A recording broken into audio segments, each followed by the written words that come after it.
Yo yo, and welcome to another day of grass shader creation. Good morning, Cypher. How are you doing today?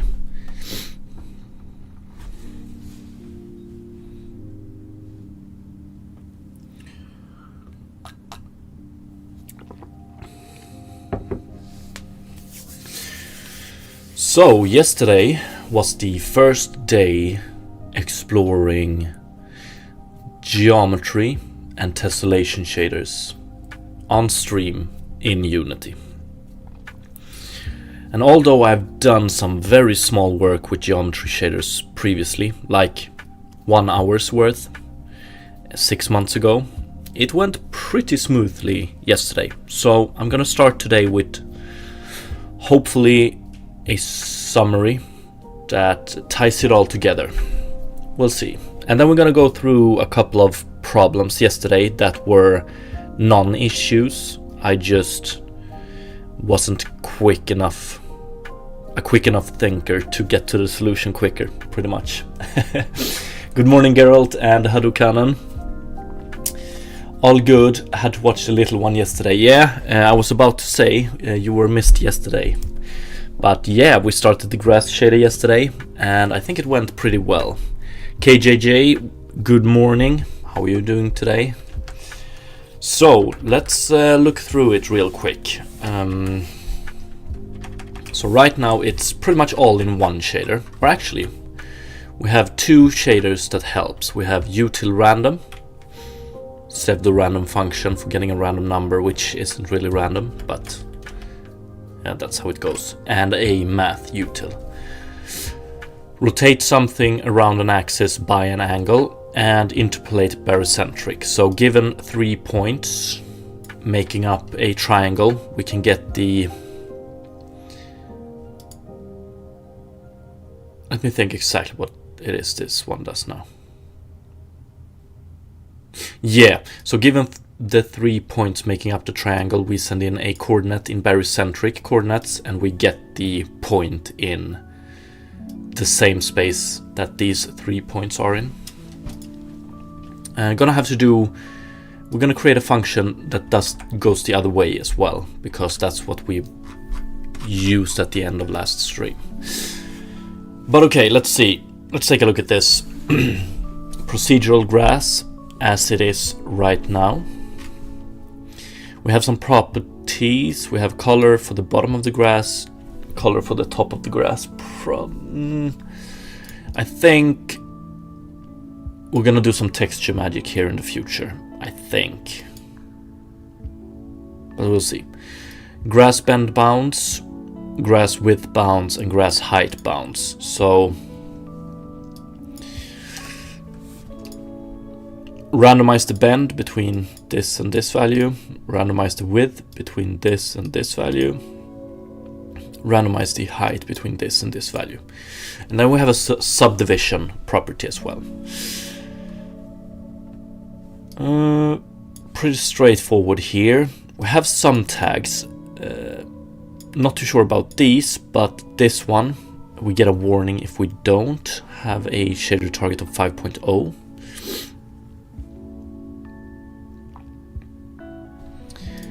I have fucked up these. This is not how it should be. My input. Let's see here. Cell shade lit. Main light shadows.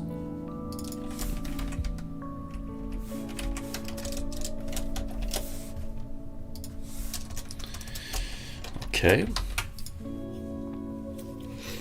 We want to support shadows, additional lights. If this is all depending on if we're gonna apply some custom shading to this grass. Right now we just use universal forward for light mode, so these are pretty much unnecessary right now. Yes, and then we define the different shaders. So vertex, hull, domain, geometry, fragment. And here is the first issue we noticed yesterday. Can't name vertex shader. I would love to get to the bottom of this. Like, forbidden shader names. As soon as this one is vertex shader, we get an error. So I want to get to the bottom of that. Don't know if I will be able to, but okay. We include these two, and then we have a lot of structs for handling the inputs and outputs of the different shaders. And I ended up going with this naming convention. I think it speaks for itself. It's a little bit weird at places, but yeah. So vertex shader input, vertex shader output, hull shader control point output, hull shader patch constant function output, domain shader output, and geometry shader output. So it pretty much goes from vertex shader to hull shader, and from hull shader we have two outputs, this and this, and those two outputs goes to the tessellation, which is non-programmable by me. I don't do anything about that. You can't do anything about it. Or I guess you can, but you're not meant to. And from that one we get to the domain shader, and the input to the domain shader is the hull shader control point output, and the output from the domain shader is the geometry shader output. Or no, the output from the domain shader is this, and then we get to the geometry shader, and the output from the geometry shader is this, and then finally we have the fragment shader. It's a big chain, but it works. So most of these right now work pretty much just like they just send the data onwards and does some simple transforms for it. So vertex shader, we just calculate different vertex, or we calculate the vertex input in different spaces and the normal in different spaces, and then we send it onwards. Hull shader pretty much does the exact same thing, but we define some stuff here as well. Which domain we work in, which patch constant func we're going to use, what kind of partitioning algorithm, and so on. And this one, so the hull shader patch constant function, this one pretty much just defines how much we will subdivide the different components, so each edge and the inside. Right now I have it like this. Not entirely sure. Like the fact still stands that the tessellation we do for the grass shader is, I guess we have less constraints on it than we would have on tessellation for models, but we're still gonna have to do some additional work here. We're gonna have to calculate, like, we're gonna have to implement so that the tessellation is smooth, because we're gonna use this material on the terrain. So yeah, we'll get into that today, hopefully. And then we have the domain shader.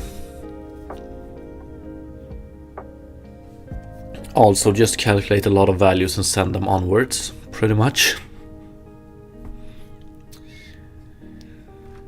And then we have the geometry shader, and this is where we actually start doing stuff.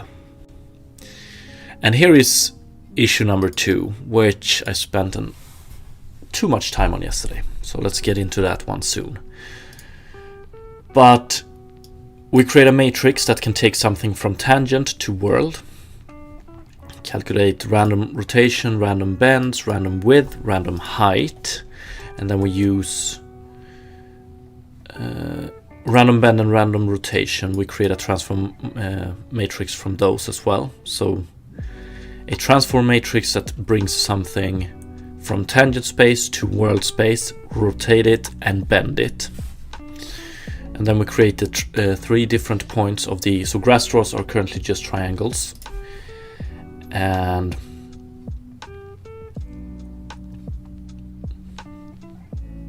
here we use the transformation matrix when we create it. So we create the triangle in tangent space. So these points might look a little bit weird. And this allows us to have this grass shader on our sphere, pretty much. So bros, thank you so much for the follow, appreciate it. And then we append them to the triangle stream and on it goes. In fragment shader right now we just lerp between grass bottom color and grass top color by the input, by the UV, which is generated here.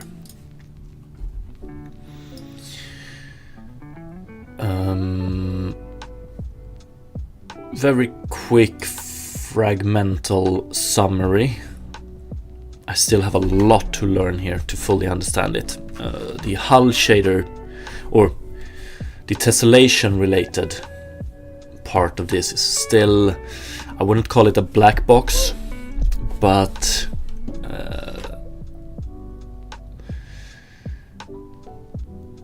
it's closer to opaque than transparent. Let's say that much.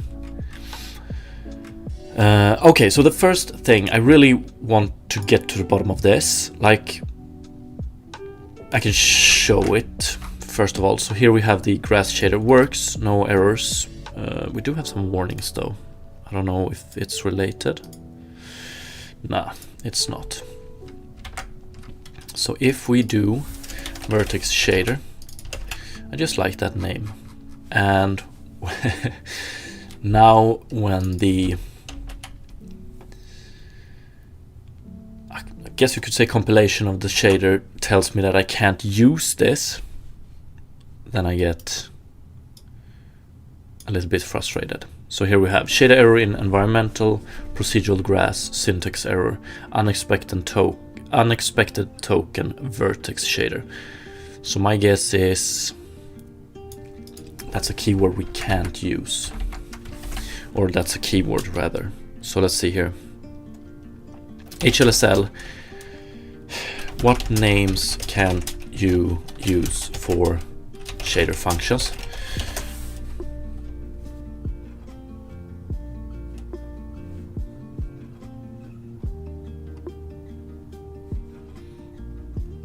Like, could you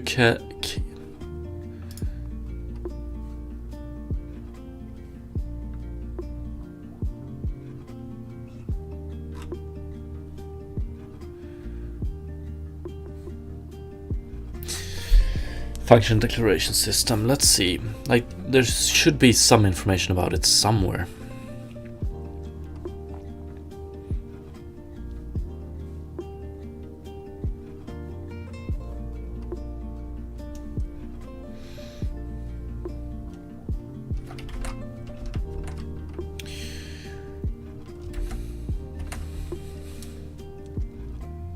Okay, but this is interesting.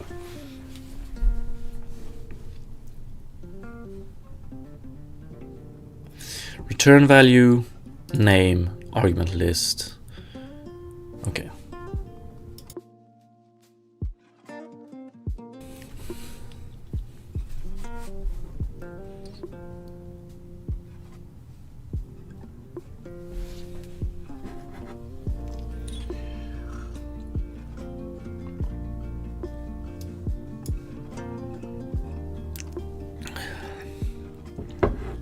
Okay.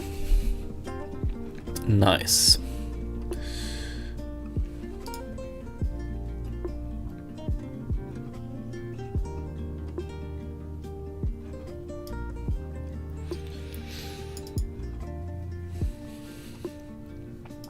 Okay, so it's the name I want to, like, what are forbidden HLSL function names. That's like the only reason I can come up with why I'm getting this error. Okay.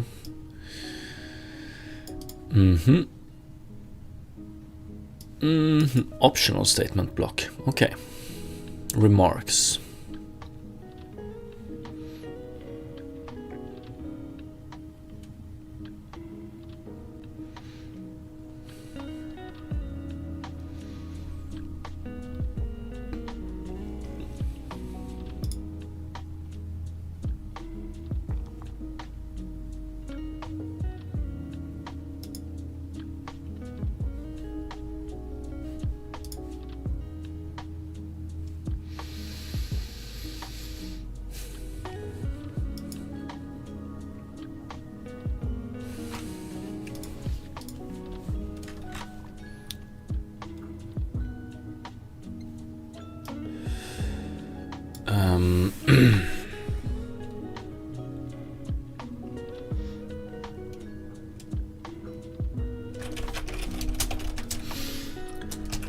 Neo Gamecraft, what's up?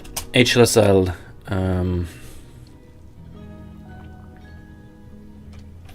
Shader function name error.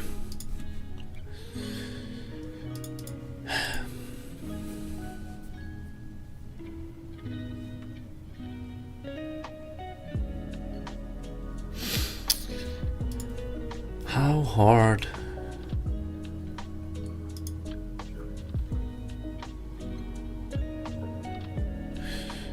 Yeah, like all of these are non-related stuff.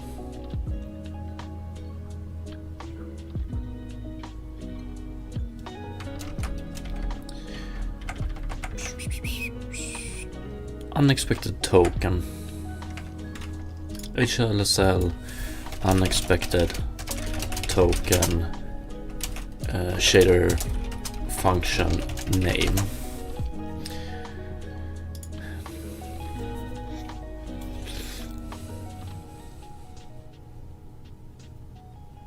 Yeah, this is usually what I like when you get an error like this.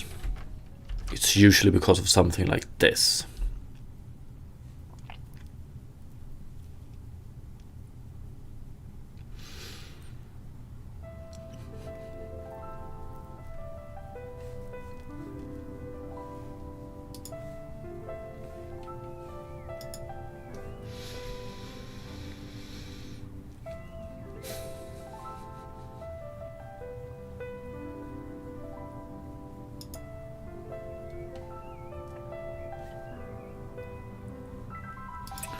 Yes.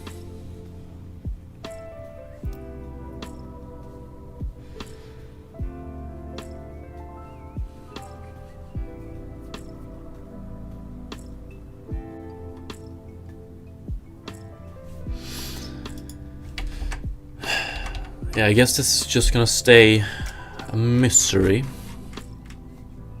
Don't want to spend too much time on it. But let's name it vertex then. So the shaders will have the naming convention of vertex, hull, so pretty much just what they're working on.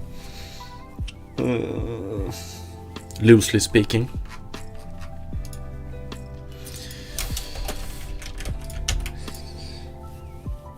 The second thing yesterday, which I don't know if I want to go through this, but it must be done.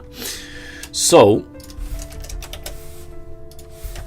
the position of where we generate the grass straw was previously done by basing the base position on the first triangle. So in the geometry shader we're working with triangles here, and triangles consists of 3 points. And we base the position of the grass straw we generate on the first vertex of each triangle, which, let me open up a GIMP again, and I can draw what actually happened by doing it this way.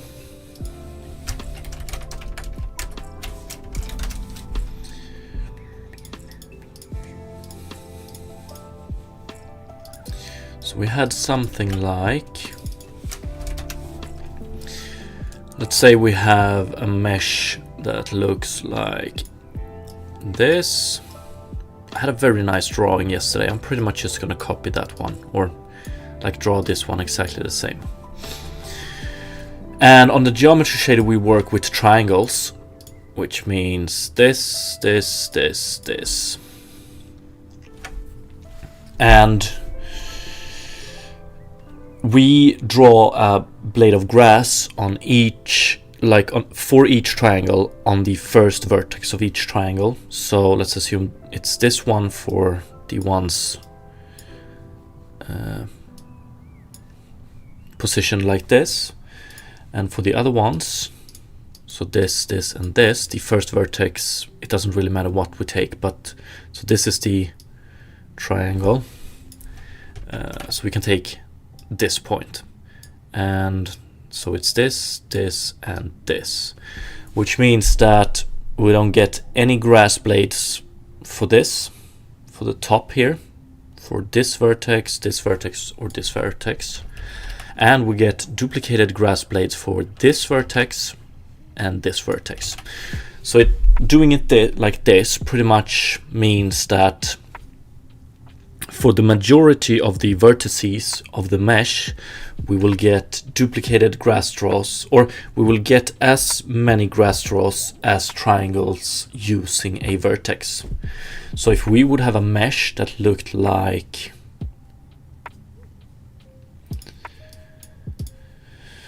I don't know,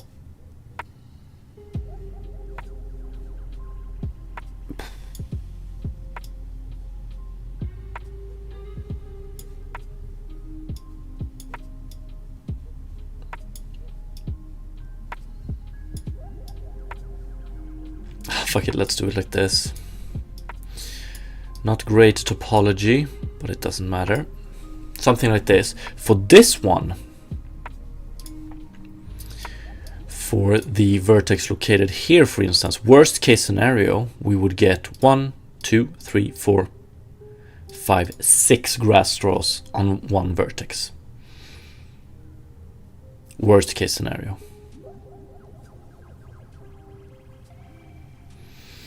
So calculating the position like this was totally insane.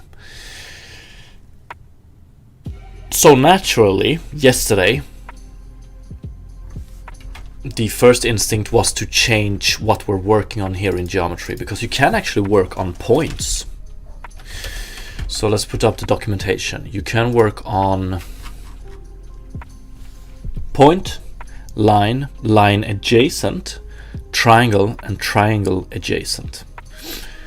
Point, line, triangle, pretty straightforward. Line adjacent, which means that you get the vertices making up the line, but you also get the vertices adjacent to the line, and similar with the triangle. Note number 1. Triangle adjacent and line adjacent. So anything adjacent can't be used together with tessellation shaders. Let's see.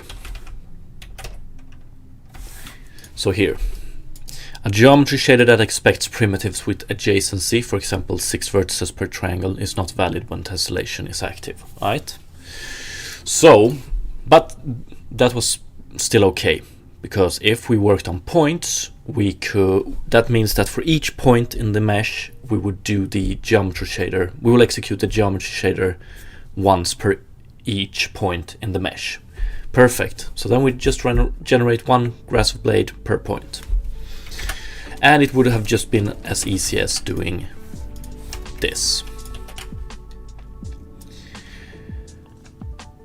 But that didn't work, because the mesh, like when we send the information of the mesh to the GPU, this is my understanding, it might get a little blurry here, but when we send the information about the mesh to the GPU, like render this mesh like this, we send the information with mesh topology, with So the mesh topology should be rendered as triangles, which means that the shader doesn't take this one into account, it still just renders it as triangles. So changing this to point and this to 1, it works just the same as it previously did. So what you could do is on the CPU, so in C# in Unity, you could change the mesh topology of whatever object is going to use this procedural garage shader. You can change the mesh topology to points, and then it works. But that leads to another set of problems. So for instance, if we want to apply this grass shader to the ground here, it will make it so much harder to actually also render the ground. So instead we will just get no ground and only grass straws. So problems led to problems, and I spent a lot of time thinking here, when the answer was pretty fucking straightforward if you ask me. And that was, instead of just basing the position of the first vertex, just take all 3 vertices making up the triangle, use barycentric coordinates and get the middle of the triangle and use that position. That way we don't get any overlap, and each triangle get its own grass straw.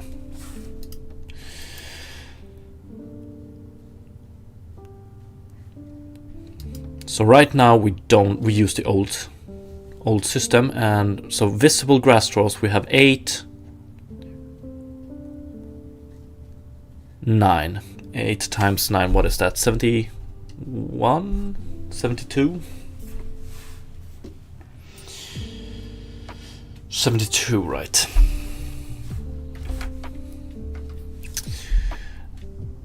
So instead of doing this, we do this, which makes it look like this, and we get a lot more visible grass straws, right? 1, 2, 3, 4, 5, 6, 7, 8, 9, 10, 11, 12, 13, 14.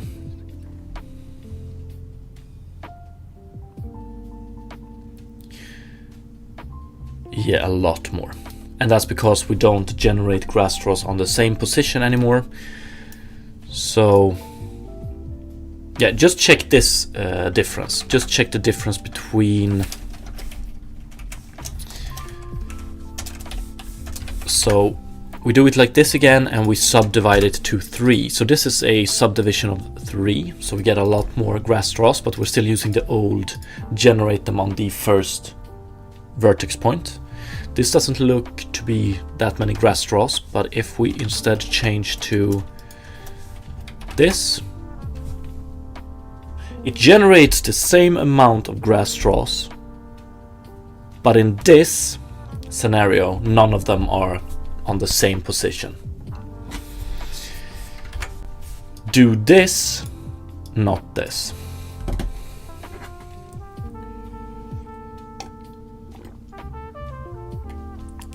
Another issue with the old system, the old generation point. If we take 10 here, we can pretty much see a pattern, or we can actually grasp bend bounds 0. You can see the pattern here. This one I haven't tried with the new. Of course we're gonna see some pattern, but it shouldn't be this pattern. So you can actually see a grid pattern here. Pretty cool if we wanted a grid pattern. I don't. Much better. Much better.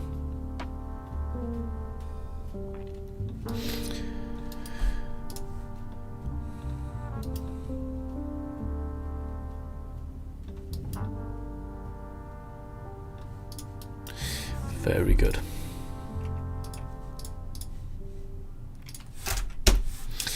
So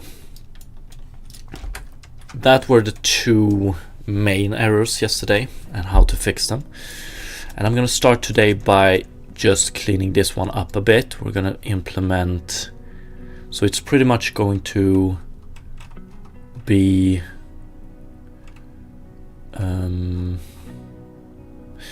the inverse of this. That's pretty much what we do here. Cypher, pretty nice explanation too. Thank you. Could probably... I'm just gonna... Thank you. Gonna try and stop with the self-deprecation. There's still... Although, like... Geometry shader, pretty easy to understand, I think. But the tessellation stages are still... Like, it feels like we're just...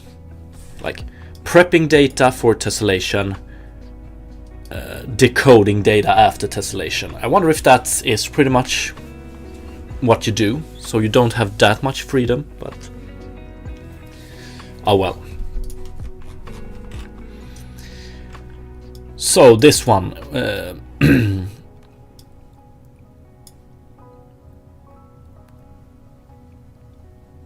middle point. Okay, so I think we're gonna do this like...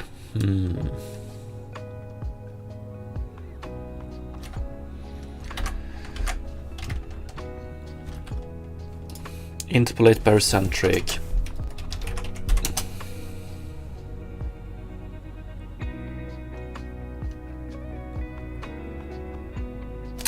But actually...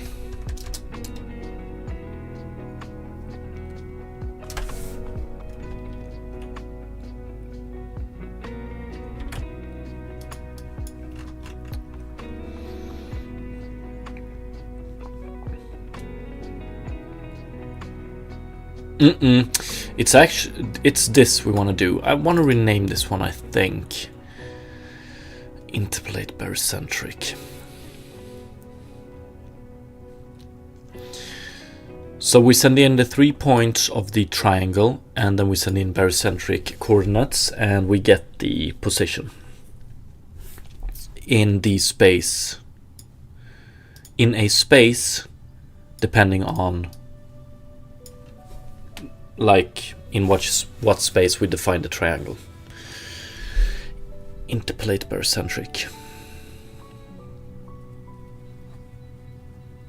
Or maybe just... But...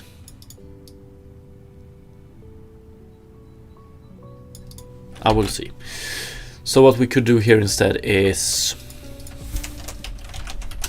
Pos is equal to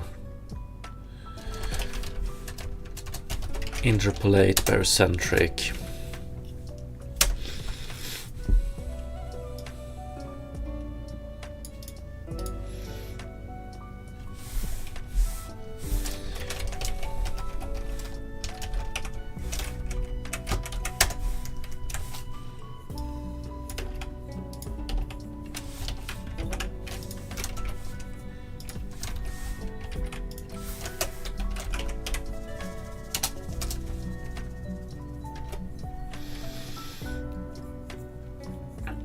actually, yeah.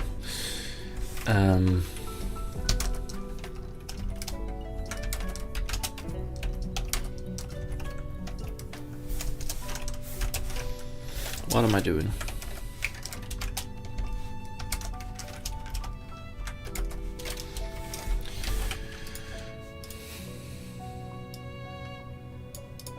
I think that should give the same result.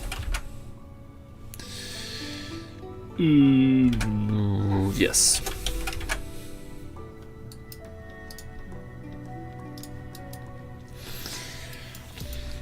Yes, it does.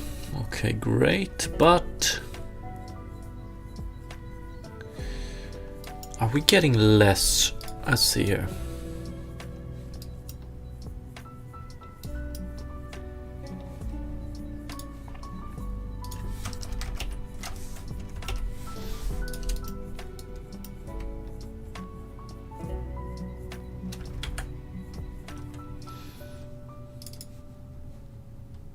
X, Y, Z, Y, Z.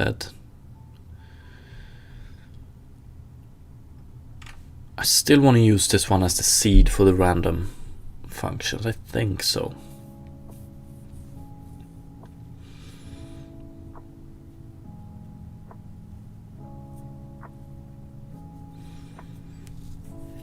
Okay, so let's put up the tasks. Optimize, implement varying blade grass blade resolution. I want to keep the original mesh. And what I mean by this, NeoGameCraft, isn't there a lerp for rotation? I need it. If we're talking just in C# or in Unity, there is a lerp for rotation, I'm pretty sure. If we're talking HLSL, I have no idea. But so when you say lerp for rotation, are you talking about like how do you define the rotation? Quaternions or just Euler angles?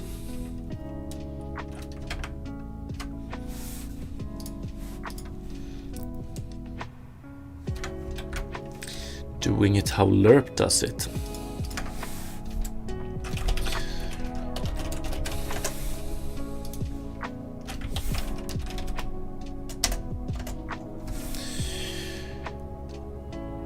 Just transform rotation. Yeah, so transform rotation is in quaternion, so then you should be able to use quaternion, the lerp here, interpolates between A and B. So just use that one instead.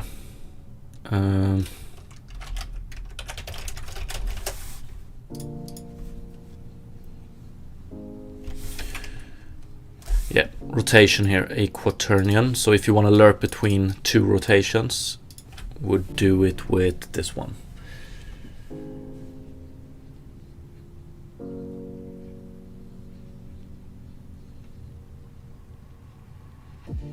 Yeah, so you do it with this, so I guess it would be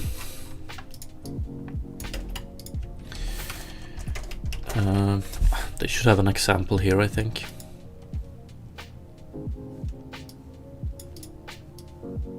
Do it like this.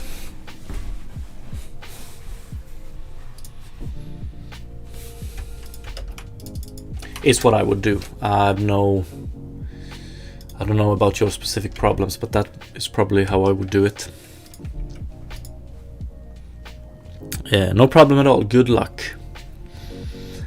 Okay, so keep the original mesh. Because when we generate grass here, we don't actually keep the original mesh. I just have a duplicated here for visualizing purposes. So it actually looks like this. So it is a plane like this, but then we apply the grass shader on it, or the grass material. So it becomes this. By the way, my cursor is ducked in Unity. In what way?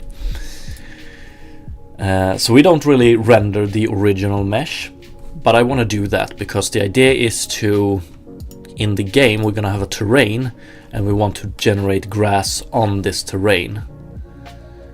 So and this terrain actually, the Unity terrain, we do LOS here. Already,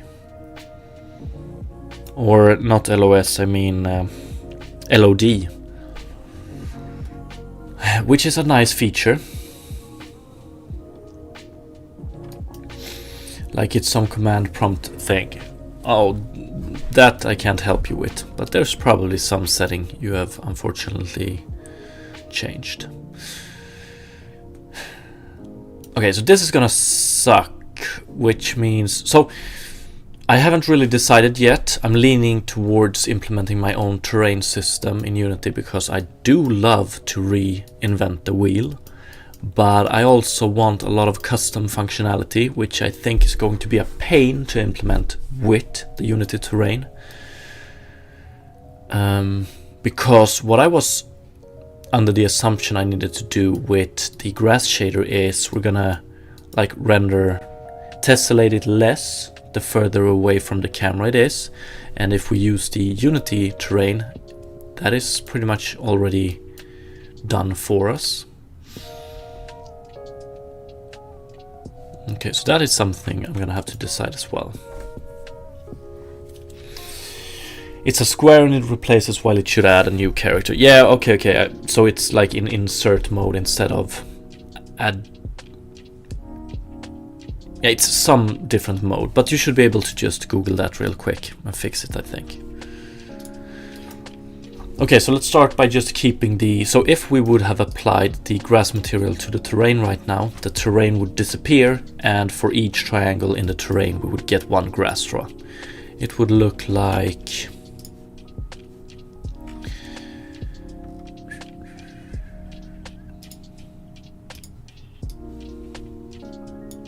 this.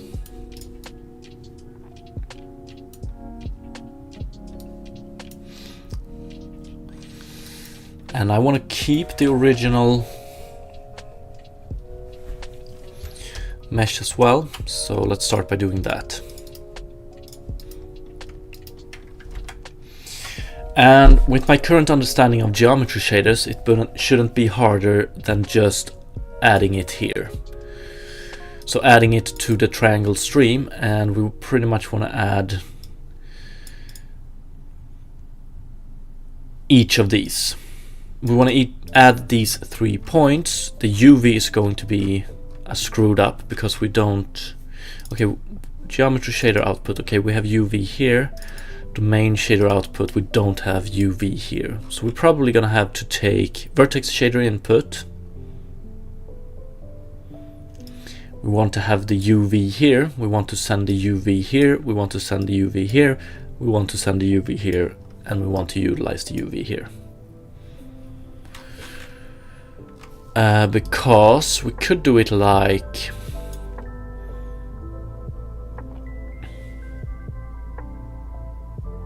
okay, let's start by just adding the triangles and don't care about the UV.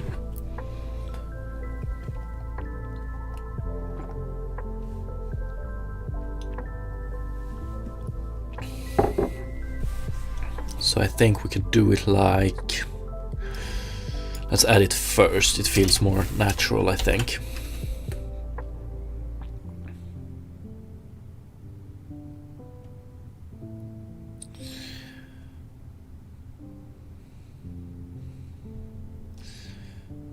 O.position CS is equal to transform world to H clip and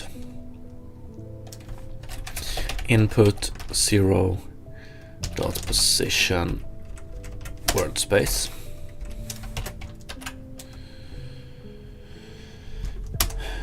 Would like to include the UV as well, but for now we're not going to do that. So I think we can just do triangle stream dot append. Oh, oops. That's the first one. Then we want to do this one again, or we want to do it 2 more times. 1 and 2. Something like this. Should probably create a function that can do this, I think. Right about here. But let's see if this works. Oh, yeah. And that's because max vertex count. Here we have defined the maximum number of vertices that this geometry shader will generate. I wonder if it counts these as generative. And I wonder, so okay, it probably counts these as generated. And I wonder also if, like what I'm doing now, does it exist some functionality in geometry shaders? Like, could we add something here? Keep original or whatever. So let's look into that as well. But so if I make this into 6 instead, so the original 3 and the 3 generated, does it work then? It does. Nice.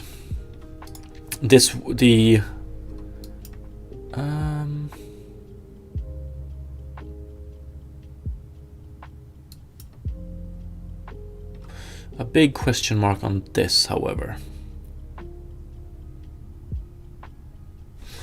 Okay.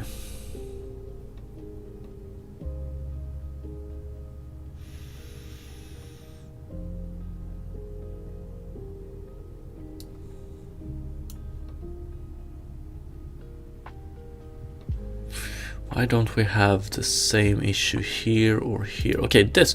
So the topology here is extremely weird.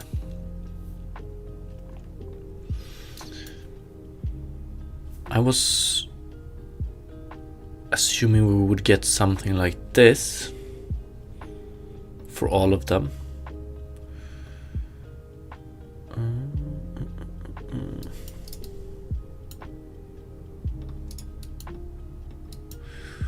But now it's like this grass blade is connected to the geometry of this one. I thought we would just get like separated geometry or separated topology. That is not the case, however. And my guess it is so with the indices.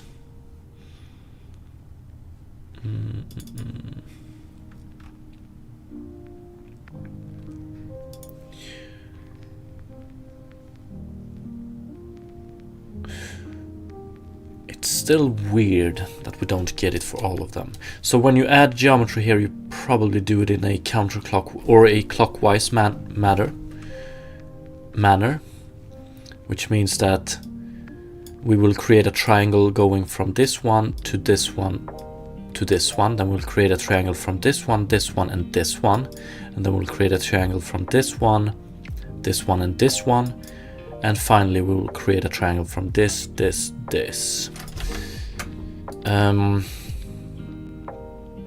Makes some sense.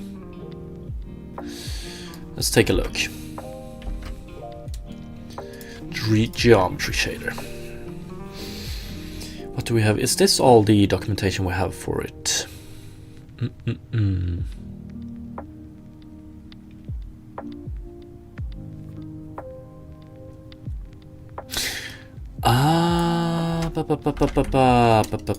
So, oops. Should be able to do restart strip here. And there we go. Beautiful. Great. So add these 3 vertices. They are one strip. So one triangle.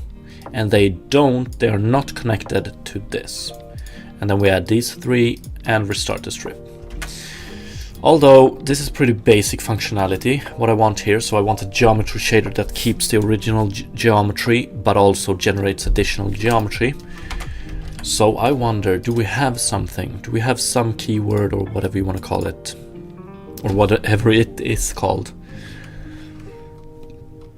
that can add this functionality without us explicitly having to state it?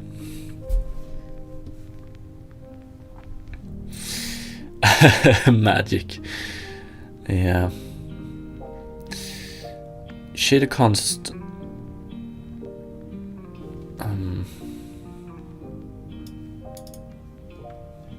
It's very. This documentation isn't very big. NeoGameCraft, thank you so much for the follow. Appreciate it, and hope you figure out the problem with the cursor in Visual Studio.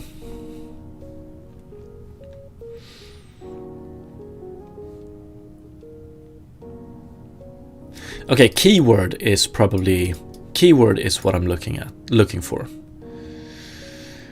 But it doesn't seem. Nice to hear. It doesn't seem like we have. So it seems like this is pretty much the only keyword we can define for geometry shaders.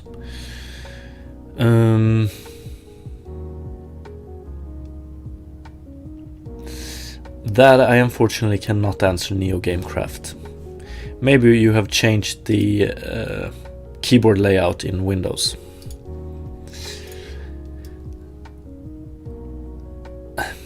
Primitive type, primitive.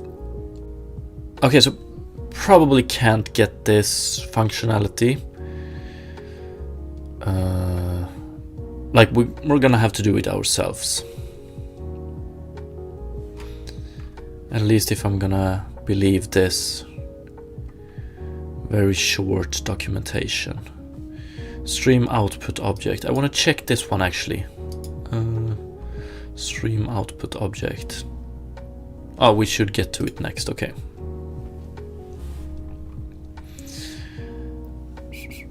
So let's see.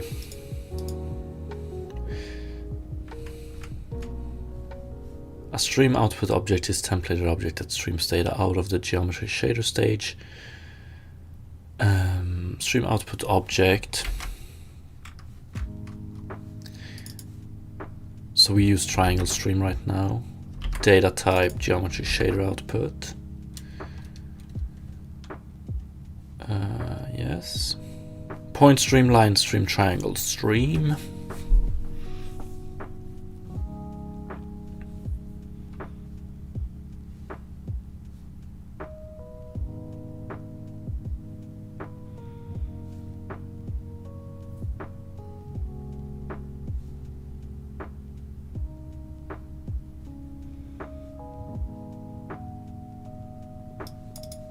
I want to double check this one.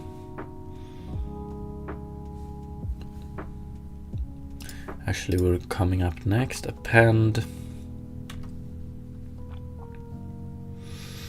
Okay, pretty straightforward. Restart strip, ends the current primitive strip, and starts a new strip. Okay, so it's called strip because like we want to use the same terminology for independent on the domain here, or what you want to call it. So you could think of it like restart triangle, maybe. Strip makes sense. If the current strip does not have enough vertices emitted to fill the primitive topology, the incomplete primitive at the end will be discarded. Okay.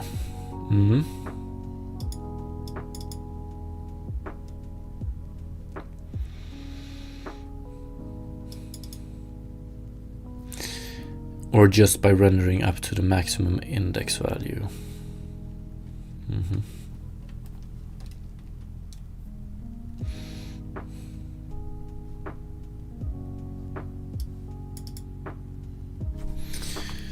Okay. Support for restart and the 1 magic value for cut is only available on feature level 10 or higher devices.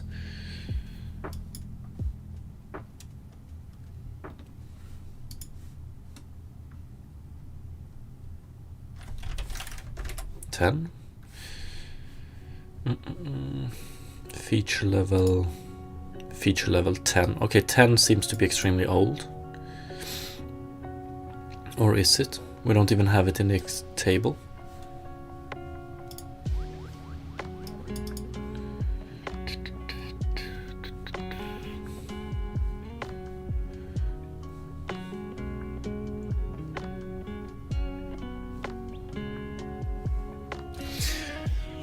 What's up? I'm not a pro. I'm using Unity. The Unity game engine.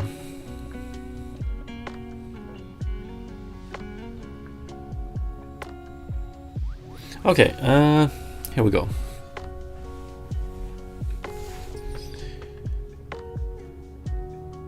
Here we have conservative rasterization.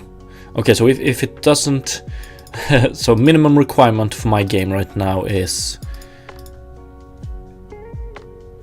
the fuck? Here.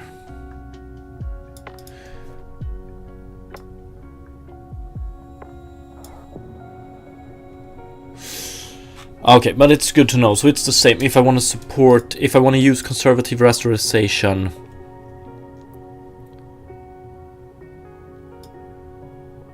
which I do, right? Yeah. Then I will also support this one. But supports for restart. So couldn't you restart strip earlier? I don't get it. But okay, this is nice, and now we can check subdivide. Ooh, does it become weird? No, it doesn't. So now we can check each subdivided triangle's grass straw as well. Beautiful. Although the way we subdivide triangles here is, it irks me a bit, you know, like I would like to see a subdivision that looks like, I wonder if it's possible. I want to research that as well. But if we subdivide this quad, if we tessellate this quad, I want to tessellate it as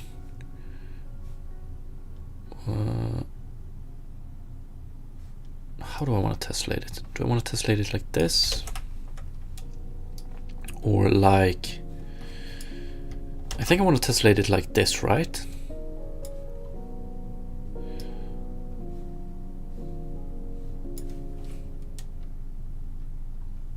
Right? Yeah, definitely want to tessellate it like this. So that's basically just one like this and one like this. Although, yeah, one like this, one like this, one like this, and then bam, bam. But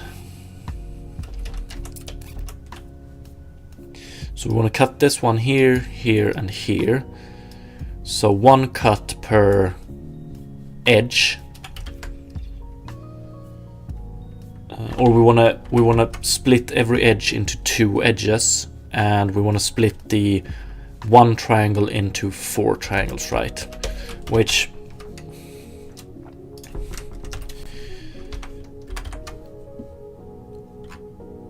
I was hoping we would get if we did. So subdivision, this one is 2, 2, 2, and here we do pow is equal to 2 then, I suppose.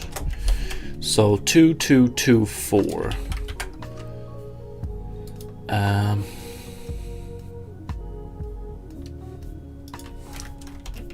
It's just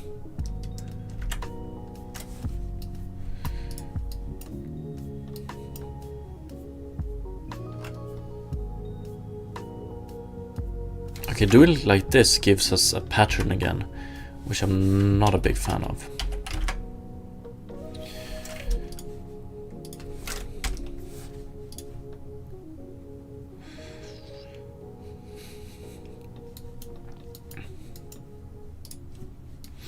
Okay, so that's my question number 1. Why is the tessellation becoming so ugly? I wonder if it's possible, like somewhere in the definition, if we can change it. 1, 2, 2, 2.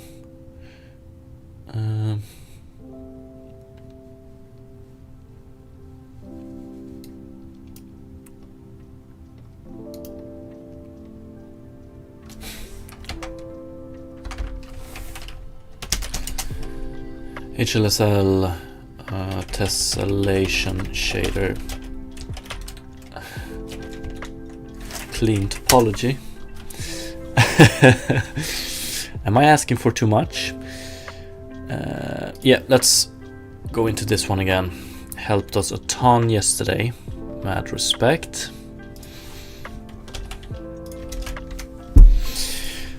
So let's see.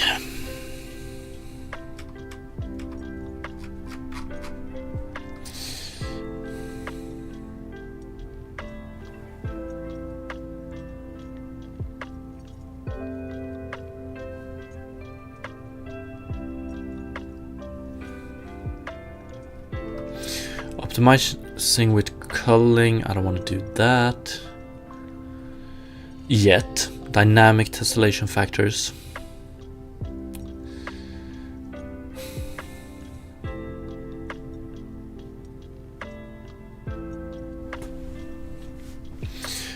also interesting, but not what I want.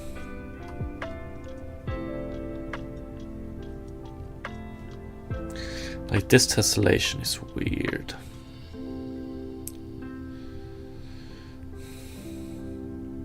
This is also going to be needed to be done, I think. Yeah.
Yeah.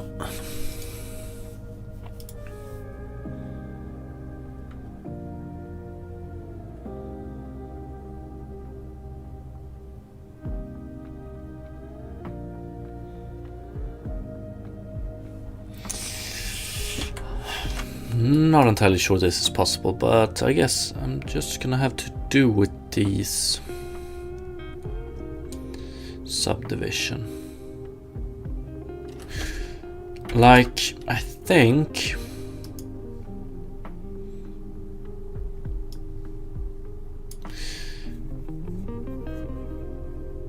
I want to learn more about these patch constant function output. Because I think this is where we would control a lot of that stuff. But partitioning,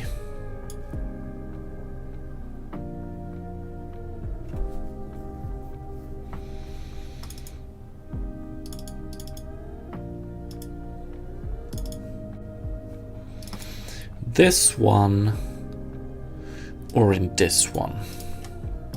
Here we don't have that many options though. But this one, HLSL, hull patch, constant function.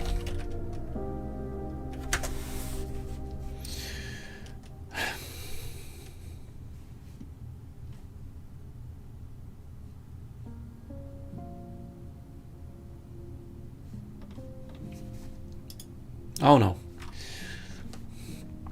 So this one we checked yesterday. It doesn't really have that much information. It's like pretty good, but it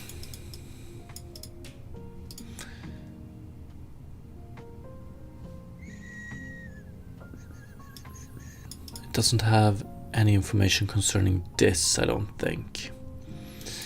Max points.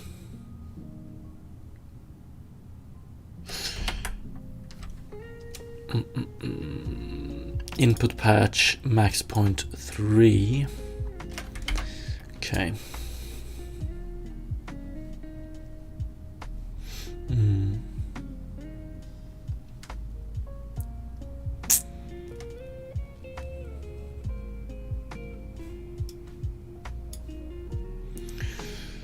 Would love to see what's going on here.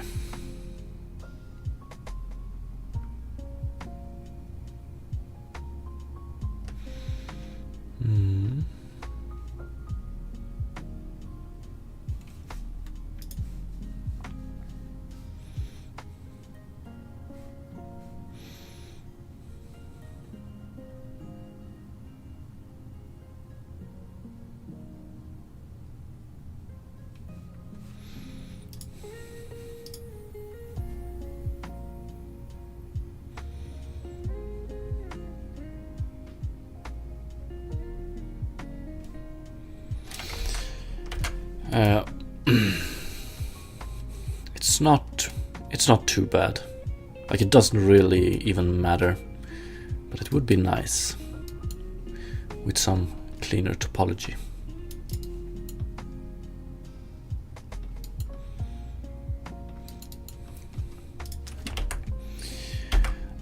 What I want to do next as well is I probably want to generate or keep the original UVs for this one, I think. Yeah, I do. So we're gonna add that and UVs, and then I wonder if I want to continue with, like, instead of doing the grass of blades being made up of just 3 points, we might make them out of, so right now a blade of grass is just one triangle, like this, almost. But I might want to do it like, okay, so it's like this now, with a point here, here, and here. Might want to do this, and then even this.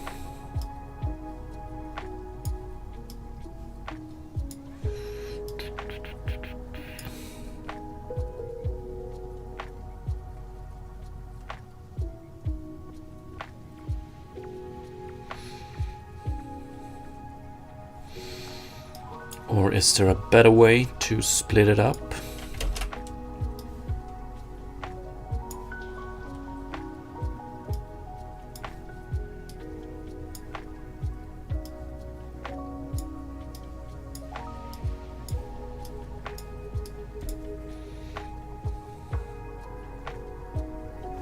Is this better?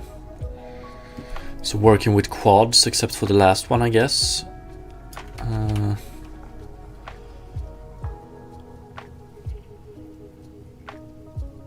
Yeah, okay, this is weird. This is very weird. You're correct. So this one will have 4 vertices. So this is probably the way to go, isn't it? Or are you talking...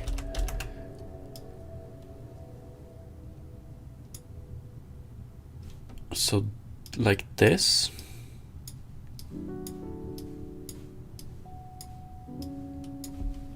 This is probably the best way, isn't it? Yeah, so central vertical line. Yeah, I think we're onto something. This looks way better than whatever this is, right? If we move this by wind, this will bend better, I guess.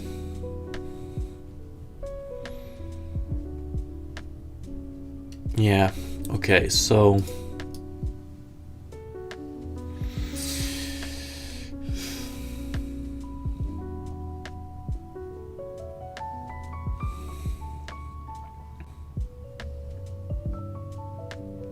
Indeed.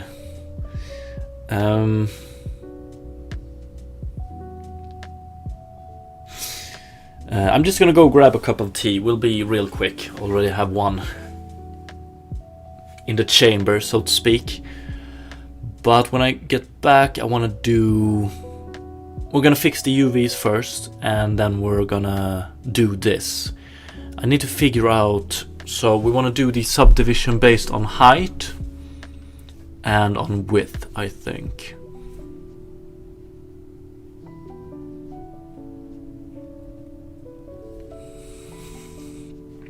So right now I'm thinking of... so we randomize the width and height first. So we already have a width and a height first, so we know where the top vertex will be, the most left vertex, and the most right vertex. So we know where these points will be, and then we will just subdivide it, like build a mesh from that. So that means that a short straw and a long straw will have the same number of subdivisions. We will start that way, but might want to change it later on. Yeah, I'm just gonna get the tea and then let's figure this out.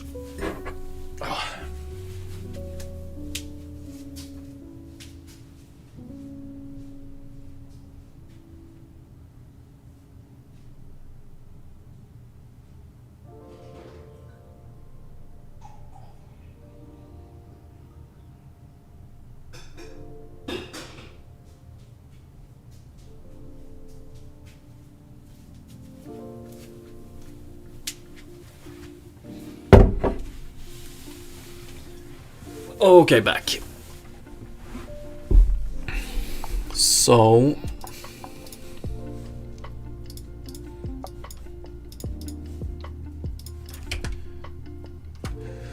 let's start by setting the UVs here as well. So we're talking about the UVs for the underlying plane, so I want the original UVs for that one, which means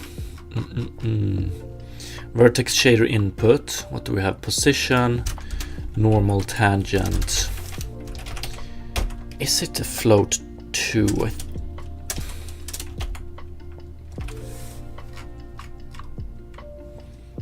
Yeah. What's up, Bashiru? How are you doing today? Float 2 UV text chord. We want it here as well.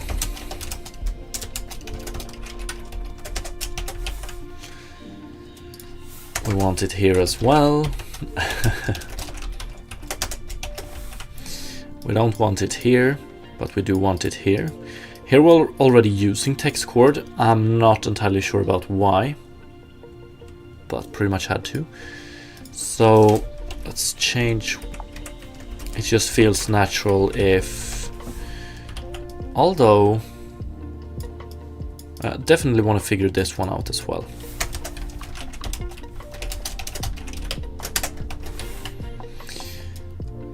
And then we have output UV here. Great.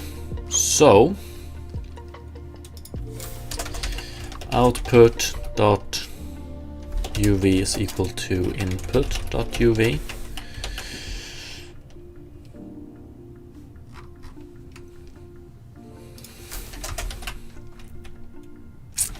Output dot UV is equal to patch ID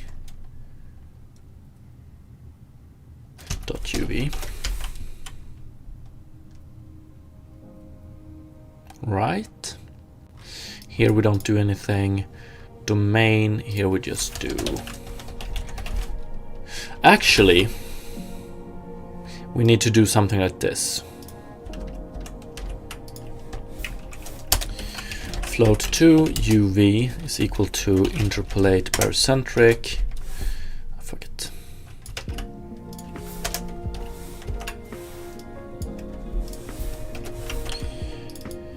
But yeah, UV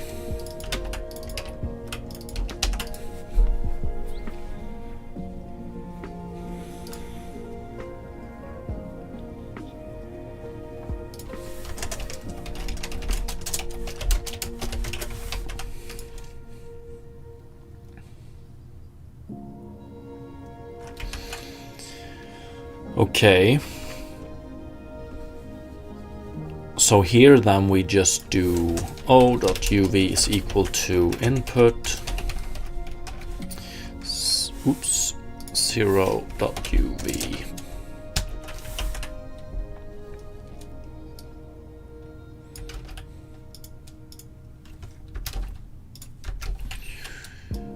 One, two, okay.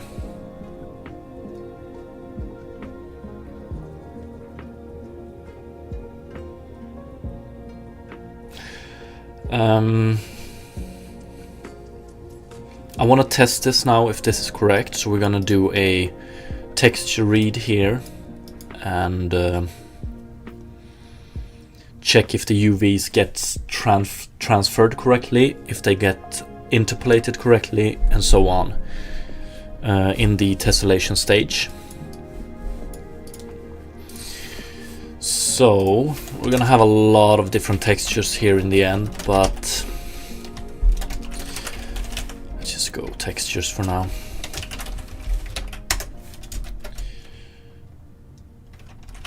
main texture, why not?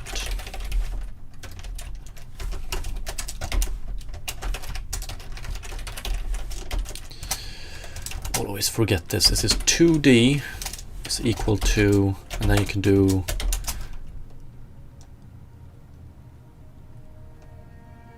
something like this. Let's see. Yeah, we can define it like this. So white, just a white image, and we do like this. Empty. Okay. And then down here we want to define both a texture 2D and a sampler. And then we want to read it like this.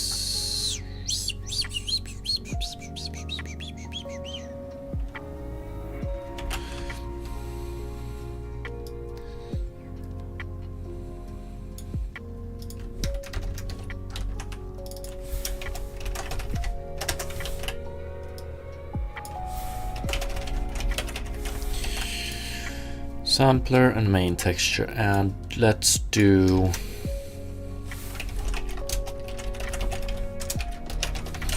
is equal to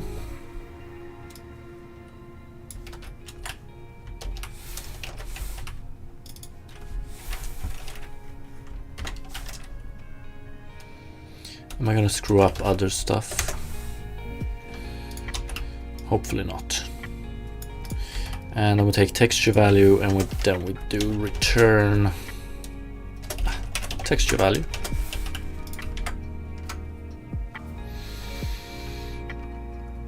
At line 17. So I screwed something up here. Yes, we don't want that one this time. 219.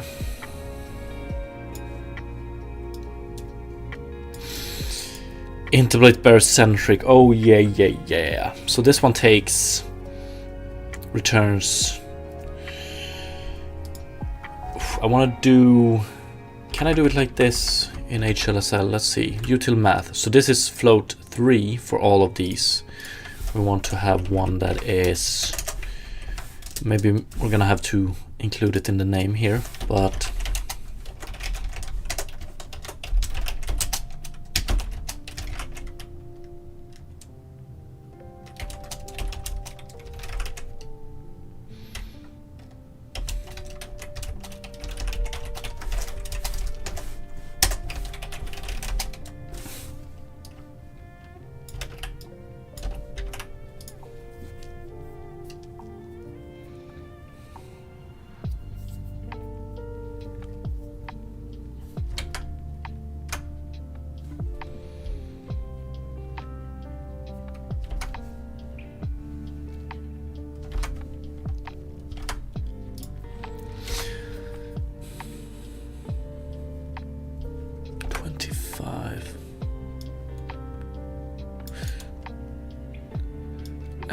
Yeah, that is. Oh, am I rushing this a tiny bit? So what do we have? We have a triangle, barycentric coordinates. Yeah, this should be a float 3. There we go. Currently it's just pure white because our texture is empty. Let's go 1. Let's add prototype blue. Ooh. Okay, I like the look of this. So each grass straw has. For each grass straw, we generate the UVs as 0, 0, 0, 1, 1, 0.5. So that's why they look like this. But the underlying mesh gets correct UVs. That's beautiful.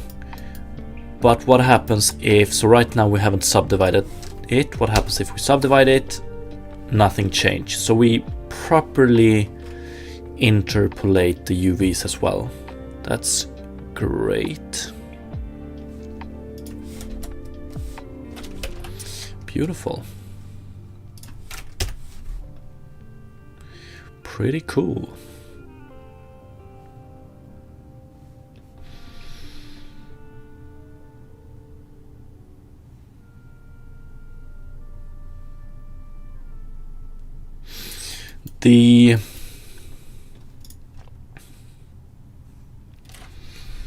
Yeah, I'm gonna have to figure out like how we want to work with this.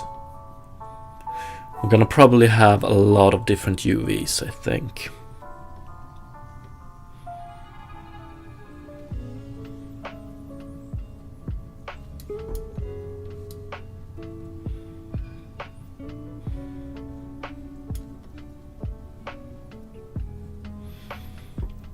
Like, it would be nice to handle both the underlying mesh drawing and the grass generation in the same shader.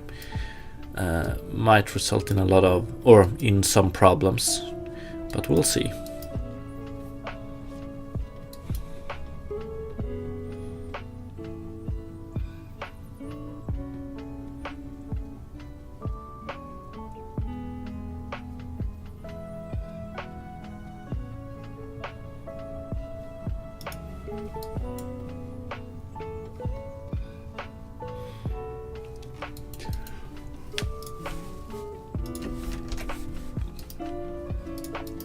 This is pretty cool. Although, why does it look? It looks a little bit brighter than this one, prototype blue material. Oh, we have a base map here as well.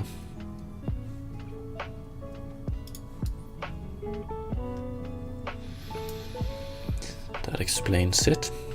What we could do also, this is pretty cool, I think. Let's see here. We could do. Okay, it's gonna be. I was thinking that.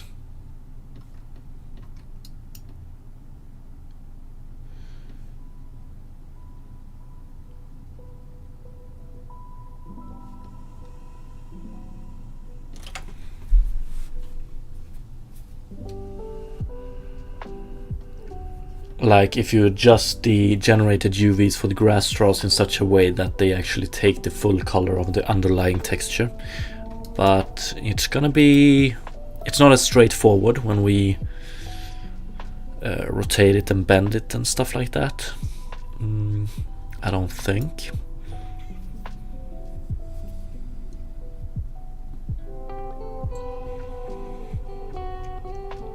Or actually it is, if we just use the barycentric coordinates. So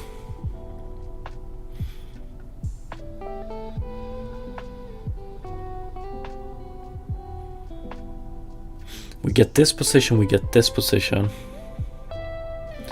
Then we calculate where on this one it is.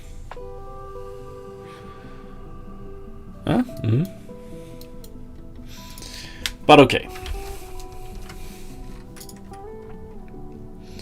Keep the original mesh and UVs, that one is done. So implement varying grass resolution. Let's try it. And I think the best approach is, so right now we generate 3 points based on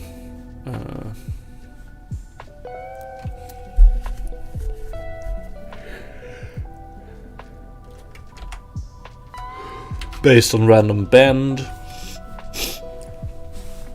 random width, random height. So this is what we have to work with. And right now we just generate one triangle from these 3 points. Would love to be able to add a constant that mention the number of subdivides we're gonna do, and should, so if we say one subdivision, it should be this and this. Triangle, triangle, triangle, triangle. So if we say one subdivision,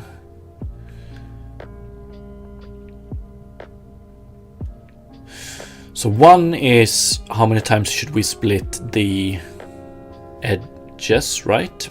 So once.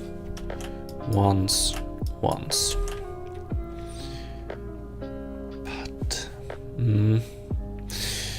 and if we have a subdivision of 1 like this, how many new vertices do we get? We get 1, 2, 3, 4. 1, 4.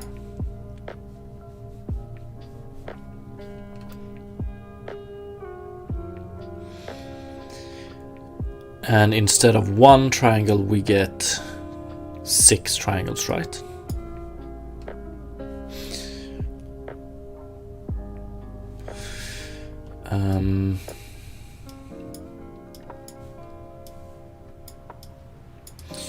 A subdivision of 2 should be...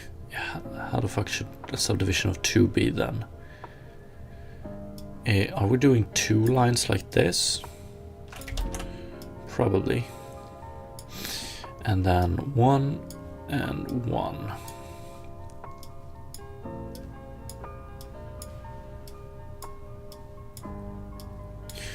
So like this.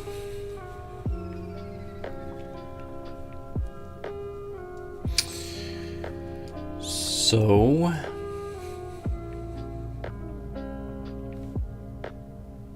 triangle, triangle, triangle. So we get 2, and we get how many new vertices? We get 1,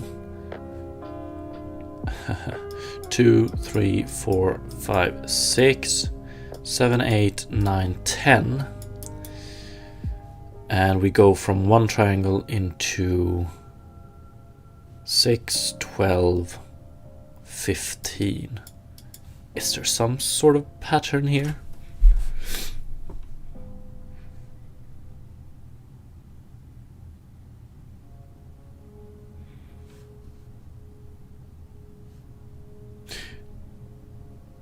One sec. 1, 2, 3, 4, 5, 6, 7, 8, 9, 10, 11, 12, 13.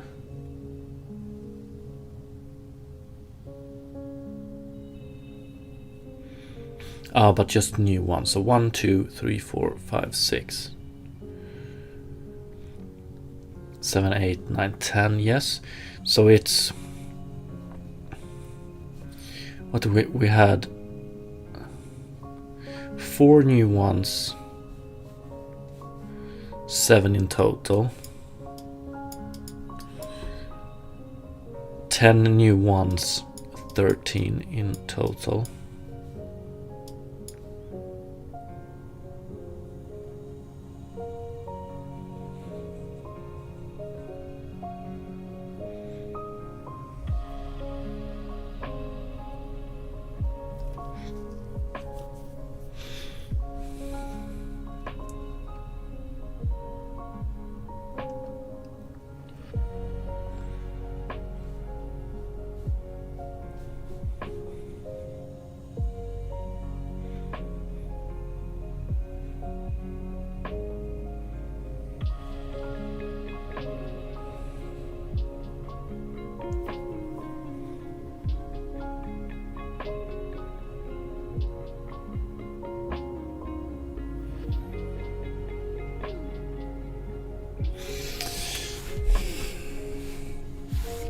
I'm also a little bit worried about the top here. So here we're essentially working with quads, but split quads. Up here we're only working with triangles. So quads up to the last one, then we work with triangles. It's a little bit weird, you know.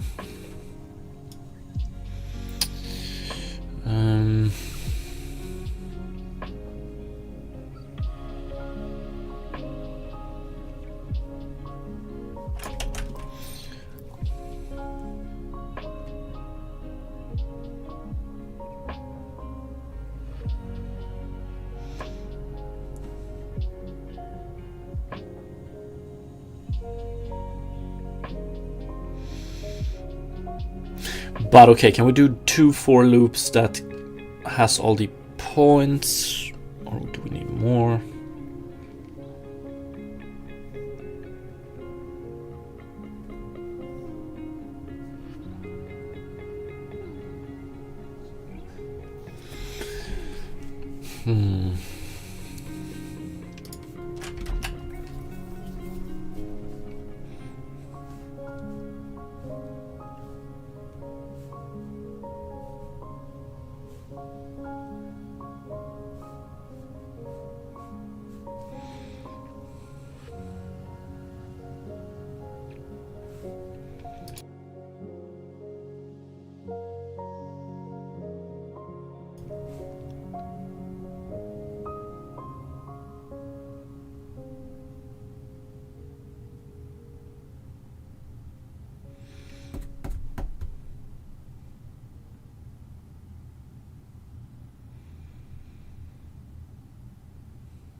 Okay, oops.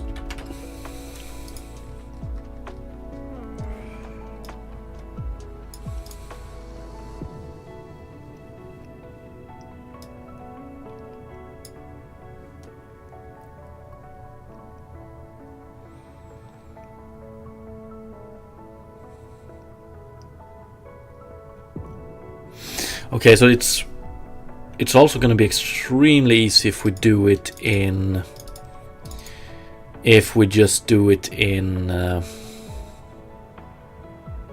tangent space. So we just do it here, or it's going to be easier, I think. Although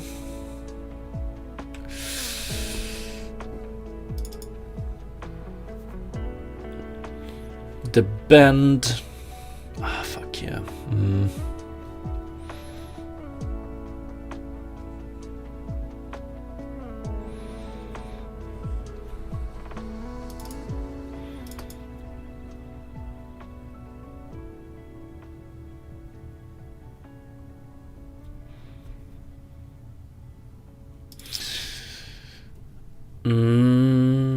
Yeah, we want to make the bend look natural as well. So we want to, the higher we go on the subdivided grass straw, the more we want to bend it. Otherwise, we don't want to bend the full grass straw.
So I wonder if one want to do something like this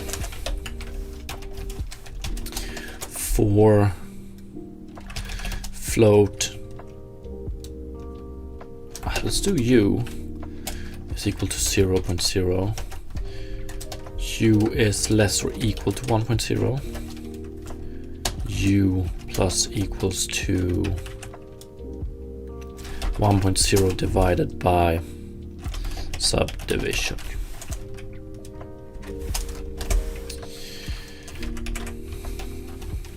And then, actually, let's do it like this.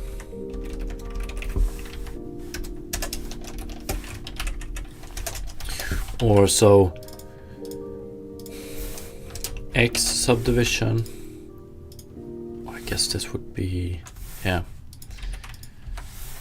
And for float v is equal to 0.0, v is less than equal to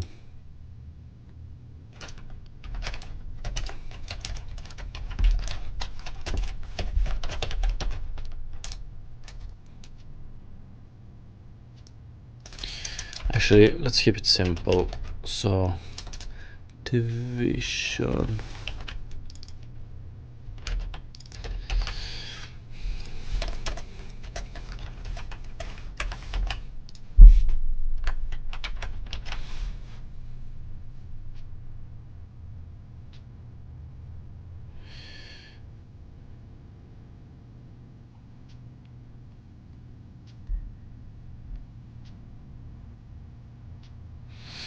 So how would the base case look then if this one is 1? It would look something like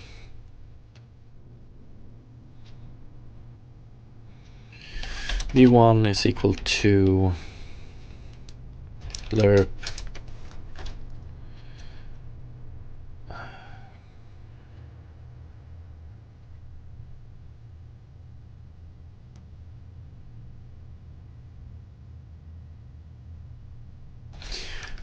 between 0 and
is equal to float 3 lerp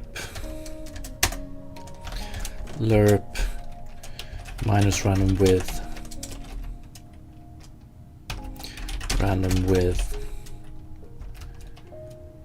u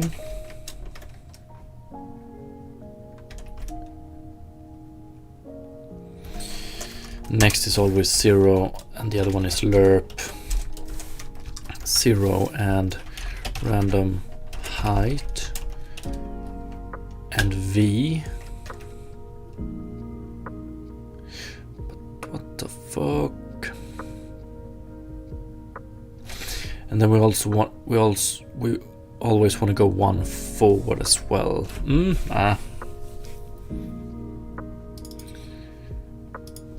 Or actually,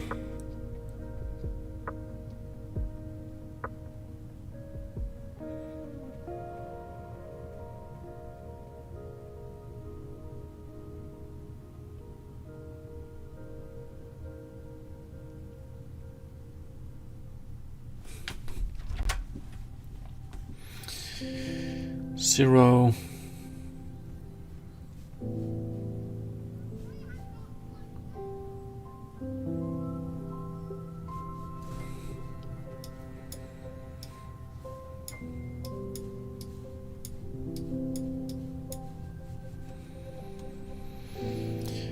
0.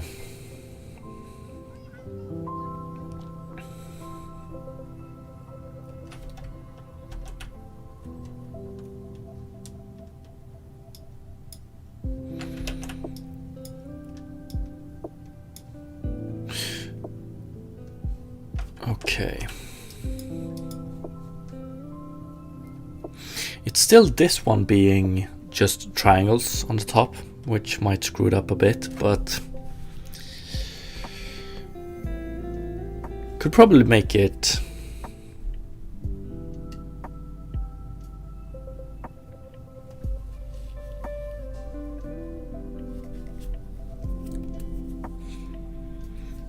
actually, do I want to take a step, like do it like this instead? So make it simple in such a way that we work with quad grass straws. So we generate this instead, this. And then if we subdivide it, it's as easy as doing this. And then we'll see what we can do about the top.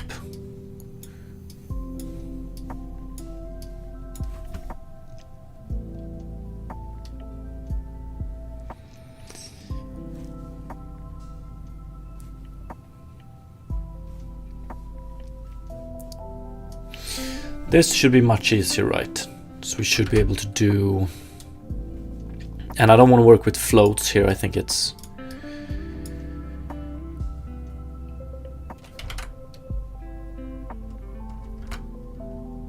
bad. So we want to do 4 int I is equal to 0, I is less than subdivision, I plus plus 4, int j is equal to 0, j is less than subdivision, j plus plus.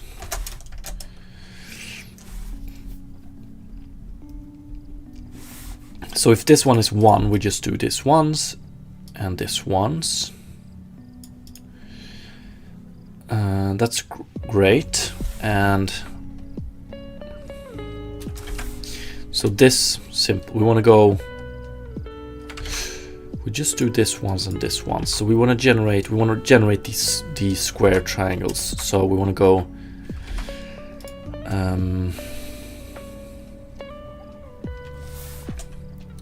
P1 is equal to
still want to do lerp here, don't we? Lerp random width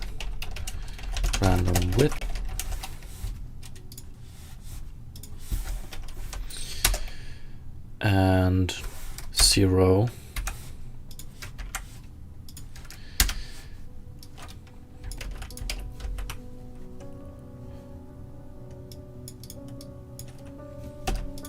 is this where I want to do j 0 and random height.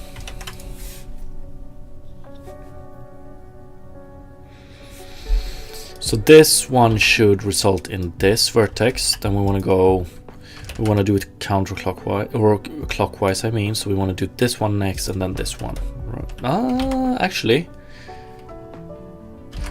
is it counterclockwise we want to go? Looks like it, but that's what has been working before. So we go. No. We do what? This one. Now we go clockwise, but we started with this one. So we want to go this way, but let's start with this one. So this should be equal to this. Now we want to do this one and then this one. And then in the same for loop, I think.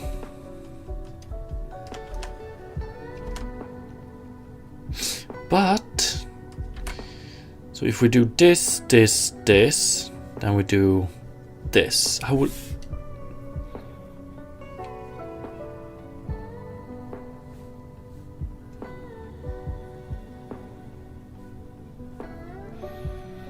No, I think we want to start with this one.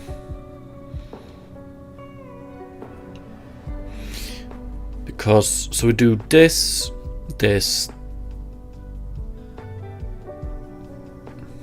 No, we want to start with this one. So we do this, and this. We don't do the indices here. That's automatic. So this means that if we generate them this way, we're gonna get these three.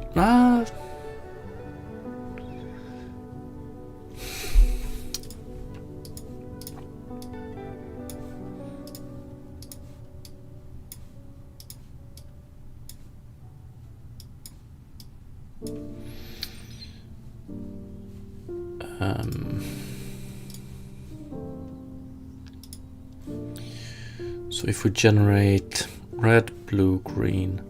Nah, we want to generate blue. I think we want to generate.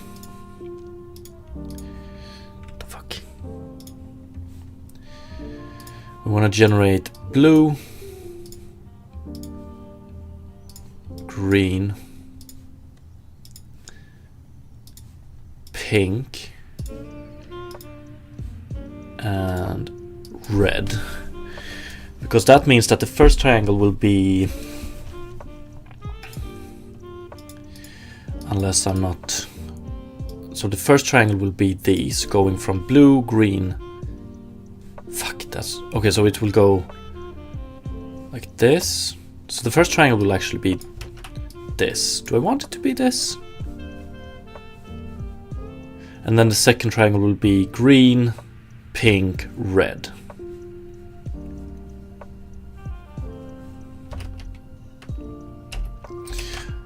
Oops. Can I do... Oh no. Okay. If I want to have it like with this topology, I should probably generate... Or can I have it like this topology?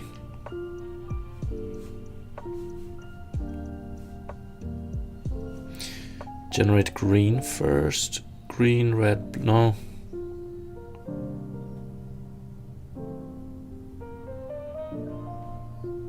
Blue, green, pink. Let's do it this way. So blue, green, pink, and red, which means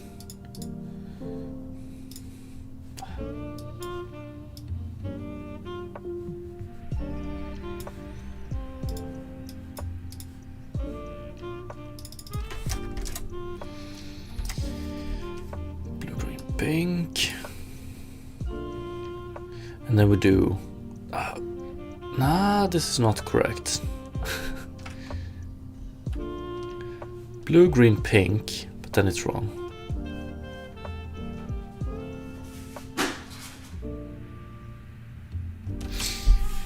Wait, is this possible?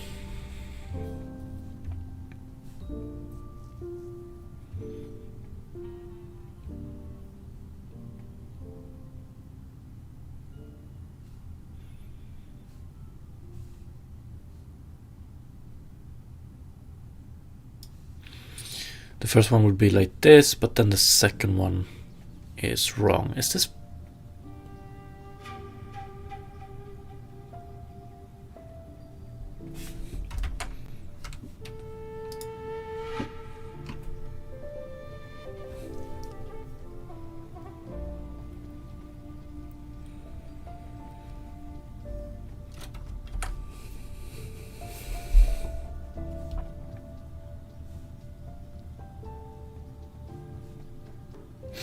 Was it correct at first? Blue, green, red, and then pink. Green, red, pink. But then it would be the other way around. What's up, Rendex? Fuck, am I... Is it time for lunch soon? No.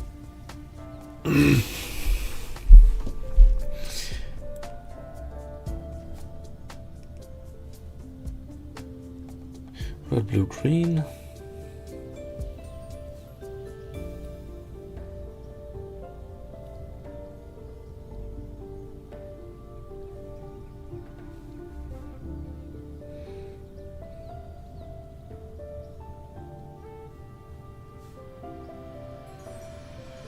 Whoa, whoa, whoa.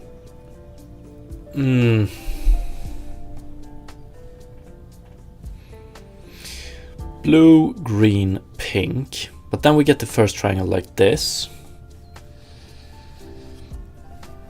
It's going... we hit a wall, but we're working on a grass shader and we're trying to subdivide each grass straw pretty much.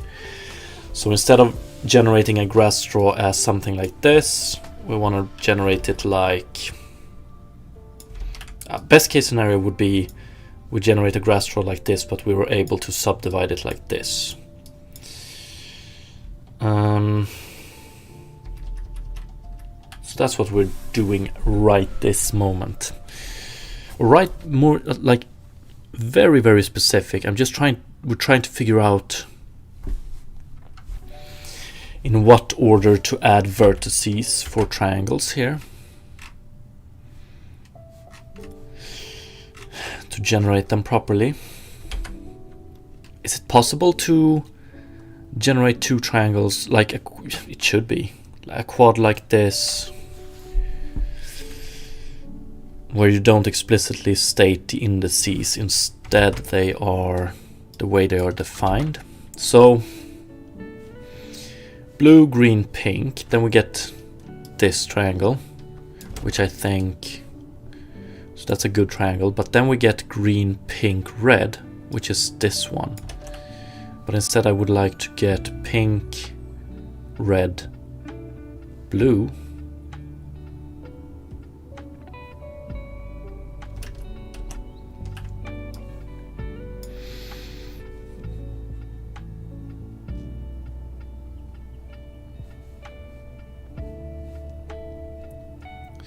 If we do green, pink, red, then it is pink,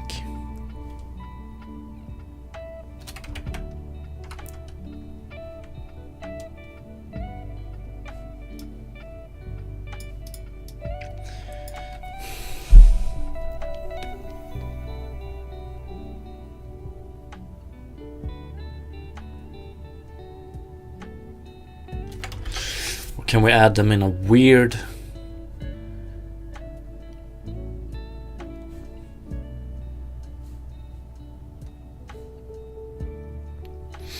Like if I had control over the indices, I would just go generate these 4 points and then we can just set the indices to be blue, green, pink. So 1, 2, 3 for the first triangle, and for the second triangle 1, 2, 3, and for the second one we go 3, 4, 1 with 1 indices.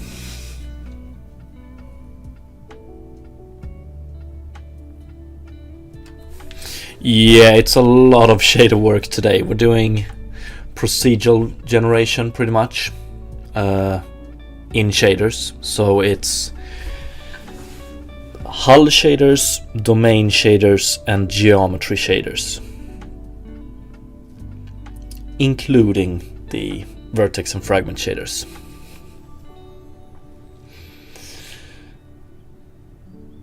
It has been a learning adventure so far. So if I could just explicitly state the indices, it would be easy. Am I just not seeing it?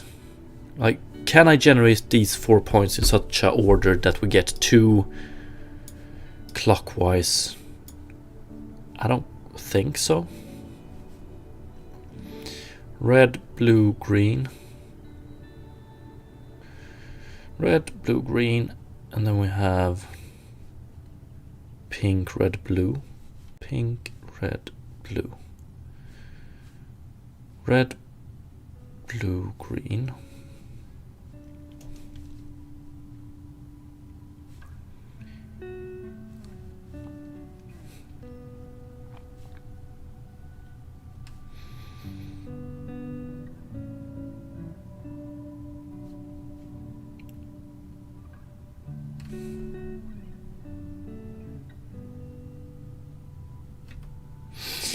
But do I need to generate these? Yeah, I do. We could also restart strip, but that's ugly, right? Then we duplicate vertices. Or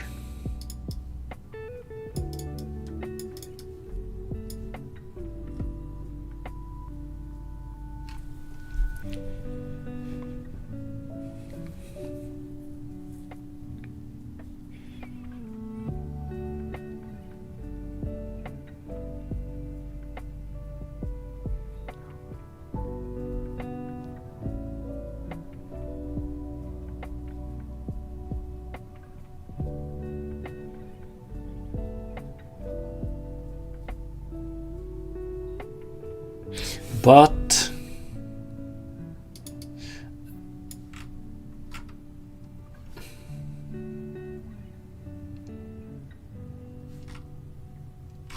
fuck, is this one okay with?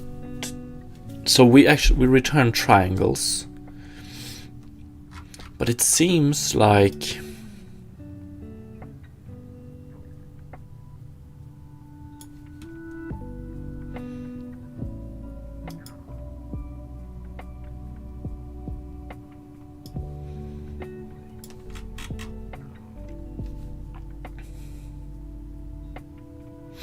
is it okay with triangle duplications?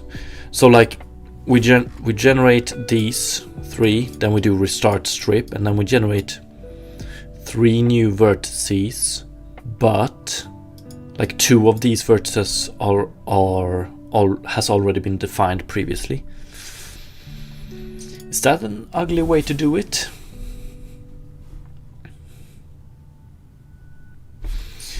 Triangle stream. Geometry shader output.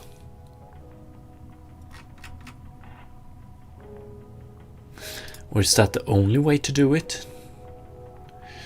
Duplicated vertices. Am I being slow here? So we could generate, if we did blue, green, red, or blue, green, pink,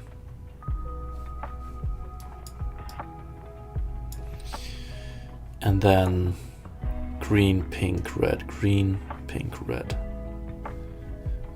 and that's one like this. That's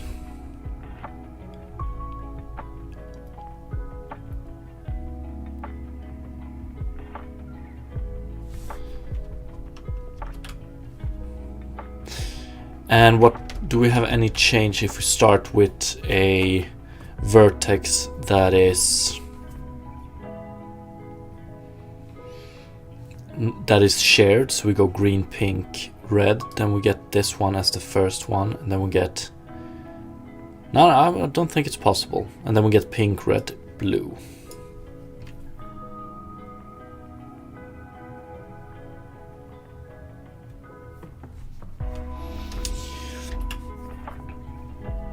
So I think it depends on what you need. So yeah, if I would have generated this mesh on the CPU, I would have definitely made them shared vertices. But now it doesn't seem that I'm able to. We're triangulating some grass. Cooler SK. What's up, by the way? Rendex, I think it... I already read that one. But talking about shaders, do you guys have some reading to recommend? Depends on... Like, do you want shaders specifically in... with Unity or more generally?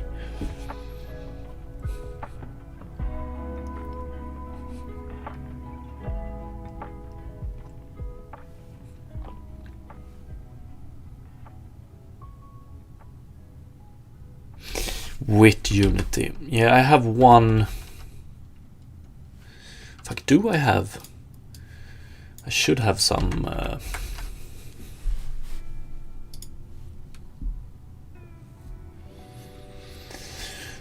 bookmarks.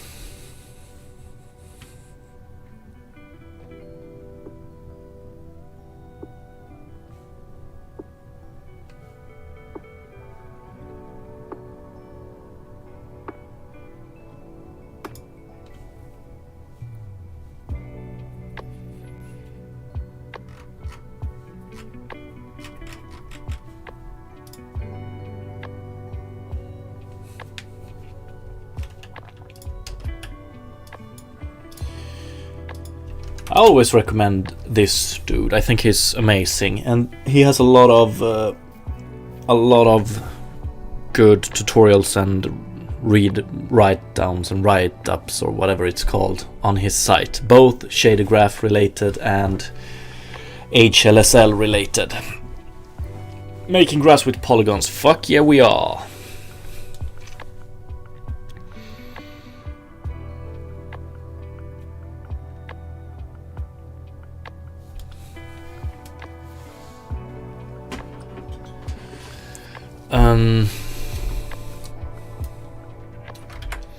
But okay, let's take the easy way out here right now. So we're gonna have duplicated vertices. So we continue this one, we do duplicated vertices. But can I continue this one? Yeah, we are. So we're gonna generate 4 points. It's gonna be P1, float 3, lerp. Okay, so now it's more, let's generate it. So we have generated this one, then I want to generate this one, and this. Actually, I wonder if I...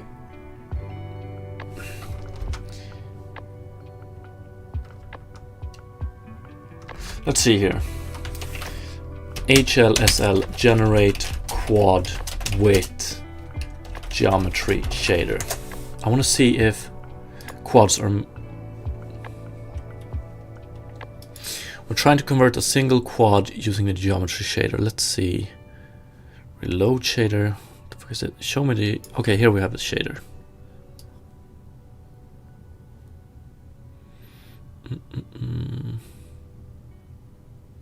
Okay, so here we generate 4 vertices.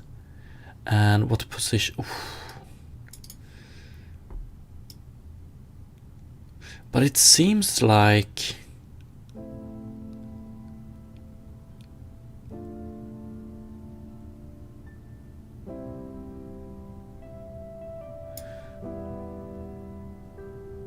If they generate a quad like this, I should also be able to generate a quad like this. So maybe it's just a question of generating it like this. So we just do it in order, in clockwise order. So blue, green, pink, red. No problem at all, no problem at all. So maybe.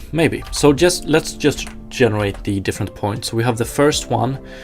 P2 is going to be lerp. Same here, I think. Always 0 here. For this one, it's going to be, so this is where we do j plus 1 divided by subdivision. So if we're doing 0 here, it's going to be 0 plus 1, so it's going to be 1 divided by subdivision, which is 1 by default. So then it's 1 here, so we're gonna have random height, and on it goes. P3, and here we want to do plus 1. We still want to do plus 1 here, and then lastly it's going to be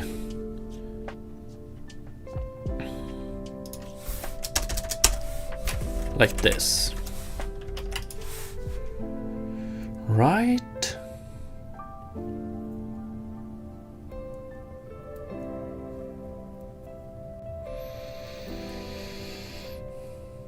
And then we have the 4 points, then we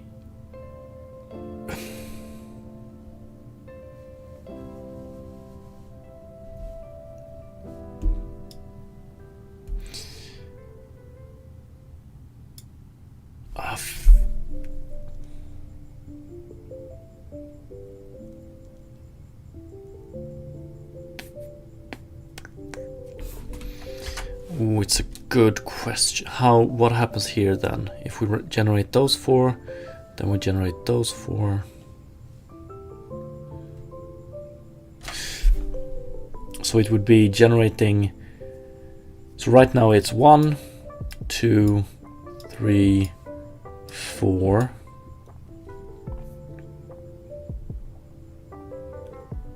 But then we would regenerate these. So when we go through, fuck.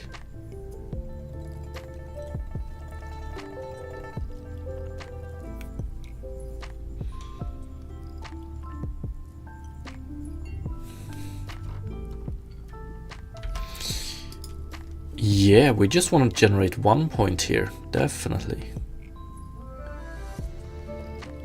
Yes. So I think ij less than or equal to subdivision. Oops.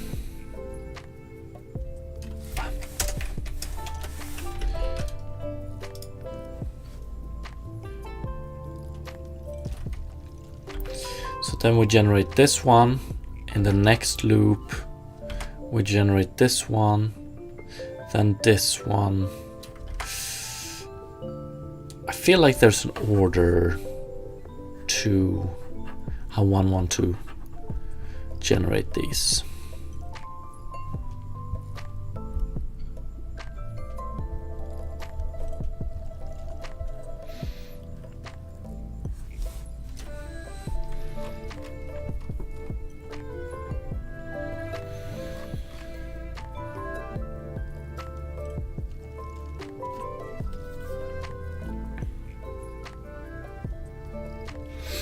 I do have a reference I can take a look at, which I'm pretty sure does this, but it feels so much better when you arrive at the conclusion yourself, you know?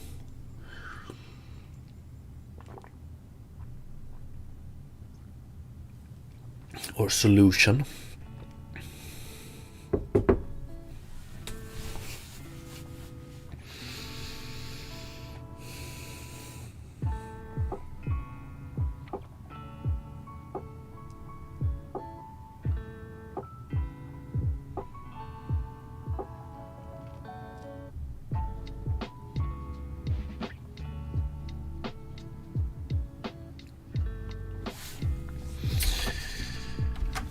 Forget. Let's take a look. There's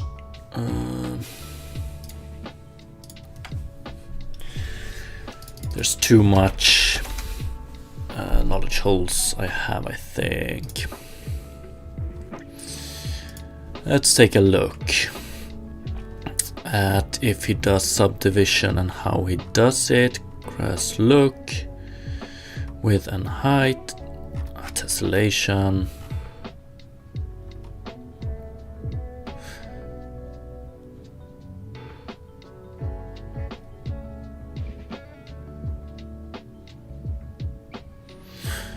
Okay, I want to see.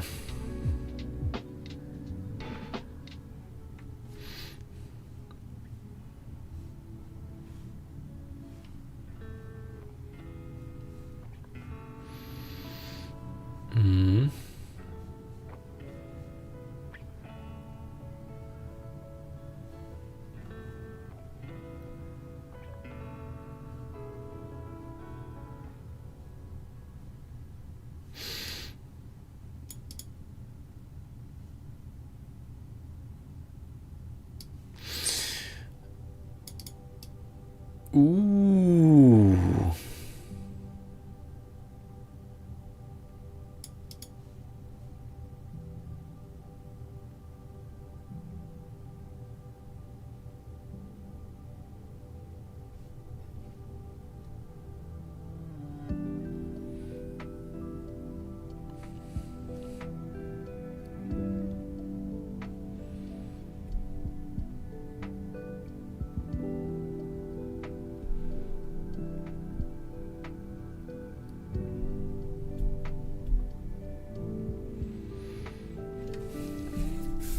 Okay, so it's this one I am most interested in, or this one. So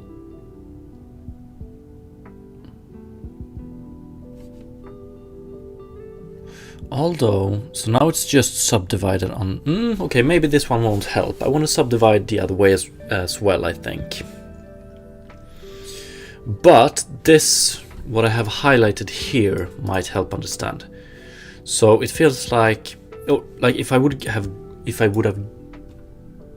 guess now, it would generate 4 vertices and then we flip one to go from clockwise to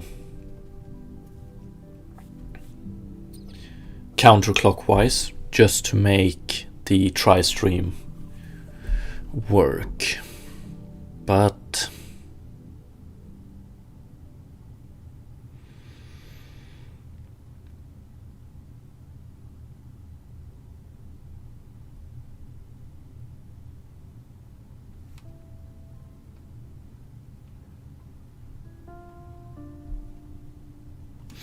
and then end with a,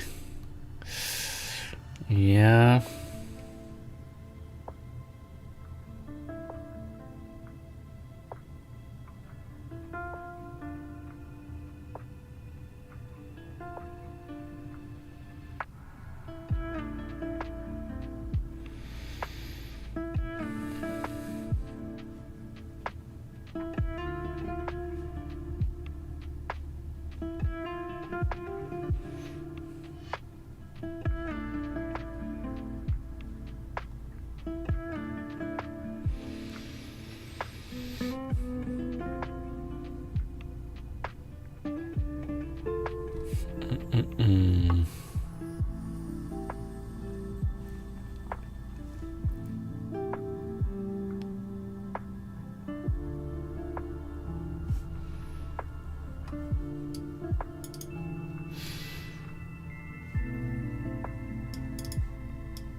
Okay, this one I'm the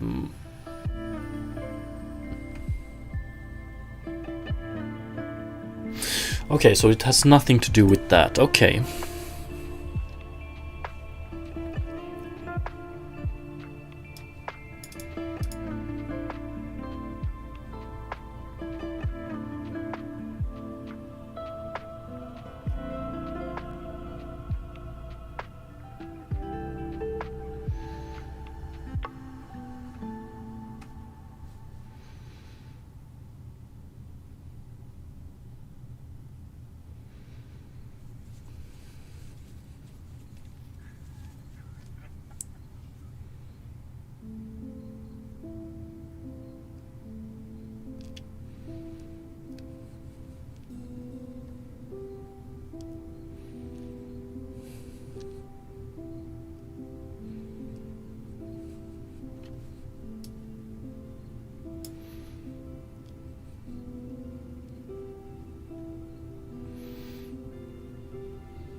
So it generates this one, or this one, this one, this one, this one, this one, this one. Right.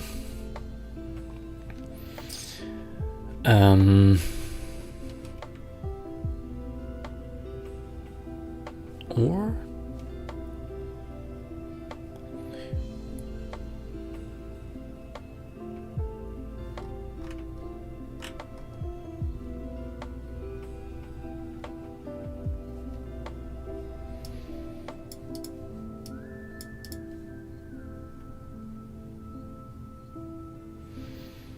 oh yeah, to make it okay. So this one is just to make it smaller towards the top, like.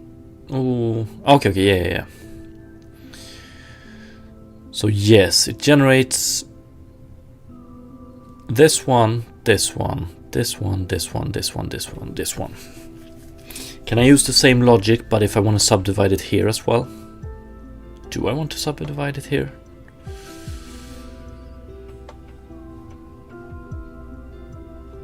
This one, this one.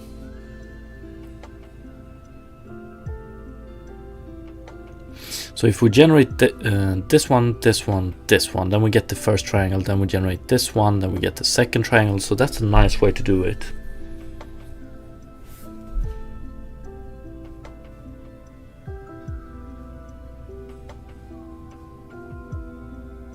Why couldn't I figure this out? Oh well.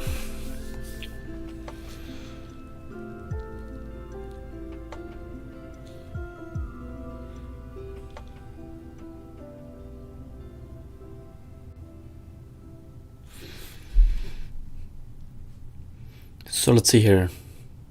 I want to see.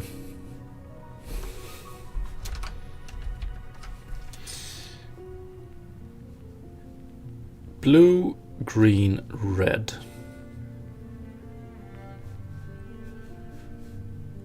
Yeah.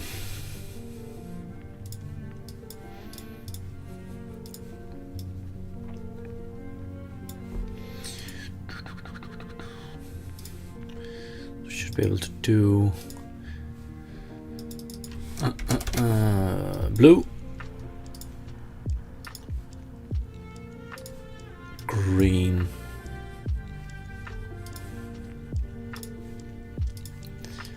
red, blue, green, red, pink.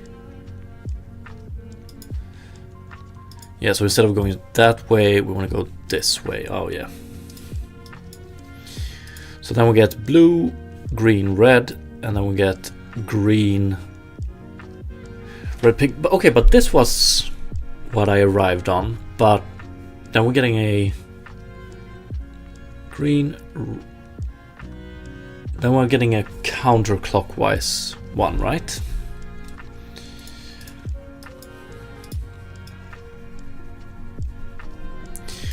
But I don't know how the geometry shader does it behind the scenes, but if we just go by the order we enter them. So first we have green, or blue, green, red, clockwise.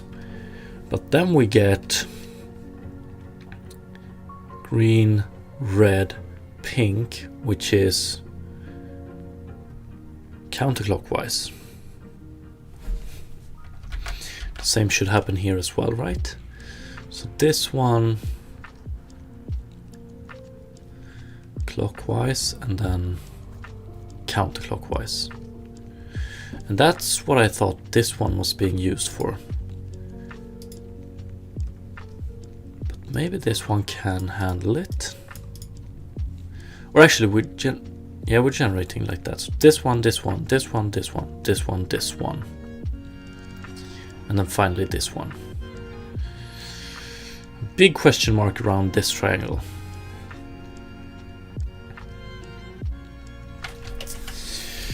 HLSL geometry shader clockwise.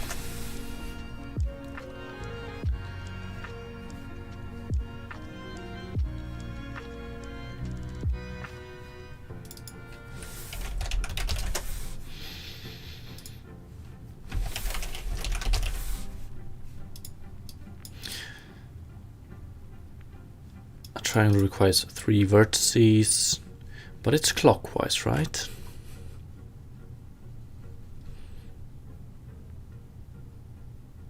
So what the fuck? Although it doesn't really matter because, okay, yeah. It doesn't matter at all because we're rendering the grass straws from both sides, so it doesn't really matter if it's clockwise or anti-clockwise.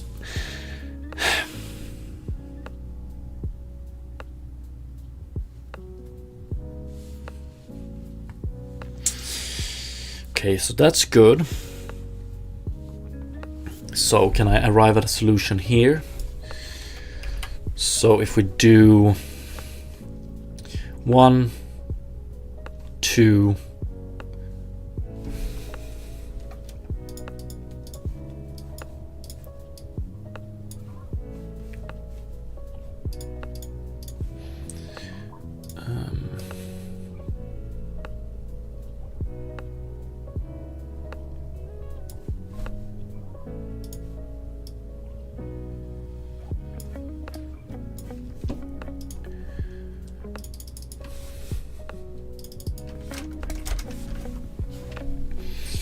one, 2,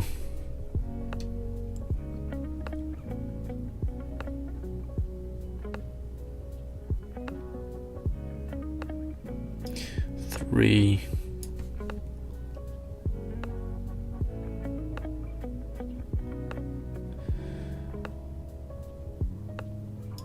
4. Although, okay, so either do it like this or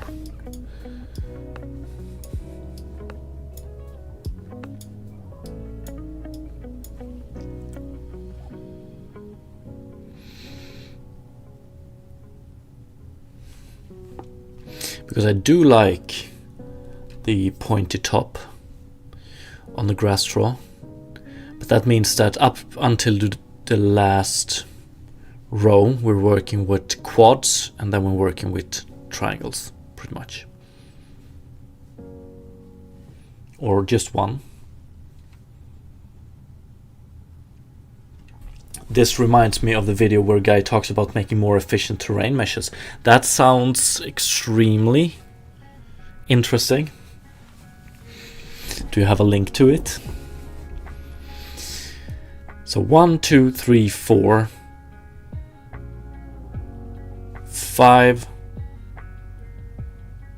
6. But this becomes extremely weird when we start with these later on.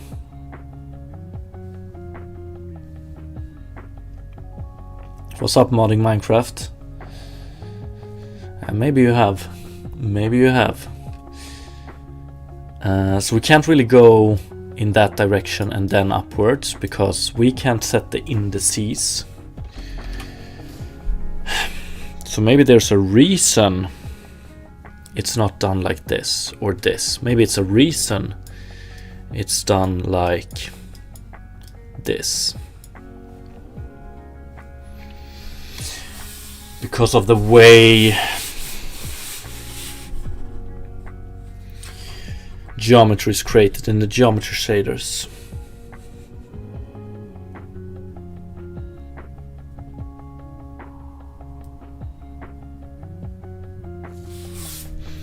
Would be nice to figure out a way for this though.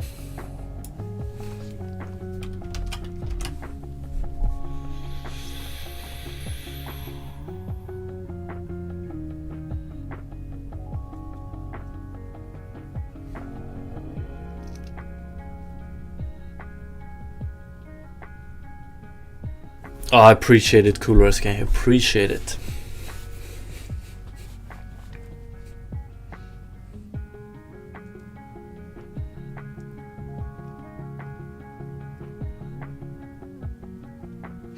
Like, because if we do it like this, when we want to generate this one, these two vertices are way down in the stack, so it gets fucked up, you know.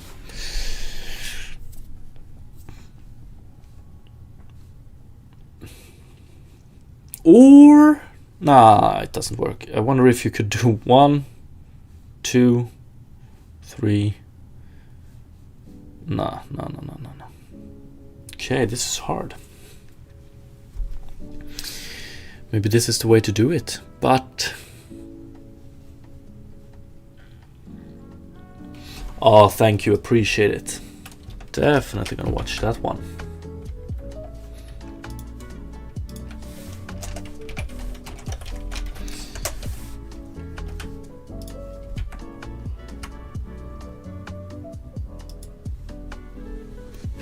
Thank you, thank you.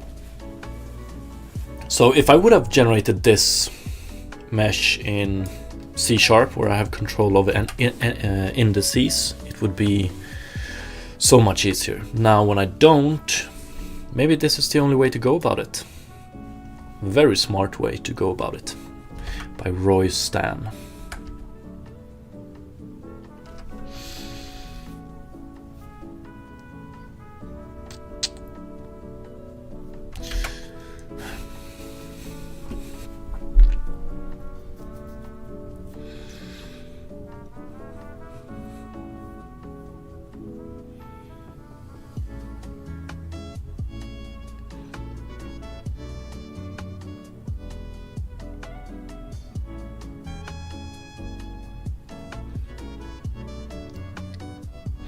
And it makes sense in a way, because grass straws are usually extremely thin.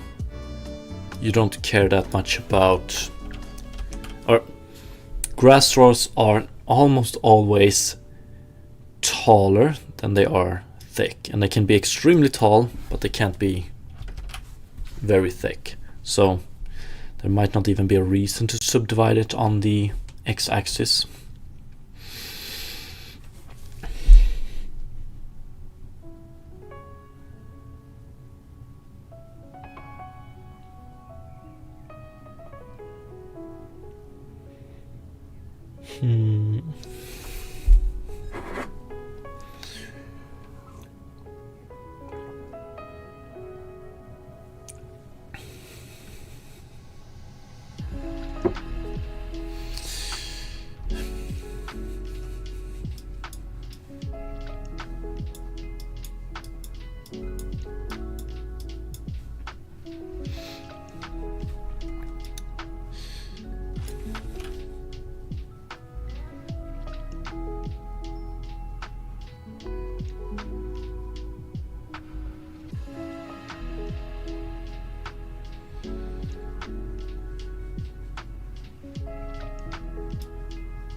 Thank you. We'll save that one as well.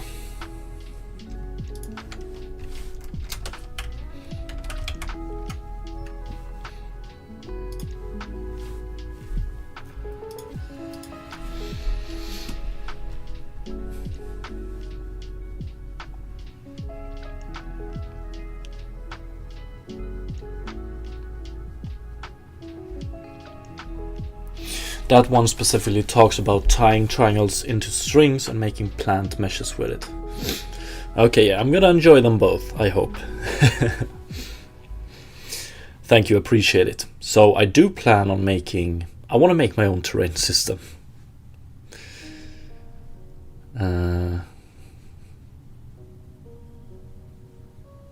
So everything that can help in that is highly appreciated.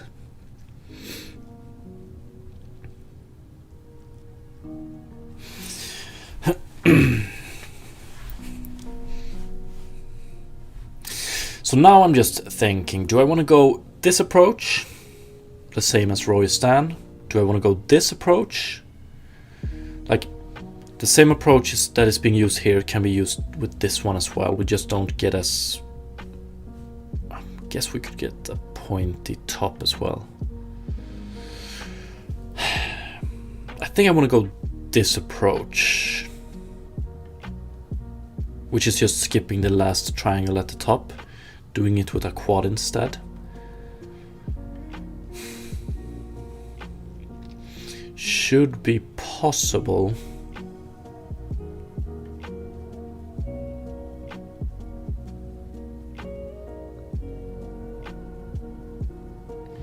Is it possible to draw it anyway?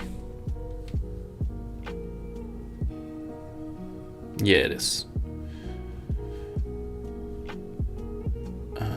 So it becomes this.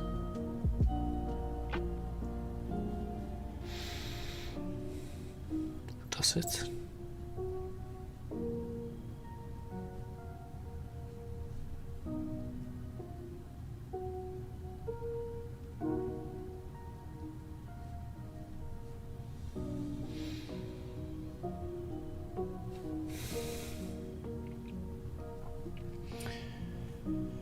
The plant video is actually precedes the terrain one, so we want to watch that one first. Okay, I want to watch the second linked clip before I watch the first one. Okay.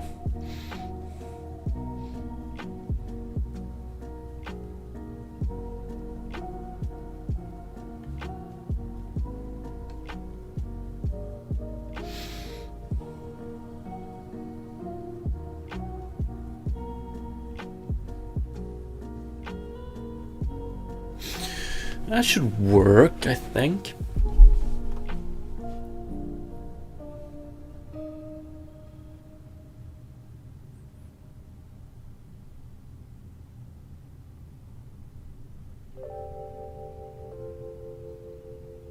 Ah, fuck it. We're gonna get one triangle at the top that is a little bit fucked up, but I'm okay with that. I think I want to go this approach. I'm a little bit sad.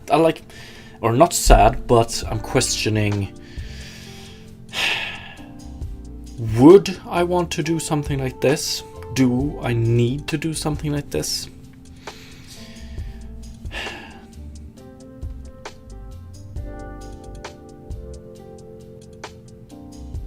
Like, my first initial thought is that if you do something like this, you can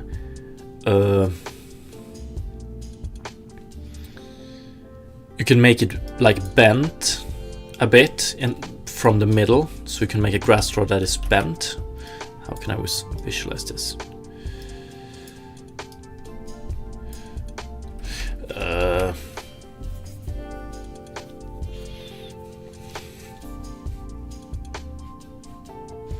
But that is probably best done with just a normal shader. Don't want to go with as much detail as that. So shelf this one. I'm gonna think about it. This is one of those things I'm gonna think about when I can't sleep. Is it possible or is it not? But settle with something like this for now. And we generate them in this order: blue, green, red, green, red, pink. We don't care about this one being counterclockwise and this clockwise, because we're gonna render them from both sides anyway. Does it fuck up the normals? It should not.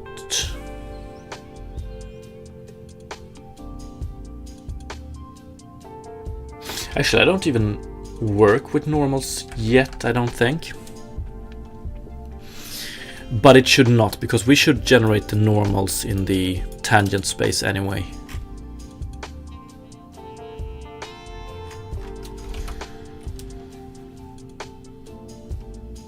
Nah, it shouldn't.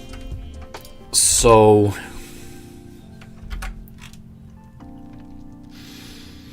let's create a function for generating the grass, or triangles rather. So void, not void, or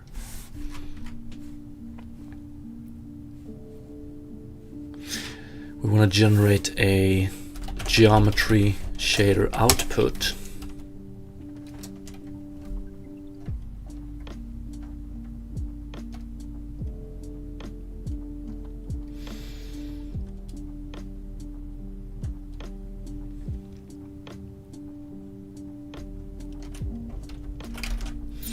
Generate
what do I want to call it? Generate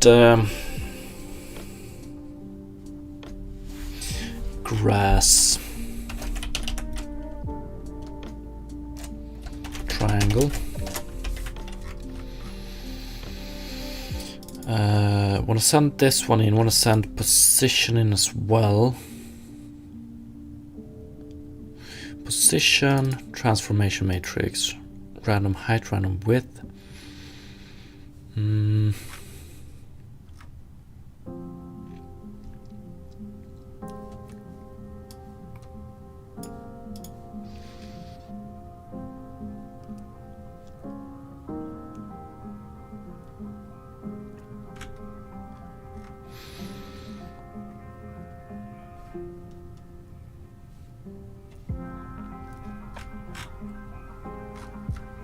Or actually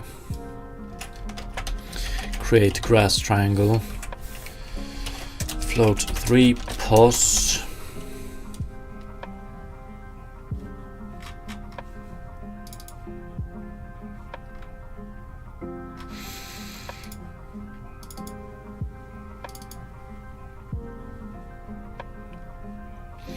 I want to rename this one.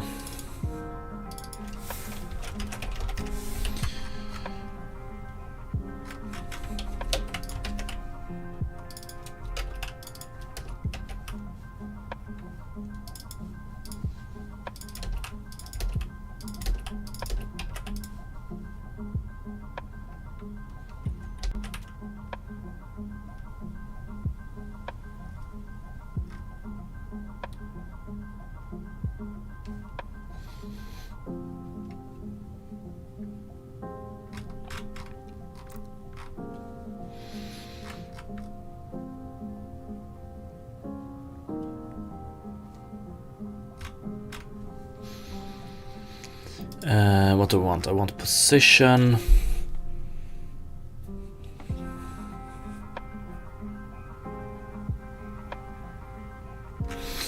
Actually, let's wait with this one for 1 sec and create it as a for loop first. So we don't need 2 for loops, we just need 1.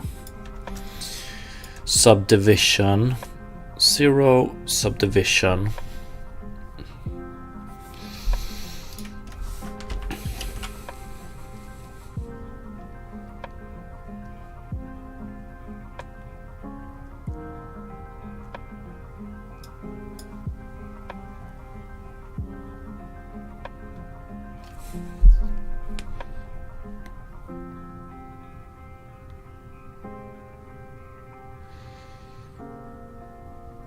First of all, I'm just gonna, I just want to split it up in the height. So let's go T, Do I want to do it with float here? Let's go with I subdivision. And then we do float t is equal to I divided by subdivision. Maybe.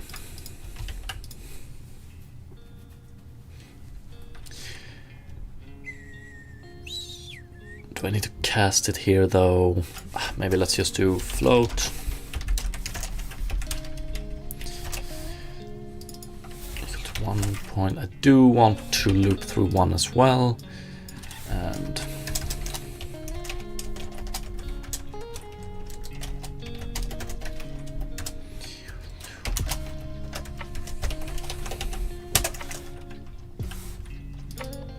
okay. Let's just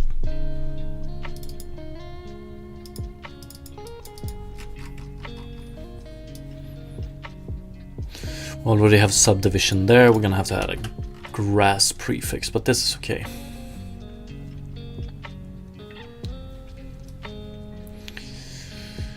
So it's float 3.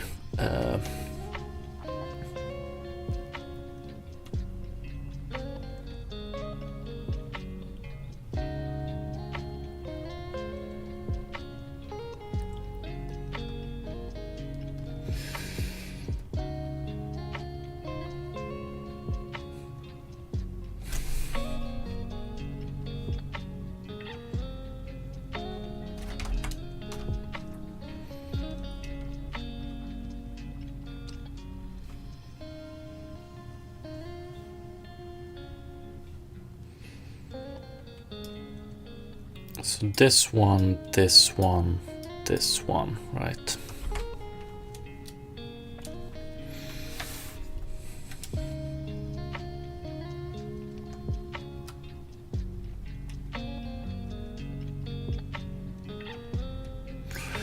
So it's only this one right now we're gonna do anything about. So first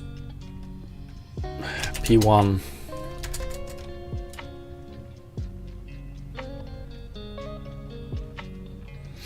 Yes, we're just moving upwards. We want to generate 2 points here. So it's always going to be float 3 P1 is equal to float 3 random width 0 and then height for all of them. So it's going to be t times random height. And then float 3p2 is equal to float 3 minus random width 0 and t times random height.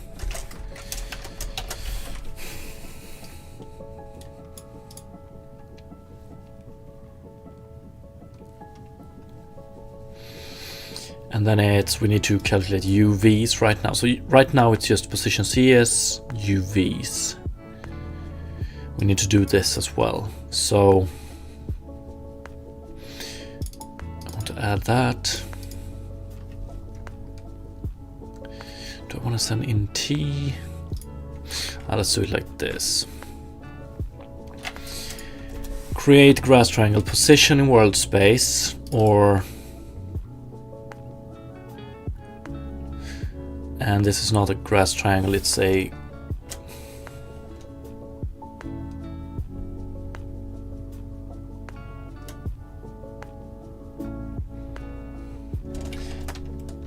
create grass point. Position VS.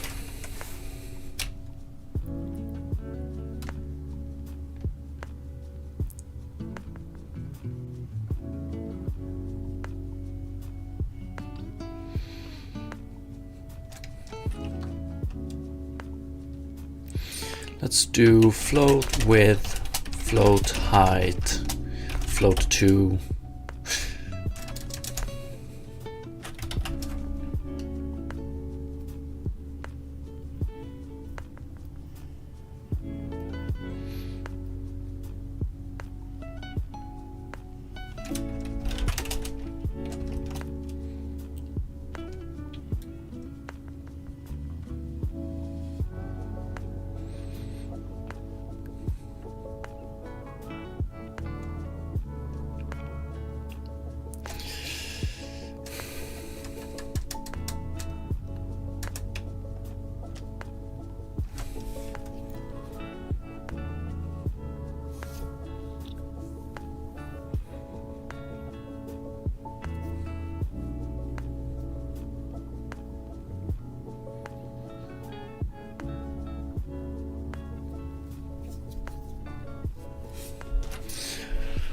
What is the best way to do this?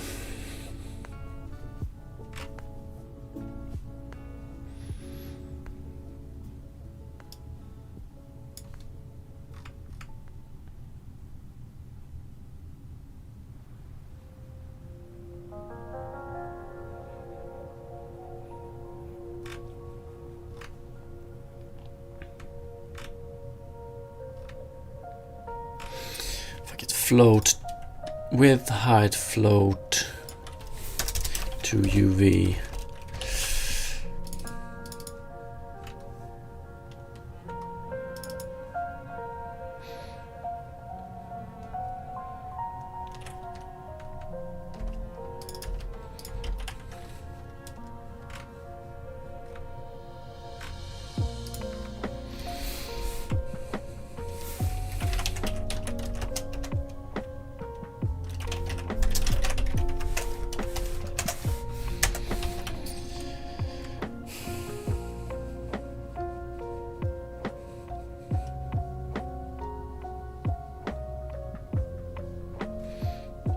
And also, here we just create it once and then change these values and return it.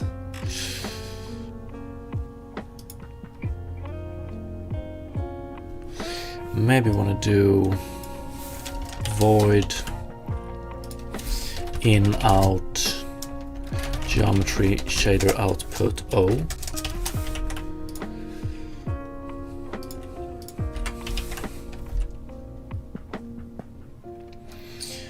And then we do O is equal to transform world to H clip position vs plus mul transform float 3 x 0 z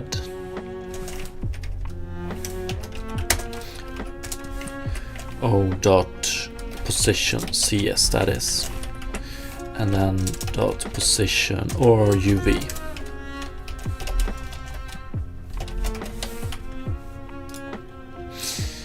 I think we're gonna do a lot more here later on, but this should be about it, right? And so now it depends on X and Z here. So it would look something like create get grass point or append grass point. But then I want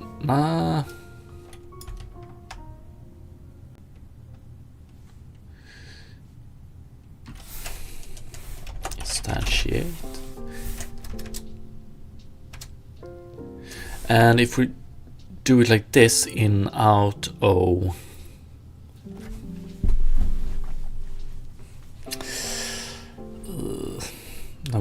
it would be nice to have this one in the function as well. That's maybe not possible.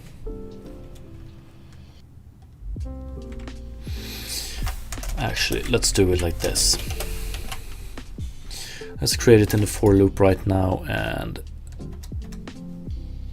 see if we can move it to a function later on in a nice way. So P1, P2, random width minus random width and random height.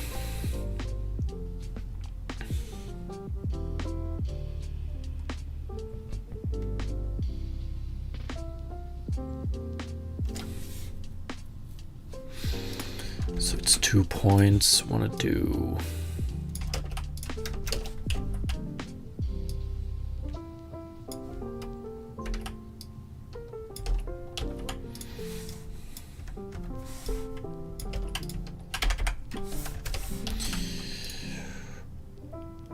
yes, and is it just T?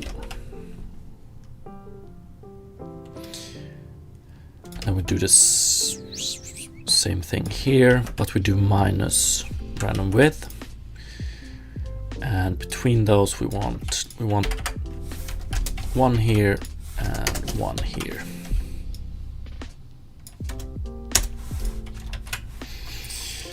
Okay, very interested in how this looks. Or if it works. Nope. Oh, yeah, of course. So, grass proportions. Grass subdivision.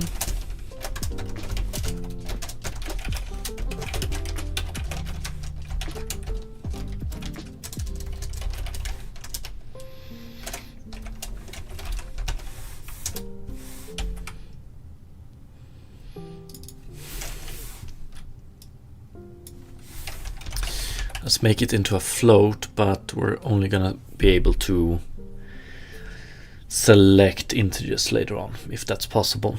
So it's a float here, float, float, float.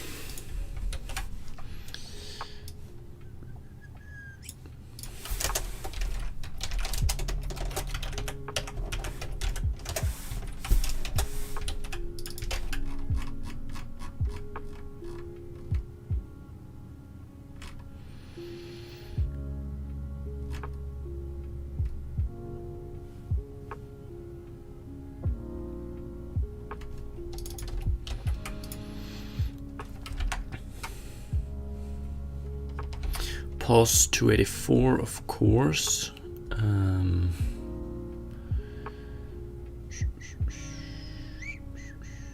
This one, position world space, which makes this a bit too long. Can we do this?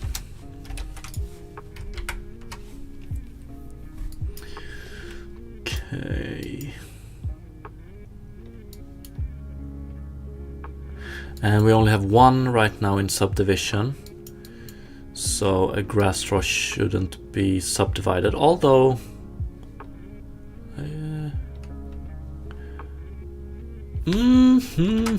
this is not the result we should see, right? We're just doing 2 points here. We're not doing the top point. That's weird. But of course, okay, we are doing, so we're doing 4 points actually. So the top point here is actually 2 points, but that doesn't make much sense. And this should be 1 and this should be 0 first of all. Random width, we shouldn't be seeing spikes like this, I don't think.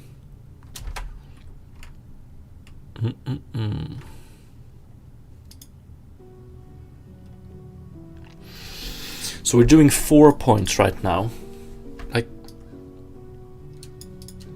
right, we're doing this 2 times. Unless, yeah, it should be. So we create this, and then we increment t, and we create this, and we create this. So this one this is 0 first, and then it's random height. And this is random width all times. Don't we get...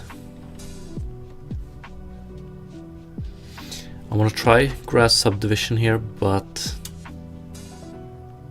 I want to understand this.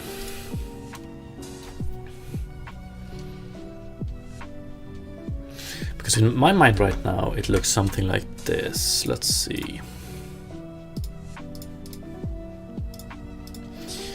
So we're generating this point, we're generating this point, and then we generate this point, and then we generate this point. So we should have a grass that looks like...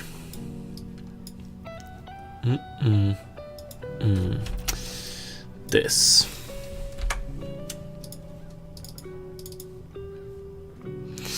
But we don't.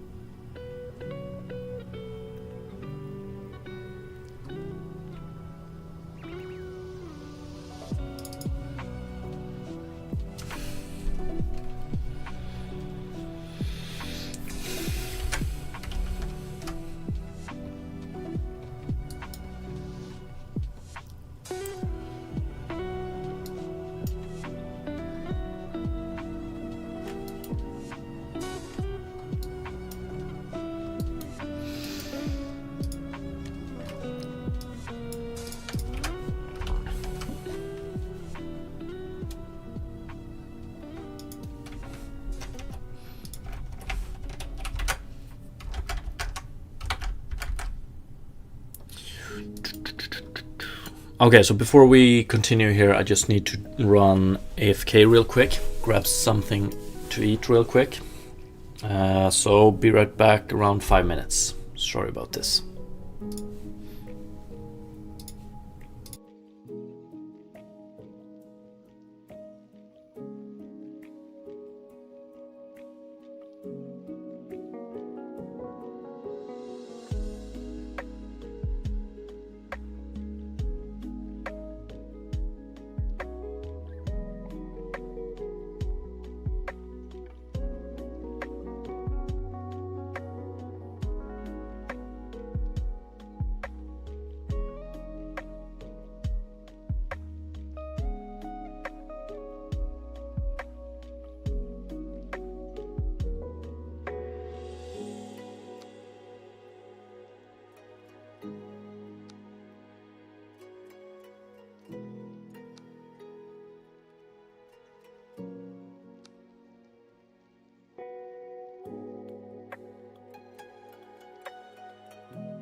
Okay, back.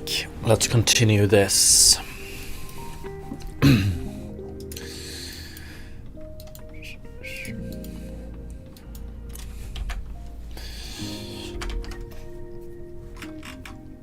So, this tiny bit of unexplainable. It's like, why are we getting this result? Ooh, yes. It should be, so now we're generating 4 vertices instead of, yes, we can see here that it's actually skewed. So we do generate 4 vertices, but we have defined here that the max vertex count is 6. But in total we are now generating 3 and 4. So if we do 7, we get grass like this. Okay. Nice. Just want to see.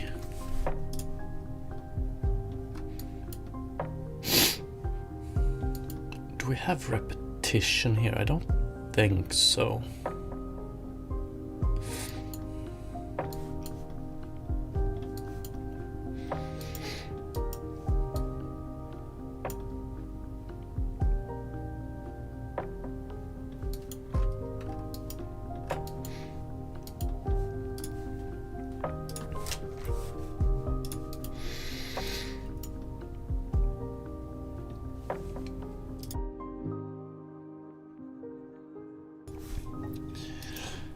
Okay, so what we actually want to put here also is max vertex count 7 right now. It's going to be, let's see if I can get this right. It's going to be 3, so these 3 always, plus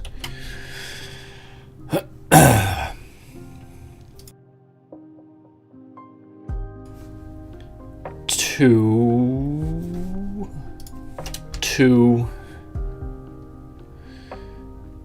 plus 2 times grass subdivision. Is that? Or we could do grass subdivision plus 1.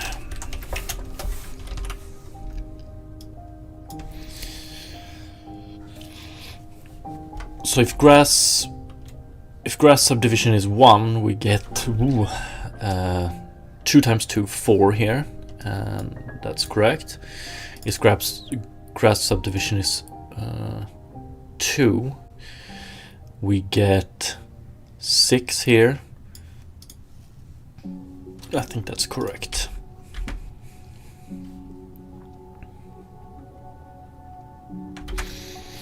Can't you do it like this?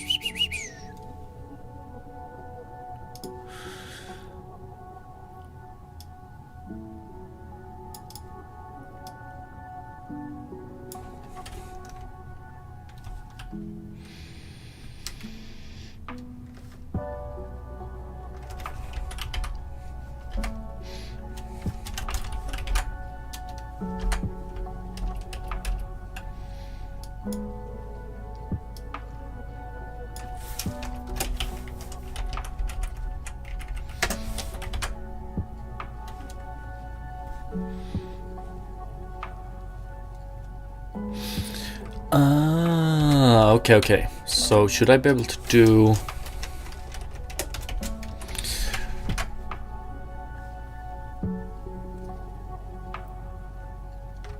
Or do I want to grass subdivision? Let's see if it works. If grass subdivision is an int. Do you do it like, or...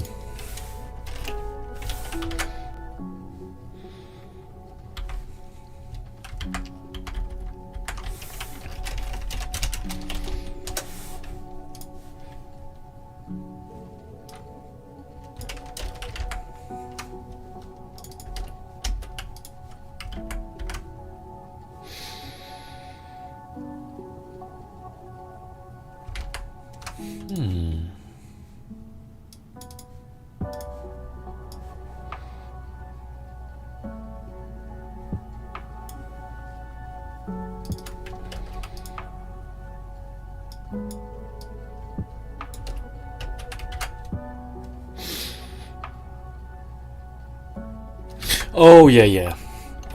So this one is integer now, but this one is not. So int.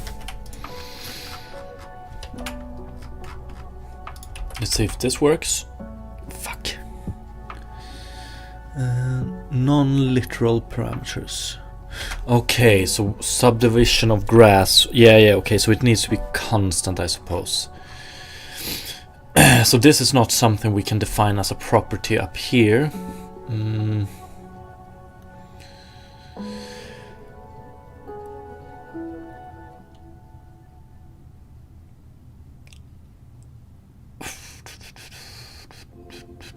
Could do it with...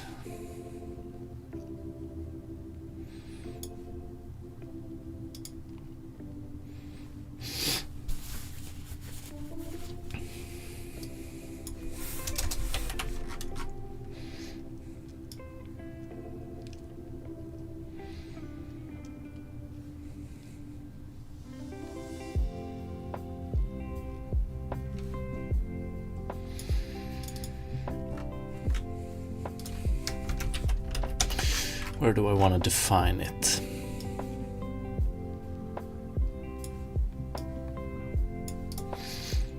Can we do it? Is this enough?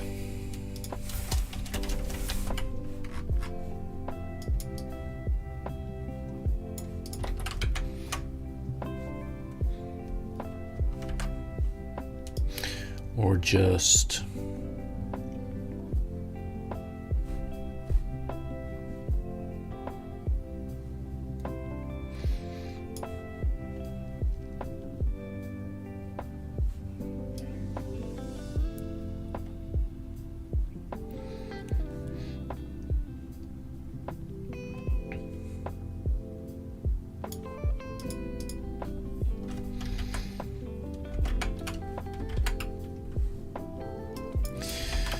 define. Yeah, probably want to have it. Let's see.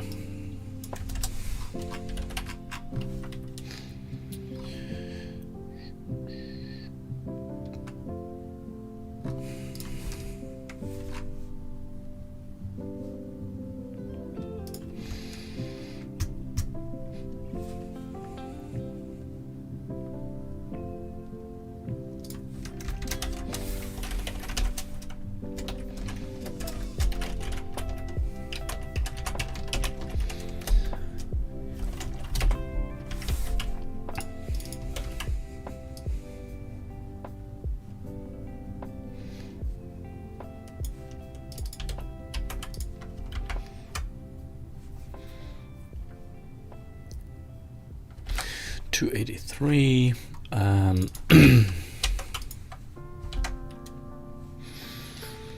246. What? Oh yeah, define. We don't have a. I want to do it like this. Okay, there we go. And I can do. So if I do 2.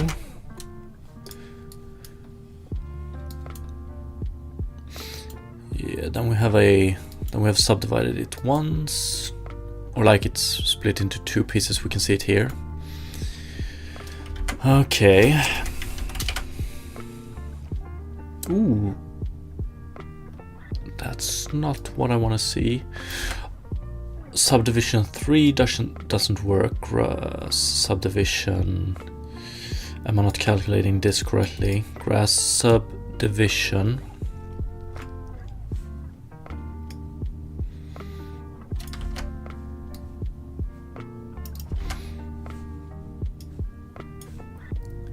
So if we have 3 here, we do have +1, 4, 8.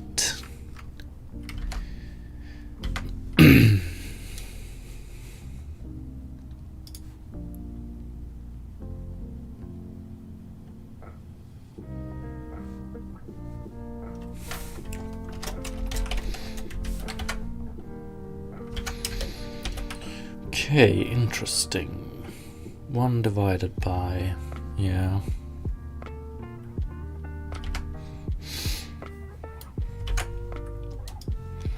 So we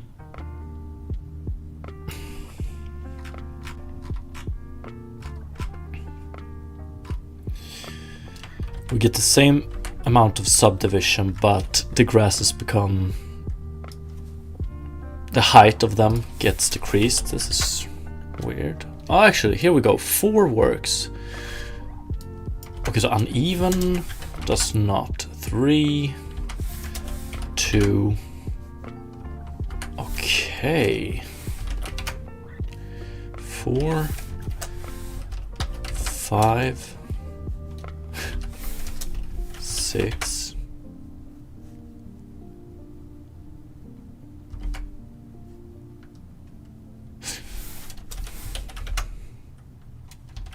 Okay, 6 doesn't work. 7.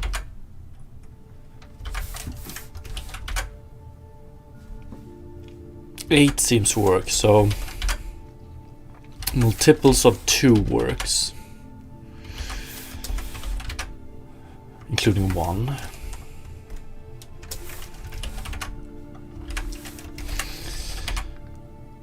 How did I manage to screw this up?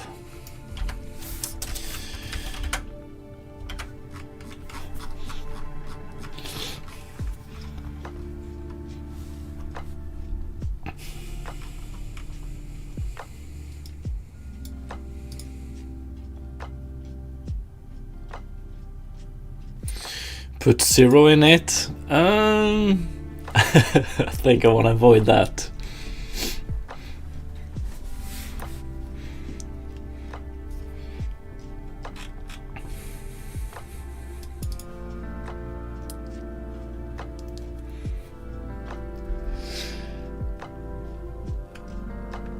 But what the hell?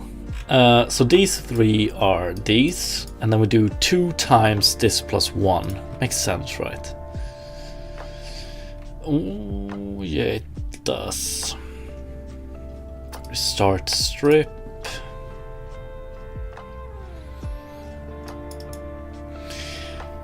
The T, so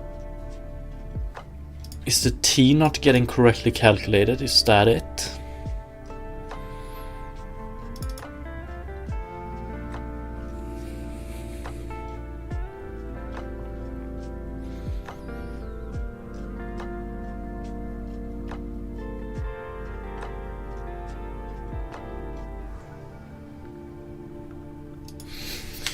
Yeah, so let's do what should be done from the start, I think. Let's try int 0 I is less than grass subdivision. If it's 1, or actually less or equal to grass subdivision. Here we do float t is equal to I by. Might have to cast the I to float as well, but let's see. Most likely. Yeah, 1, 8, no difference. So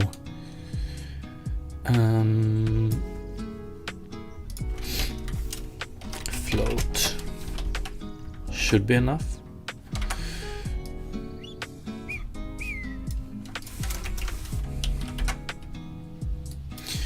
Two, 3, beautiful. Okay, 4, nice.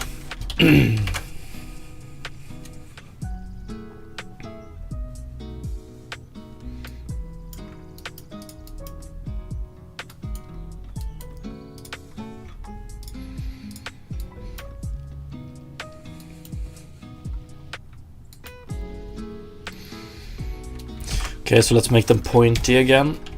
And I wonder how I want to solve the top. So first of all, the easiest way to do it is to make them pointy is to, the higher up it is, the more towards the middle both of the vertices go. This will make it linear. And I'm not so sure I want to do it linear. I might want to go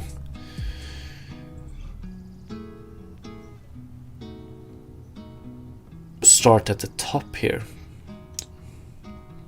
More Fibonacci. Yeah, maybe that's it.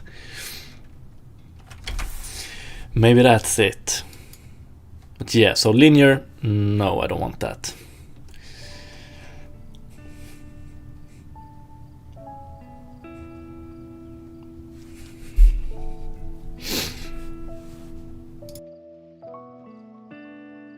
The easiest way to do it would probably be a mathematically, or no, the easiest way would be like a one-dimensional texture, but I want to see if I can make it mathematically. And then we could probably make it into a drop down, how you want to do it. So linear and so on.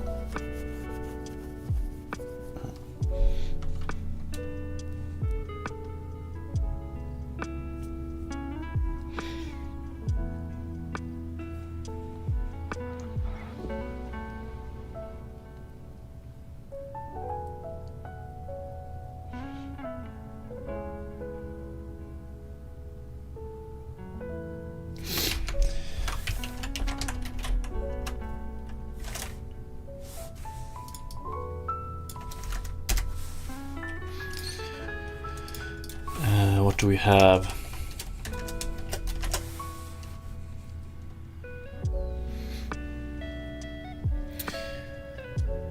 One is one.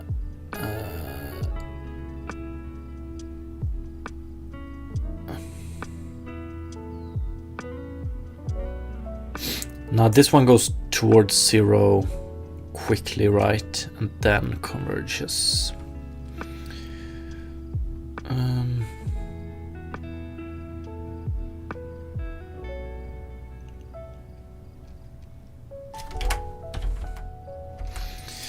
I'm getting a deja vu by this. I think I've tried to get a similar function before.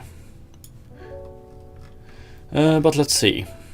Let's do it linearly first and then worry about the function in question. So it's the random height here, t times random height. Now actually we want to affect these based on random height, and if I remember correctly, Royston did 1 minus t for both of these. So that's the linear way to do it, I guess. So that means the higher the t, the more towards 0 these move.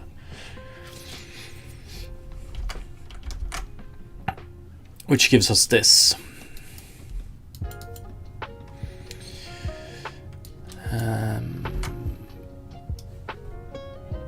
But doesn't look that good if you ask me. So more Fibonacci. Maybe that's what we want. And we also have a empty triangle here pretty much, but that's okay. But we can also make it like this. Let's see here.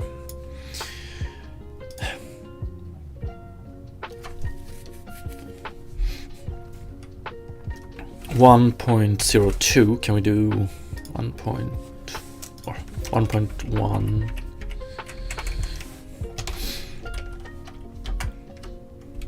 Which will make it a little bit bigger, but we will always have a little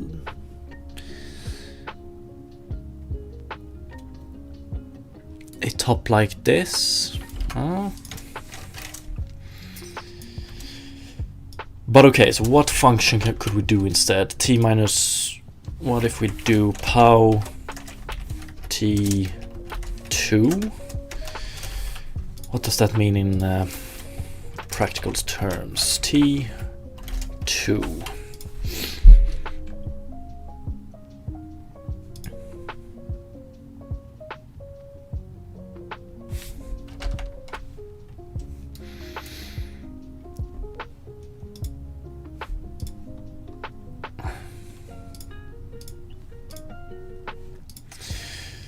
This might be similar to what we want, but so the visuals of it is highly dependent on the number of subdivisions. So let's fucking crank it up. Let's go from 2 to 16. Okay, so this to the power of 2. Is this more Fibonacci than linear?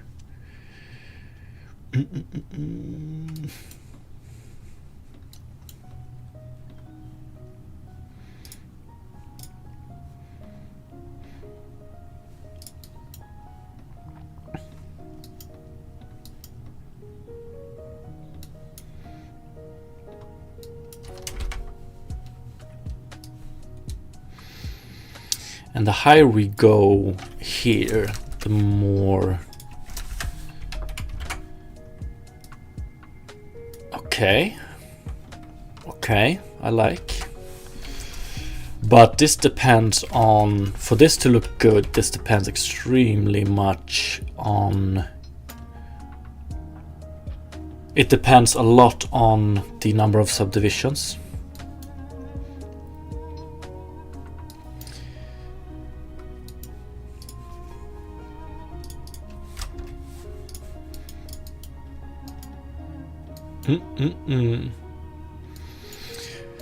Okay, so compare, let's go with 3 maybe. This to 1, 1.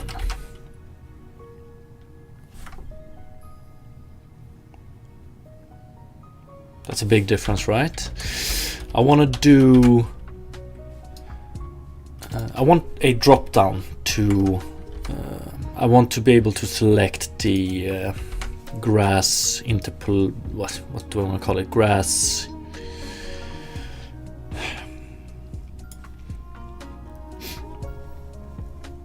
The grass...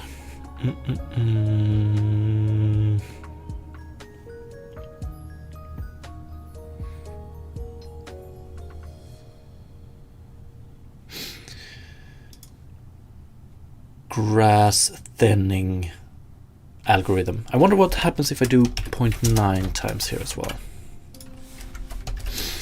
So we get a little bit of a point on top here. It's pretty cool, I think. I want to be able to do it, or to have this option at least. Even though it might be extremely small. Oof. I like the look of this, although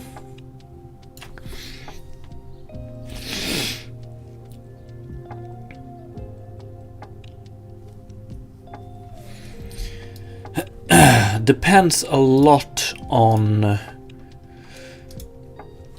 the subdivision.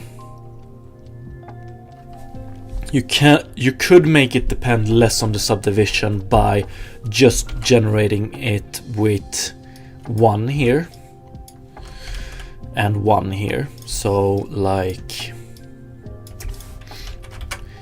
this, not like this, but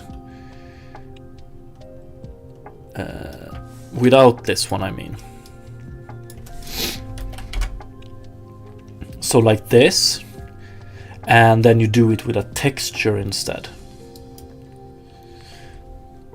So you do the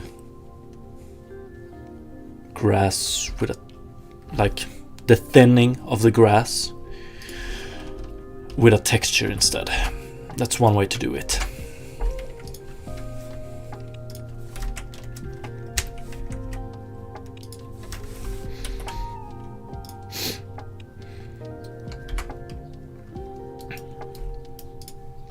And I'm thinking we don't need a... We can just do it like... Ooh, let's see here. I can do 0, can I? Then we get that. I would like to be able to do...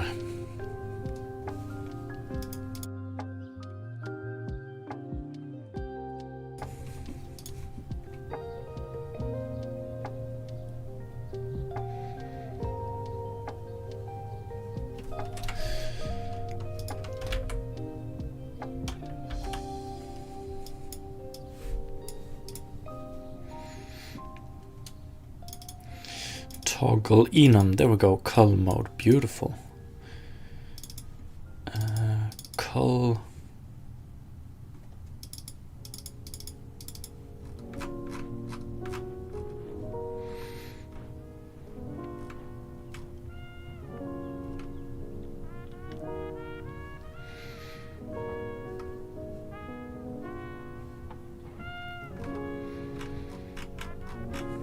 I would like to use my own cull, like drop down here. Enum. Should be able to do it.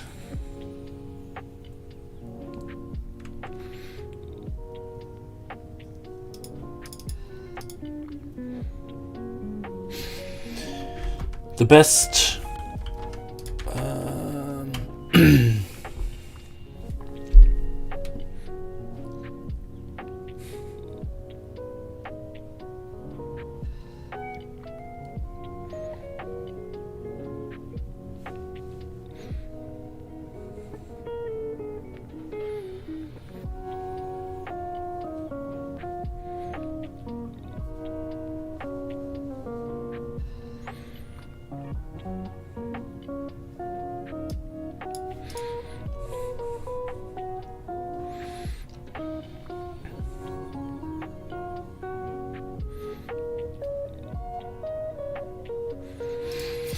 So we're calculating float width multiplier is equal to random width times 1 minus pow t4. And I would do width multiplier, but I like to have my multipliers in front.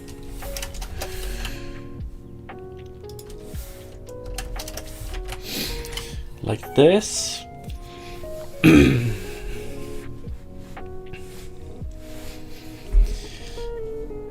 Is there some way I could add some variables here which makes this one just 1, just to keep it at 1? Random width. Whoa.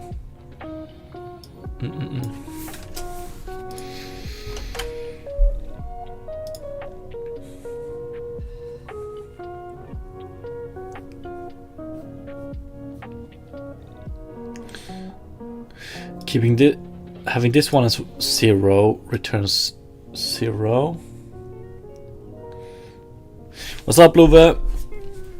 It's going pretty good. It's been up and down, but mostly up, I think. How are you doing today? Can I change this so that I want to control this one and this one?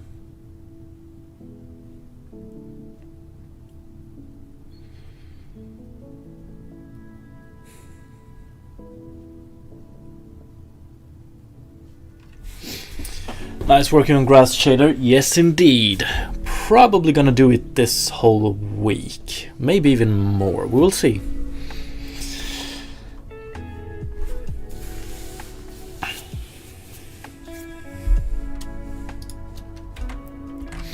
So let's see. We have something like this now. It's starting to take hold, but you can see we're working with a lot of triangles right now.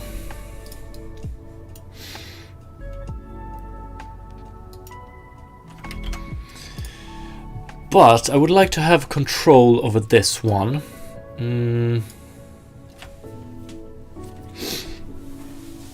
Yeah, I'm having high hopes for the grass shader. High hopes indeed. I wonder if I want to do...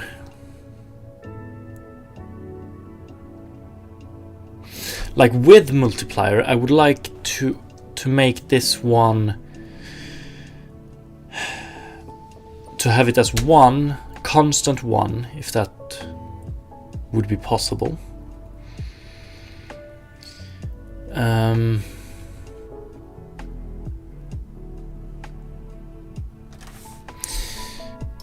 But just using...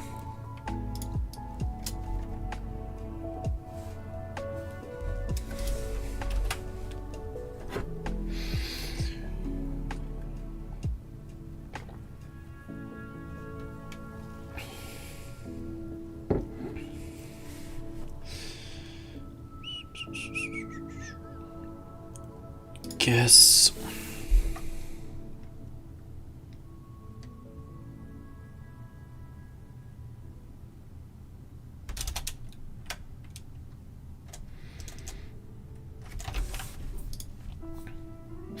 Whoa. If... oh yeah, can I make this... am I drunk? Let's see. I wonder if I can do... okay, let's see. Grass width bounds. Grass width...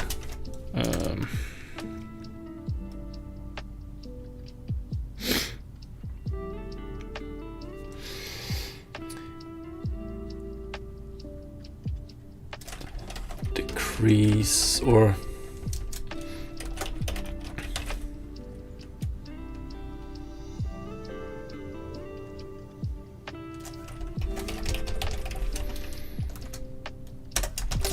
grass width decrease exponent.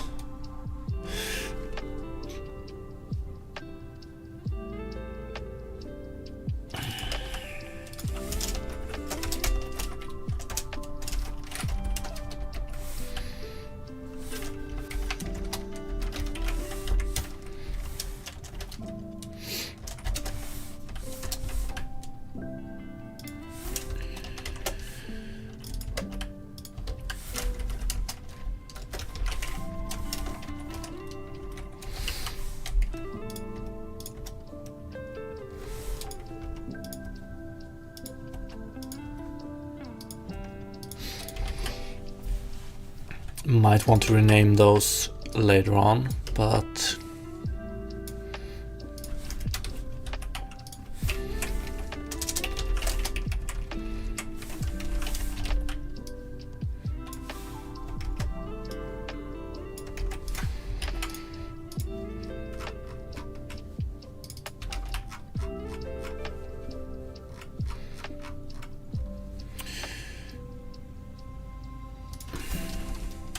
multiplier and then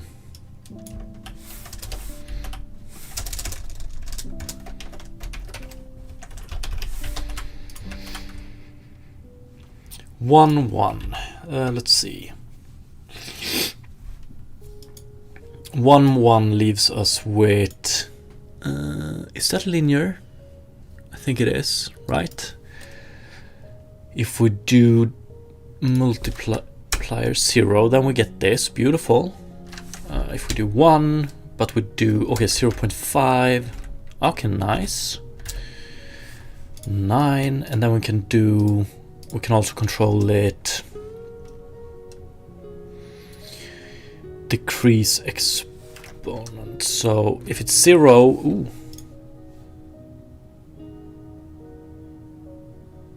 okay. 1, 2, 3, 4, 5, 6, 7, 8, 9, 10, 100. Yeah. Okay, so this is nice. I think this gives very good control. And I didn't think about it previously, but this also opens up the possibilities to have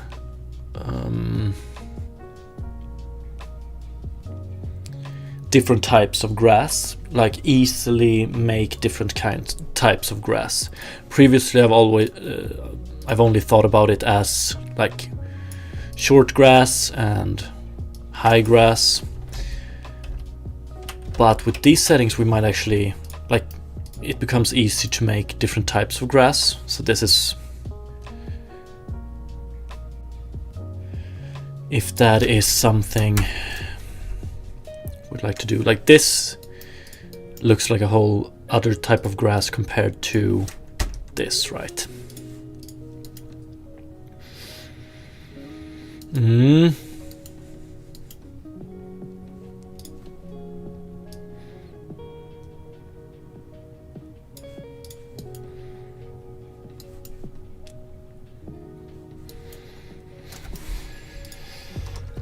I'm a little bit sad about this one, though, that this one needs to be a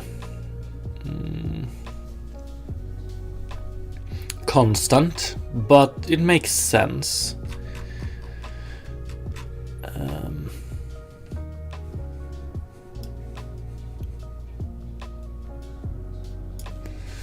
But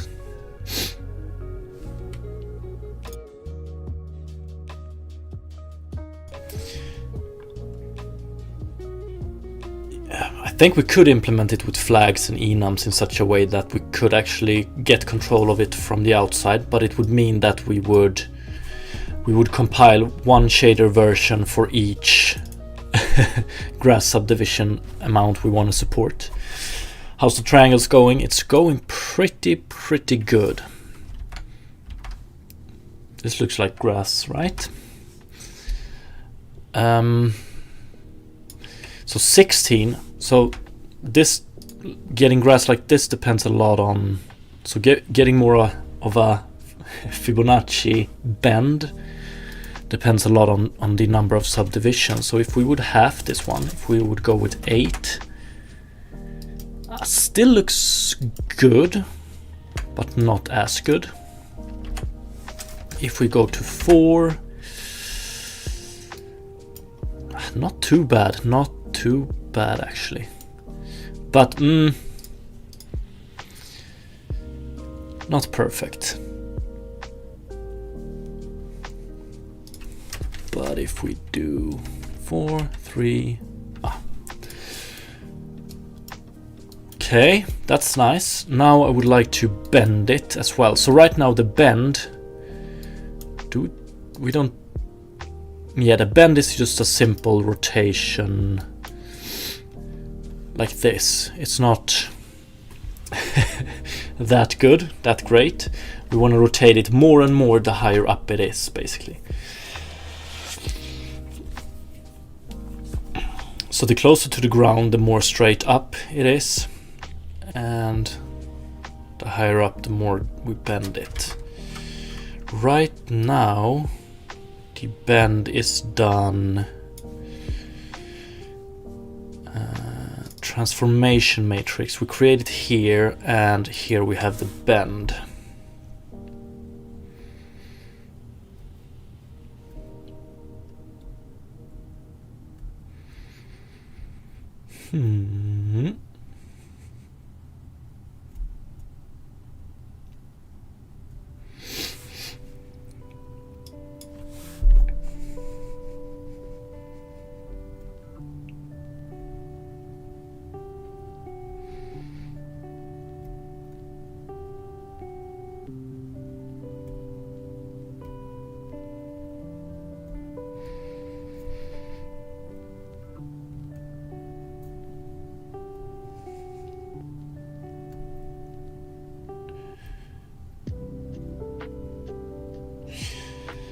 So one way to do it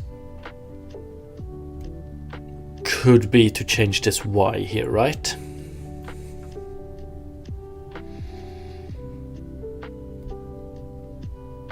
I think. So we don't rotate it here. We remove this one from the transformation matrix and we add it here instead. I think that's one way to do it.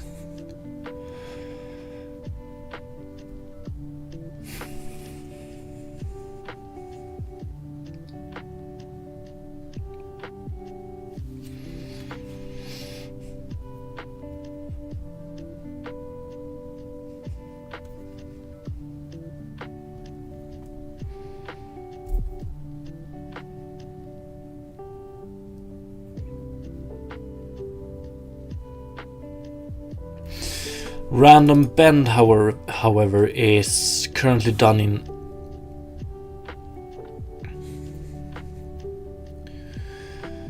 in pi, so we're working with radians. So random bend is a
okay, so rotation.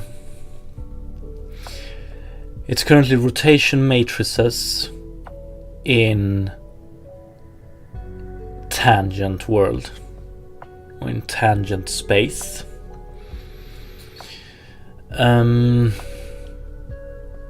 Fuck, can we skip that? I wonder if we can.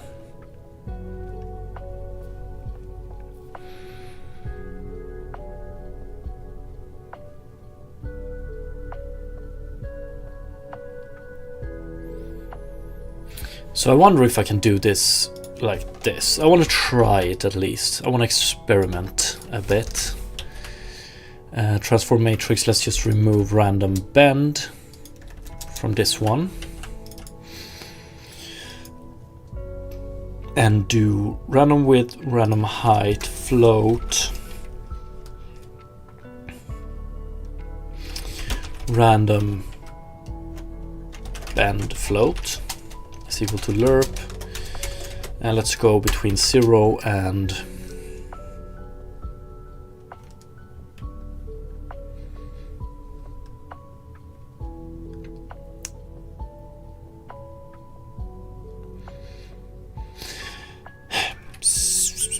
0.1. Oops. Random float position vs. What have we not done? XYZ, YXZ, YZX.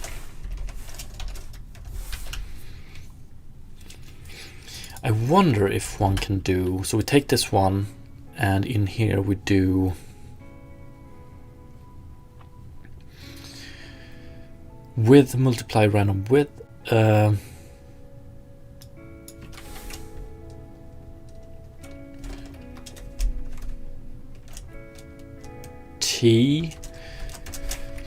t times random bend float.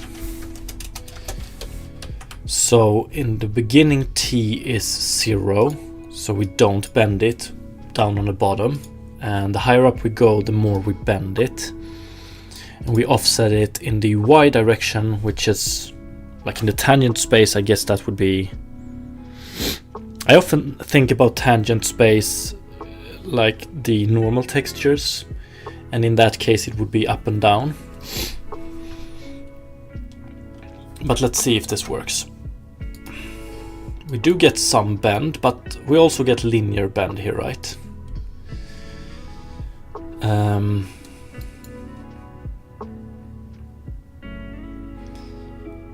So it looks pretty much like it previously did, but now we should be able to do... Actually, let's lower this one to 1 again. So we just get a linear bend. We want to add...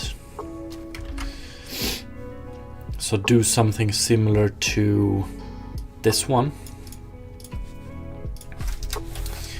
Float bend multiplier is equal to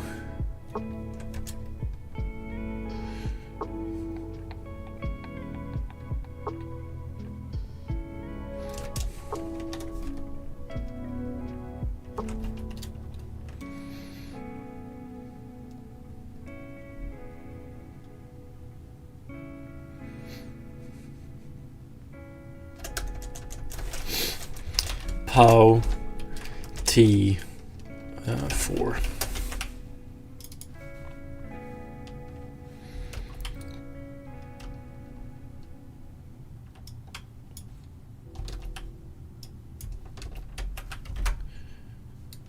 Right.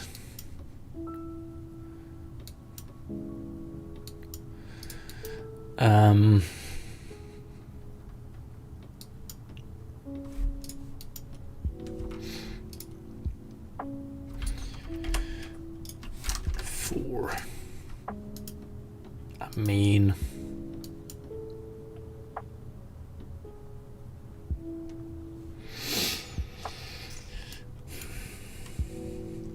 what's up? I'm me. Have you finished that game yet? No, unfortunately not.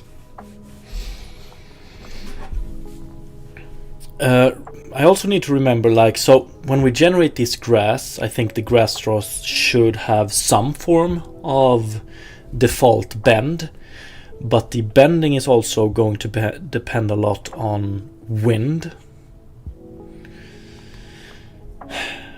So do I want to do the bending by offset like this, or do I want to do bending with rotations?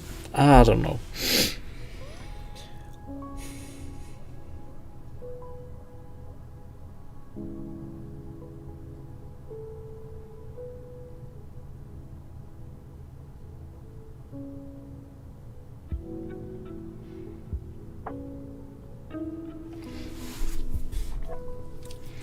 And the current bend is, it looks to be a lot, maybe too much. Like this one, what the hell is going on here?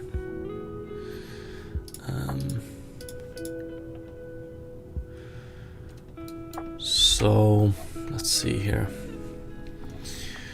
Random bend float 0.01. Oh, that's probably too little. Do we have any bend? Not much. 0.5. Probably a little bit better. Just something feels a little bit off with this way of bending it, doesn't it? Or actually it might be this one, might be too much. That looks a little bit better, I think.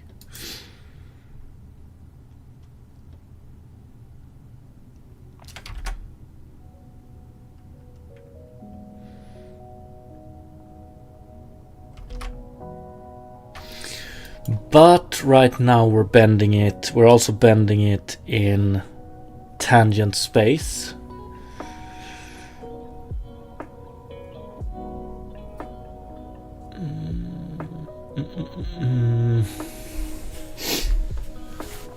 Maybe I'm like moving a few steps ahead when I'm starting to think about wind here.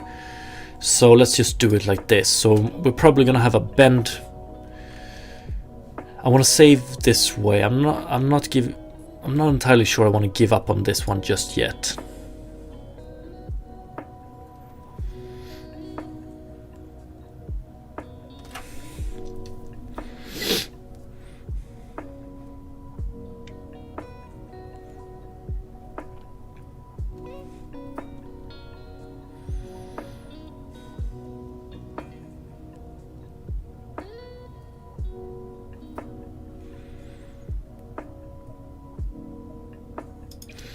But so I probably want to introduce a grass bend increase multiplier.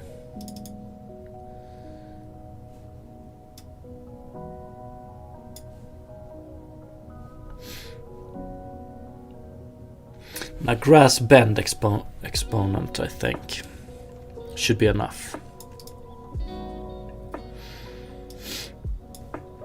Random bend float.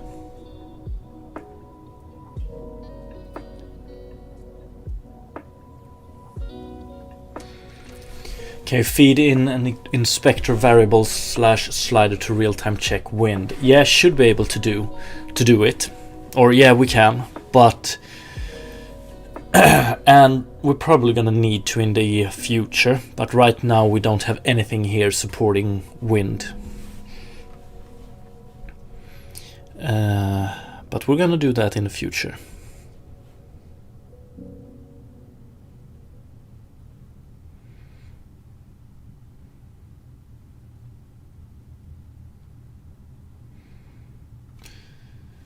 Okay, let's see here.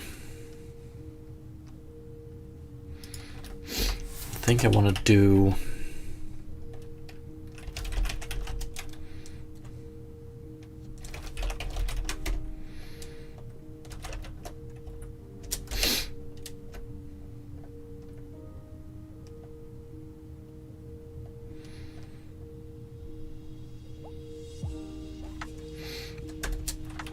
position right world space.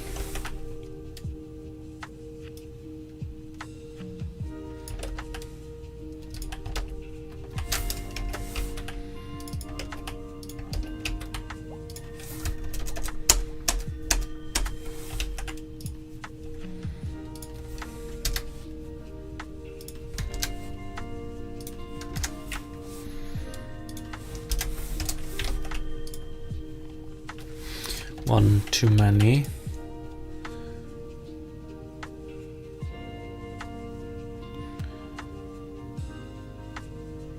And one too few.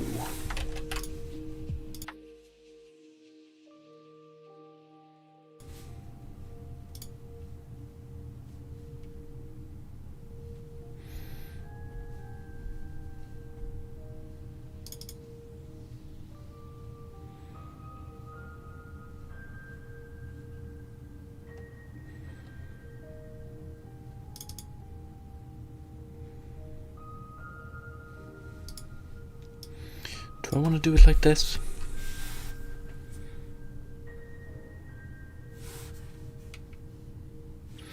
But I mean, treat wind as vector 3 direction strength that moves things about so you can test real time. Yeah, I don't see why that wouldn't be possible.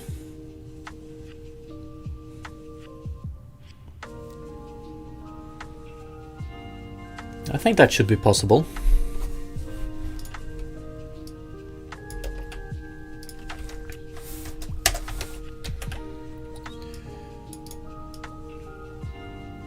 Actually, one sec. So the only difference here is this one.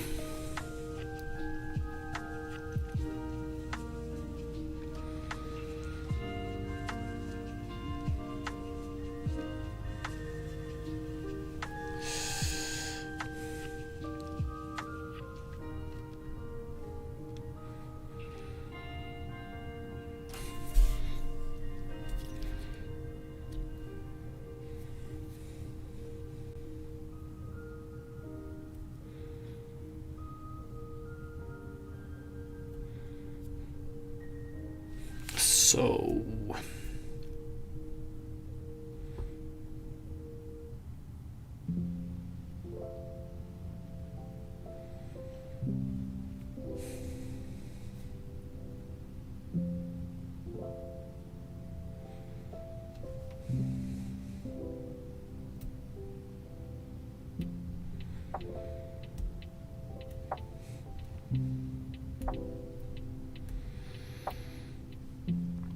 are they always gonna have the same width, the same bend? Maybe I wanna alter that in the future.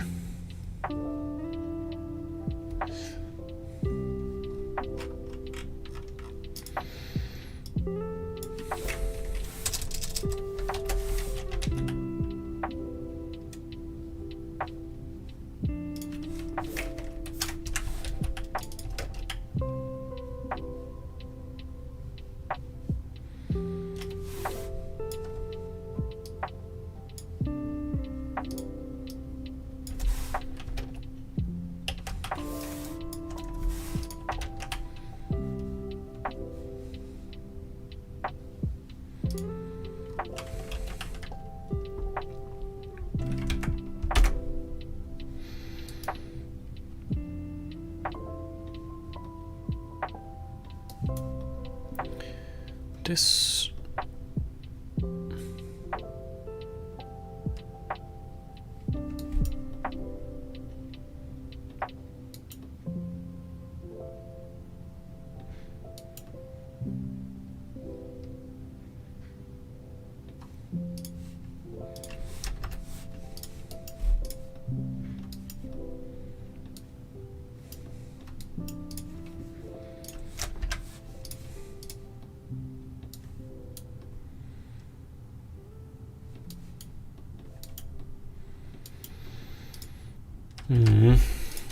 so I want to define grass width decrease multiply grass width decrease exponent, a grass bend exponent,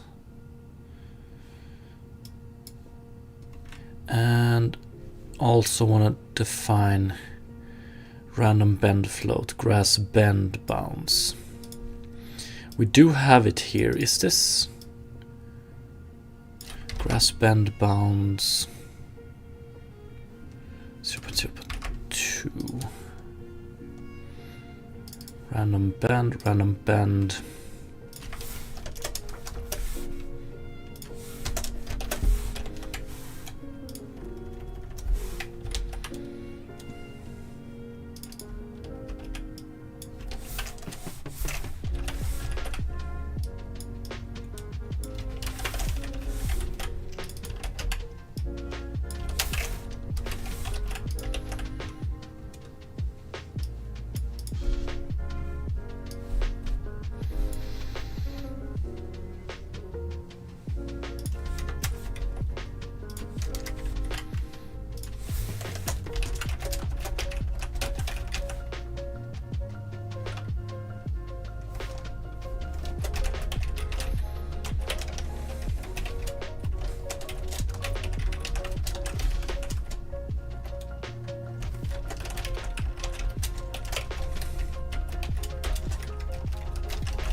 creature collecting game, grass shaders. What do you mean? The madness of it all. Okay. Why do we have an error here?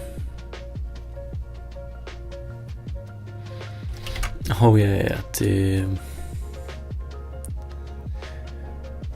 we need to take this one and we need to put it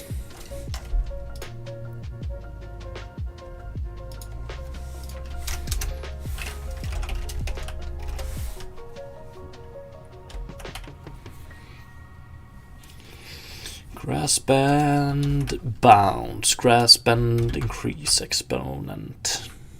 Come on. Random band float. Yeah, we don't.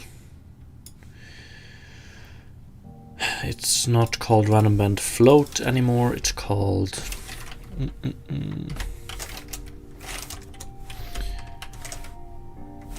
random band. Where are them creatures? Hey. We'll get to them, we'll get to them. Okay, crazy bend. Crazy bend.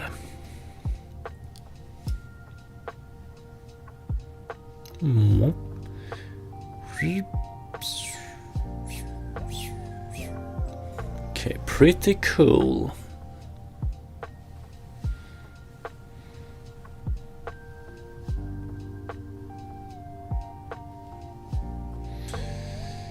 Okay.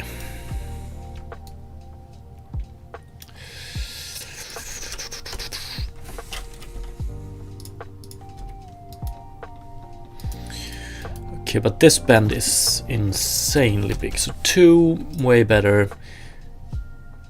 Whoa, whoa, whoa. Grass bend, why? Okay, the spaces are a little bit weird here, but let's go 1. Look at this. Ah.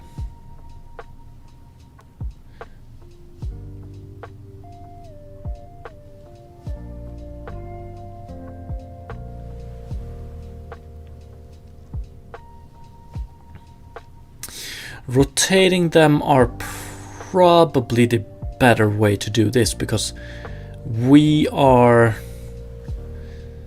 if we do it this way, we could put on a limit, but if we do it this way, we might make the grass longer than it's supposed to do. I don't think you can do that. You don't have the same problem if you do it by rotation. The grass stuff is looking pretty cool. Fuck yeah, it does, man.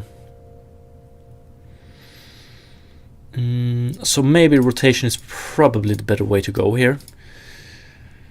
I'm gonna keep that in mind. And we want to bend. We want to base the bending on. Oh, we can do so many things here. Bending can depend on height. So many things to do. But let's keep it like this for now. Need to add. Optimize, fix banding artifact. This one is already fixed. Let's see here. Optimize, fix errors, artifacts. This one. And I also want to add a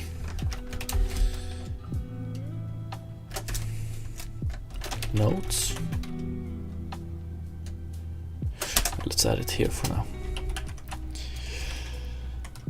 Bending of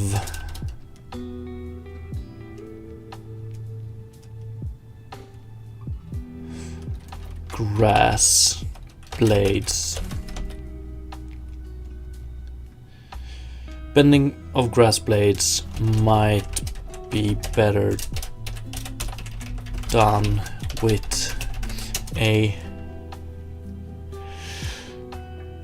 rotation approach as opposed to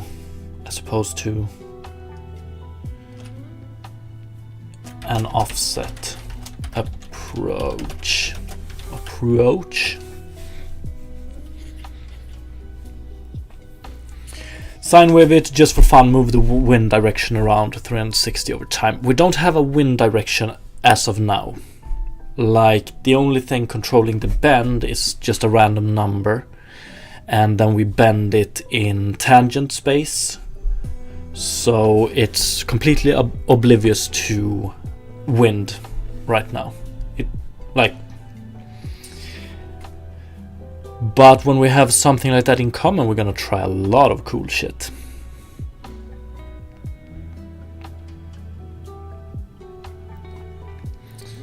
Oops, did I just end my sentence with a semicolon instead of a dot?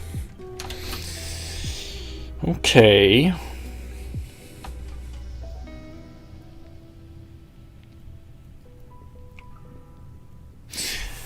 Okay, so like the wind direction, the grass straws are gonna bend. Yeah, we can do it for testing. Are gonna bend in different directions, but you could make it like this. So we could do grass bend bounce. We can do. Let's see here, grass bend bounce. Random bend. We can make this depend on, so we could multiply it with sine, what is it, time in Unity.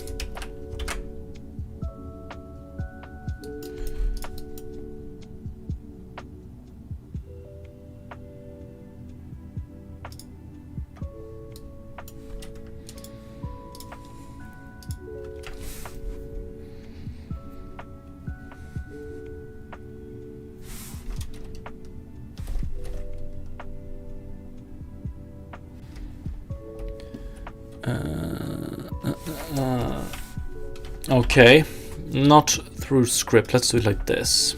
We're gonna use underline time in the shaders, and we're gonna do header test variables.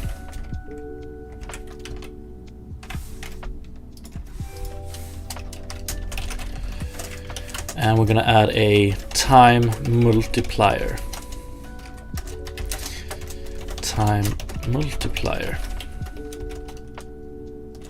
Float, and it's going to be 1.0 for by default, and then we add it to here,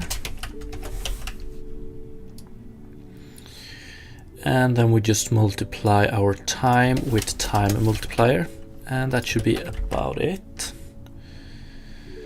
And we'll do plane 0. Let's play it. And we do pause, or actually not pause. Let's see, we can change it to 10,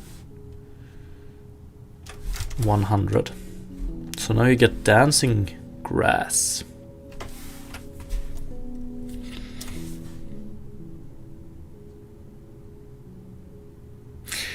Pull the sinus x out to the script. I'm not sure what you mean.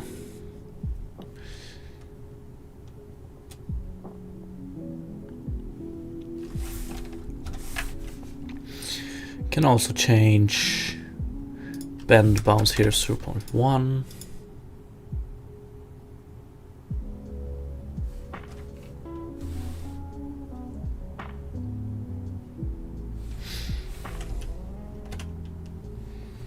Dancing grass, indeed. Hey, here's the creature. Here's the first creature in the game.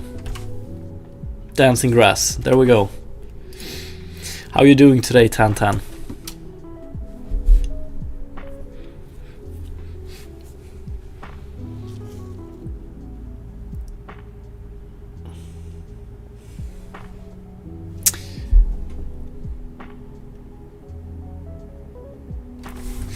I'm me. You want to make the grass move from world stuff depending on its location, if it's in wind, shade, etc. I do understand all that. We're not there yet. Like you're a few steps ahead. Like what I'm trying to explain is that the bending of the grass right now is totally random. We bend the grass in the tangent space, then we transform it to world space, and since we do a world space rotation around the world up axis or the grass up axis, you're gonna get grass bending in different directions.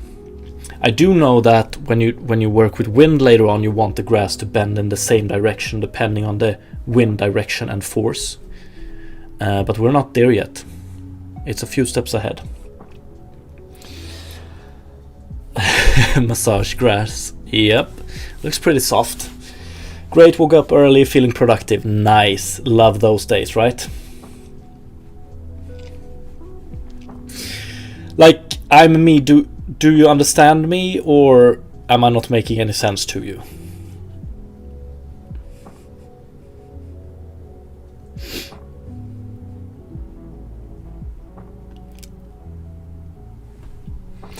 I like the dancing grass. It's a bit like the moon in Hattie Fnatters. Oh, that's true. I see it. I see it.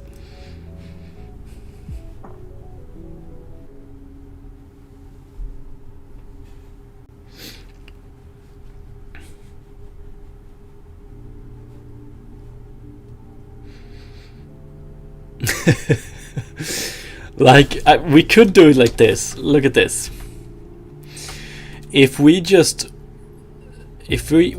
remove the random rotation, if we go, oh, we could actually do it like this, now when I think about it. And we don't need to be in play. We shouldn't be needing to be in play mode since it's a shader, yeah? Okay, we have to move around, otherwise it doesn't update. But okay, so we could also do random. If we do where grass height with bend grass, don't I have this rotate? Oh, okay, we do it purely from script. So random rotation here. Fuck it, let's just do 0 here. So all grass, we don't rotate the grass anymore. Now you have them all on the same axis, you see? So now it looks more like wind, right? Still dancing, but in the same direction now. And you have some grass that is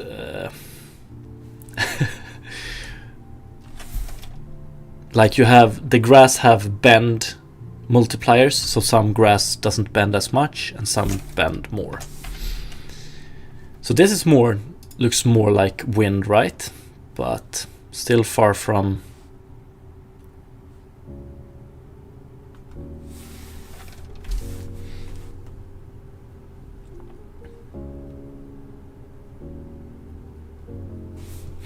Is this an old school Disney animation? Imagine how cool if the grass pulsates to the beat of the BGM.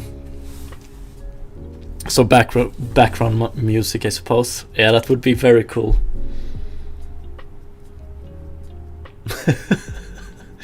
But I'm a big fan of. Love the outlines here. Love it.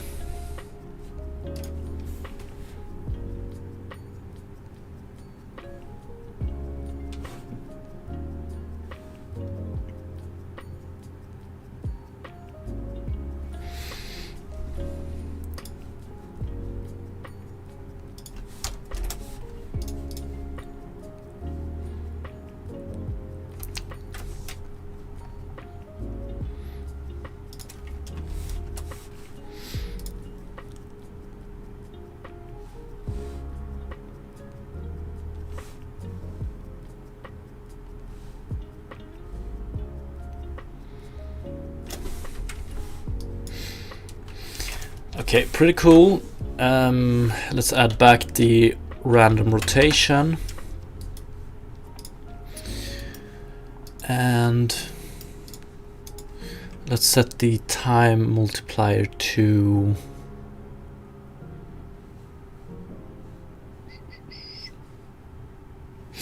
But the wind is uniform over the entire mesh. Yeah, definitely. In the future, the wind will probably use a Perlin noise to make it non-uniform. So it's okay. It's okay.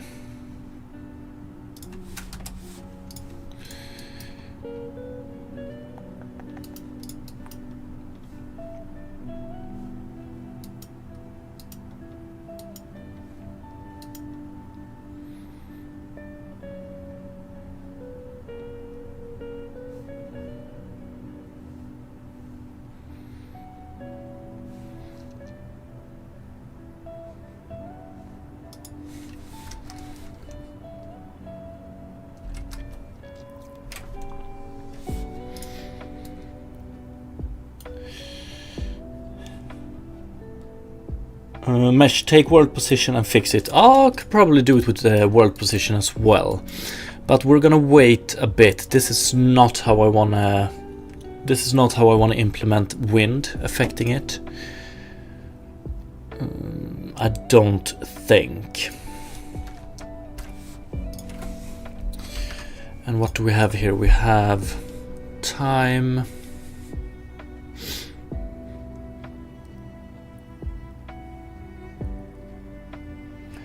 Order of operations is important. Indeed it is. Indeed it is.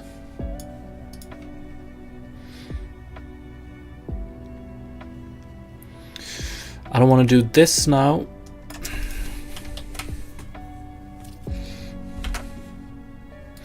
Great. We're gonna wait with wind. So wind is something. Yeah, I understand. I'm me. I understand. But we're moving a few steps ahead right now. We're far from animating this grass, as can be seen.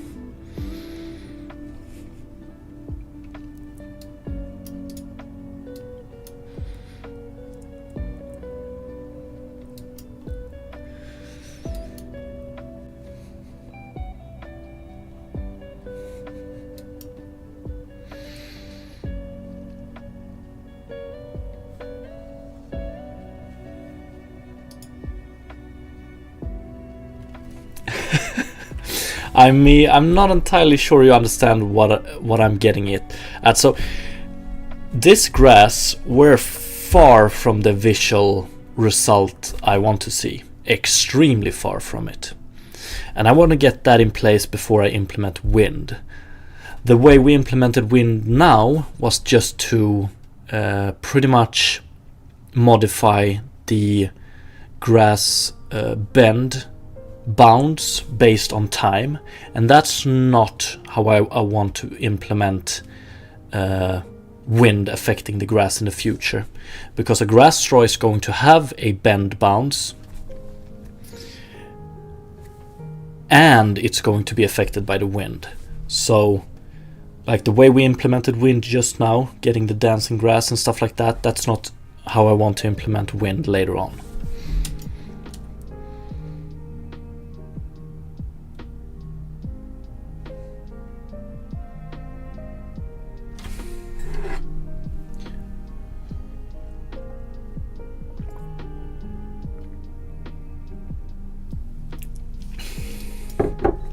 Okay.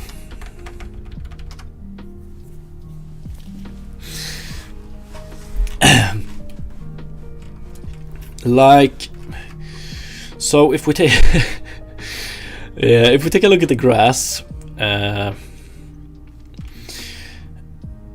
this part here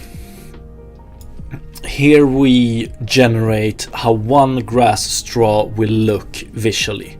Like, in what way or how much around the y-axis will this grass straw be rotated? What will be the width of this grass straw? What will be the random or the height of this grass straw? And what will be the bend of this grass straw? So look at this variable, look at this variable at like it more describes how much this grass straw will be able to bend. So some grass straws will be more affected by wind, some less. And that's what we're going to use this one with. And right now, this was the part we manipulated. This was the part we changed to make the grass sway. That's not how we're going to do it later on. I just want to make that clear. Can hardly wait for the grass fields with a purling noise flowing through it. Will be so satisfying to just watch properly. Probably. Yes. That's what I hope as well. Just getting this grass looking nice, making it being affected by wind and so on, and then just applying it to this terrain. So we just apply it to the full terrain. Oh, it's gonna be very nice. I hope.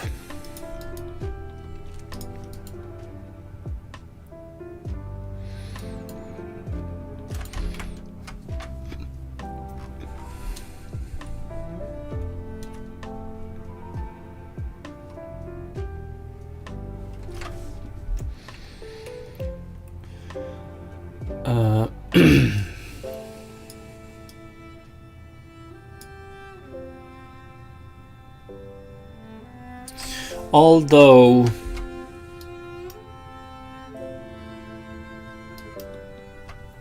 a good construct to set your sights on. Yes, indeed. What do we have? Implement varying grass blade resolution. This one is done as well. Although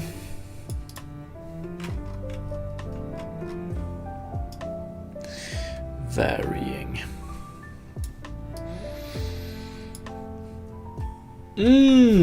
Okay. Ew. I just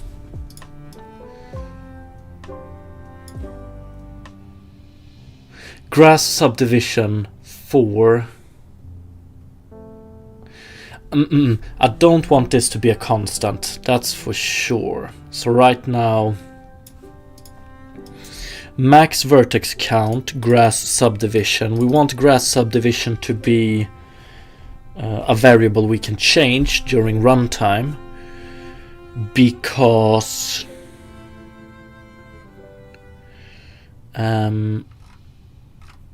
we want grass closer to the camera to be more subdivided and grass further away from the camera to be less subdivided. So I wonder, based on distance indeed. So, but this one, I'm pretty sure we can't change this during runtime.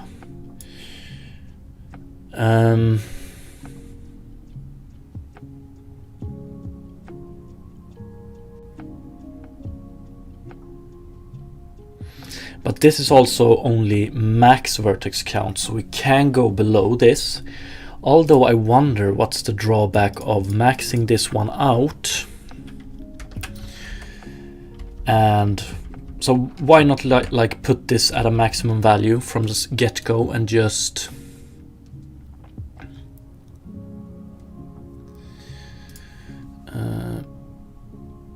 always return less.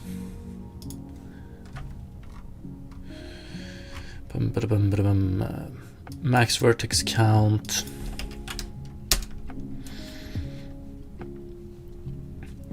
Declaration for the maximum number of vertices to create require keyword, brackets and parentheses are required characters for correct syntax. Okay, what's the maximum amount of num verts here?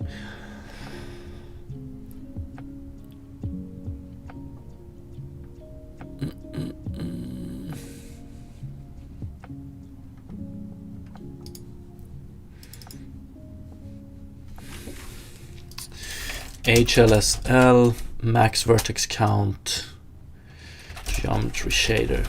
Do we have some more information than this one? What is the limit of the geometry shader? A geometry shader can output a maximum of 1024.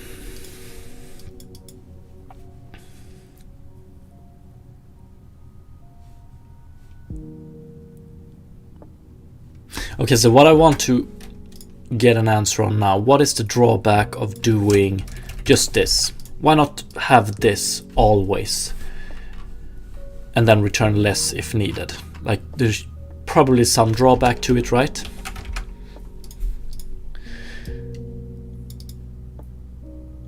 If the number of vertices is reached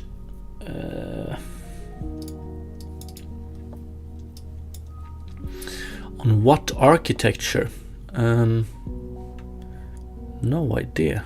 Shader model 4 at least.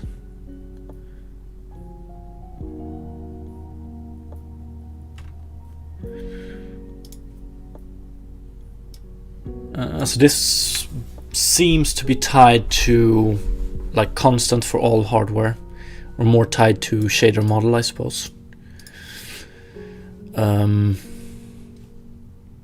These limits are questionable. And maybe. If the number of vertices is reached before the geometry shader finishes executing, the shader terminates. That's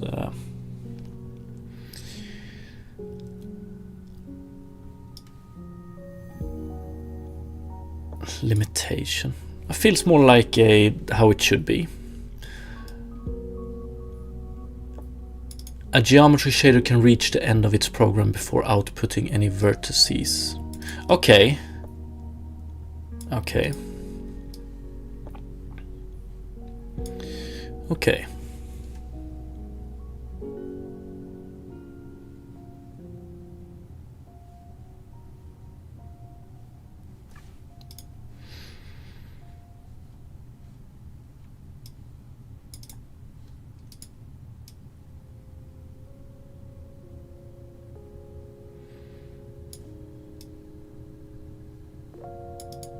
Whoa, whoa, whoa, whoa, whoa, whoa. Ah, a geometry shader can output a maximum of 1024 32-bit values. Be wary of the docks. I will keep that in mind. I will keep that in mind.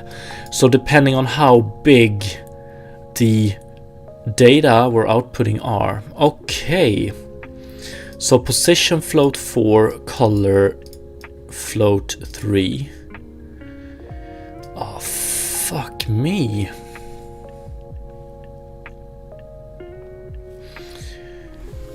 Jesus. Okay, so what are we working with right now?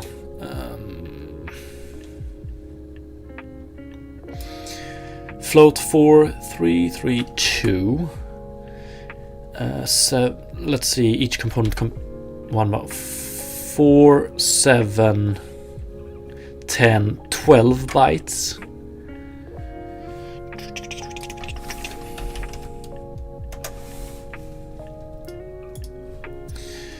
So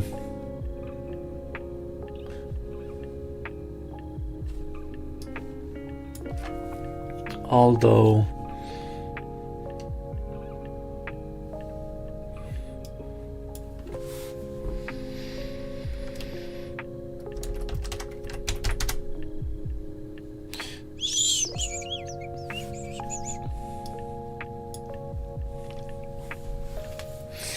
supposedly but back in the day you couldn't use 256 times 256 texture according to DirectX. Okay, going back to 1990s.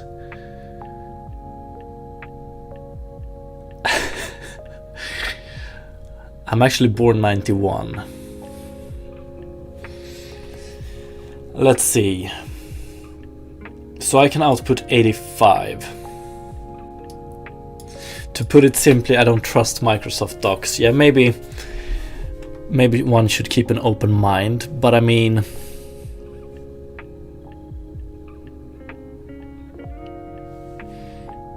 it won't hurt me.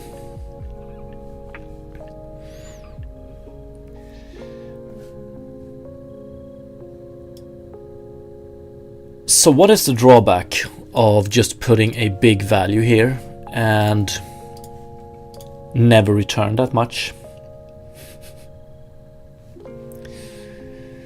That is the question. Cannot be known. Trolling in good faith. Okay, okay.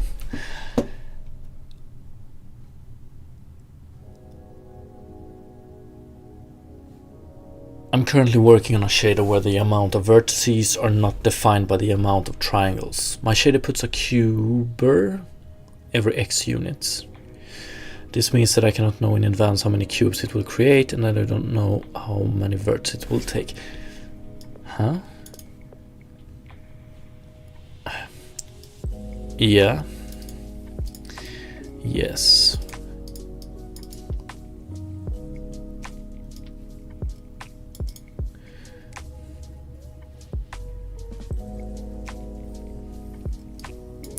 This. Okay, let's see. And on M. Coleman, I'm gonna trust you.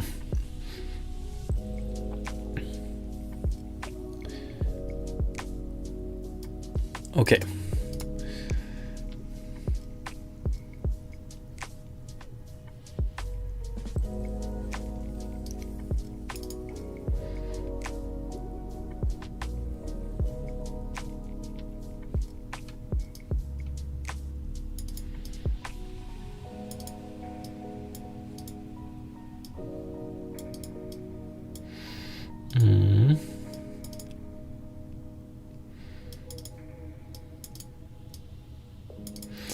Okay, this,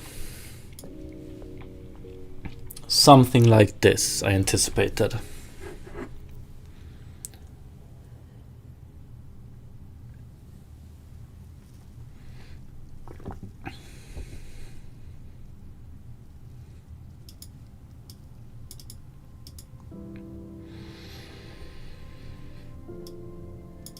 To be honest, it's not a huge issue on modern DX11 hardware.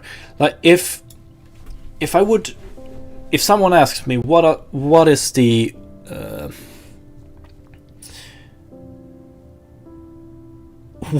sentence you have read the most times in your life, it's probably this one, to be honest, or something very similar to this one.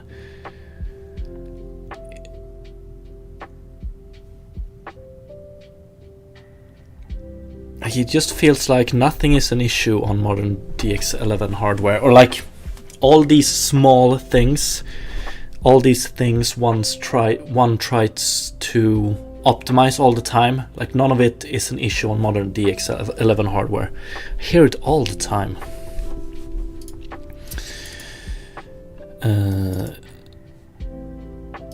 Okay.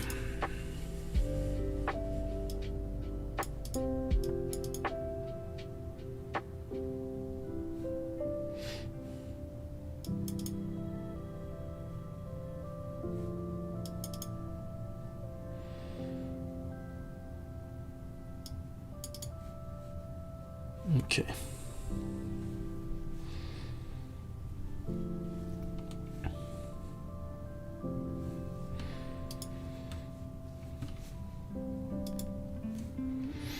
Upgrade time? What do you mean?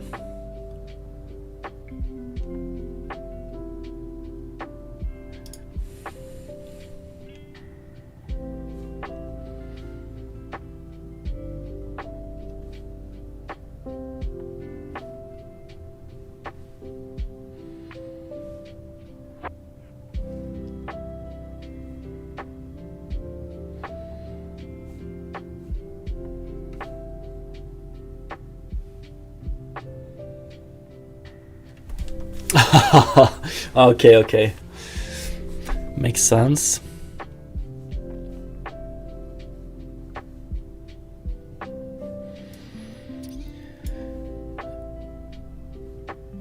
Okay, so let's change this one then to, let's do max grass subdivision. And let's do, I don't know, 16 is pretty damn good. Max grass subdivision. And then we do max grass 16 plus 1, 17.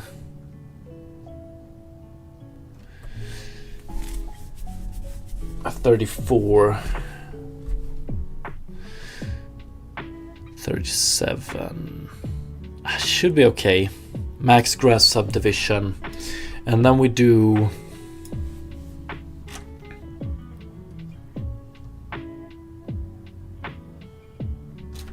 first of all, also these seems to be a little bit 302. Oh yeah, we're gonna fix that. But why is my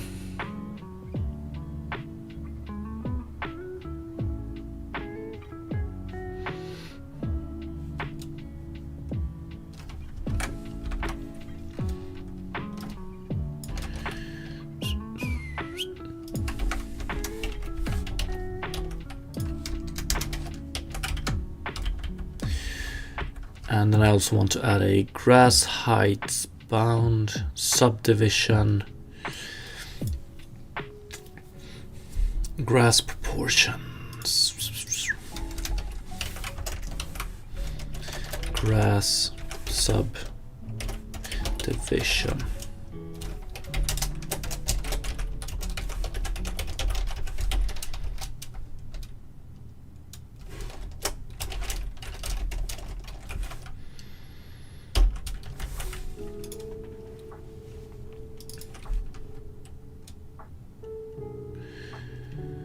Can I do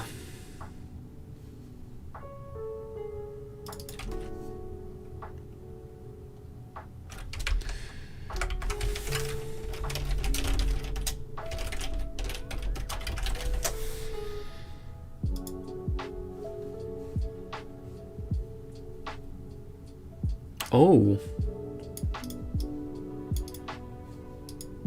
wow.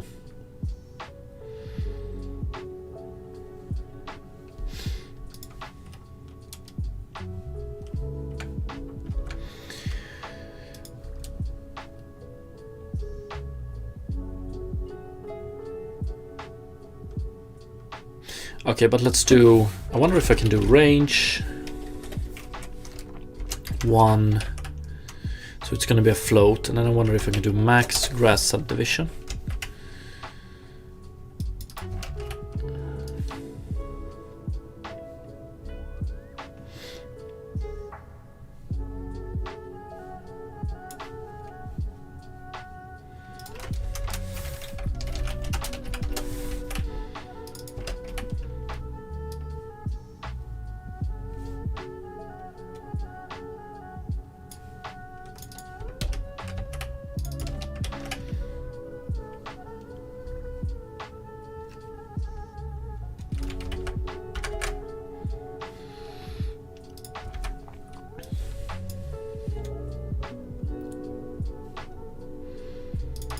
Okay, I can't use this one here.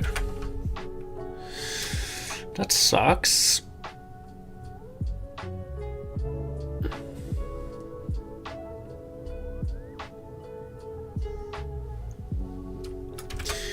So let's not do range, let's do integer, and do, oh, this is starting to become so long now. How many lines are we up in? Too long. Grass subdivision int, and then we do, what sucks with this though is that we're gonna add it geometry shader. We're gonna do it all the time. So int grass subdivision is equal to min of grass subdivision and max grass subdivision.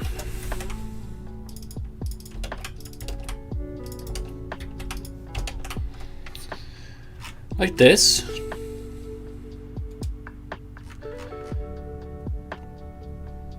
Although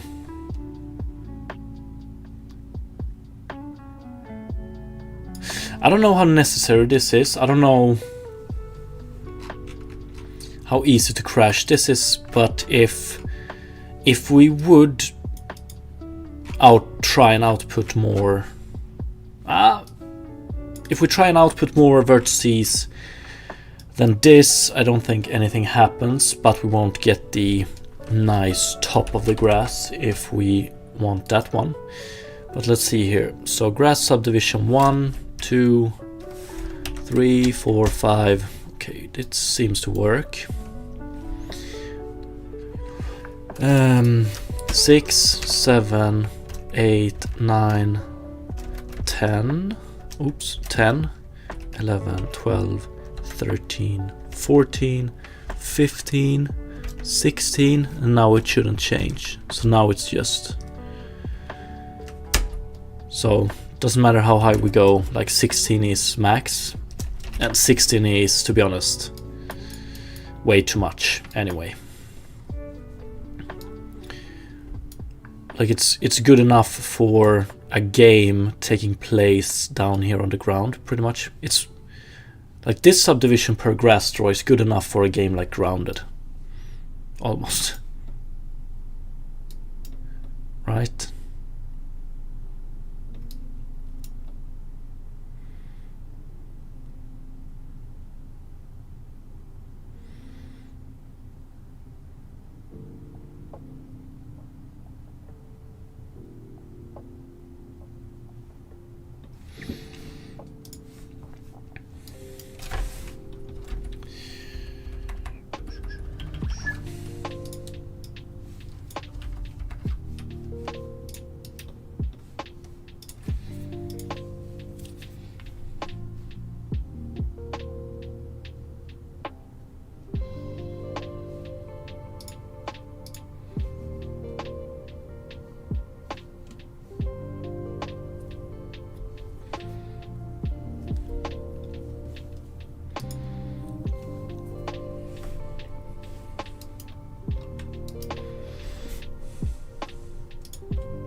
Okay.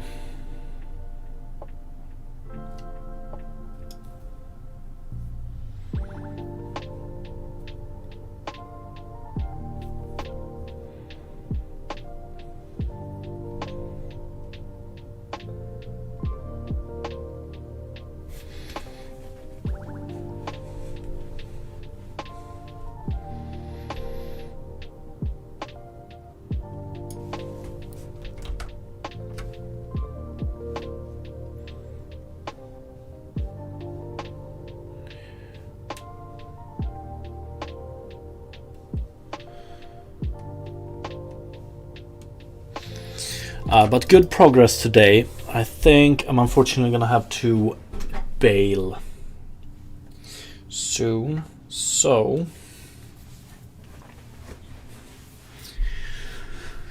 does it feel like I can manage to finish this grass shader this week? It does feel that way. I don't know with how much bells and whistles.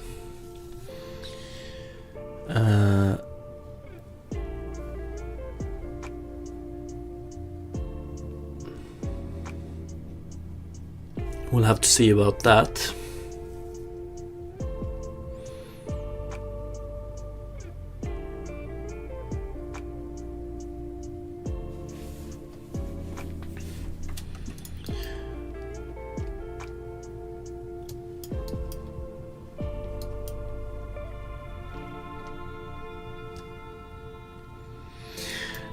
But yeah, I will continue this adventure the rest of this week, so tomorrow, Thursday and Friday, and yeah, thank you for the stream, thank you for watching as always. Yeah,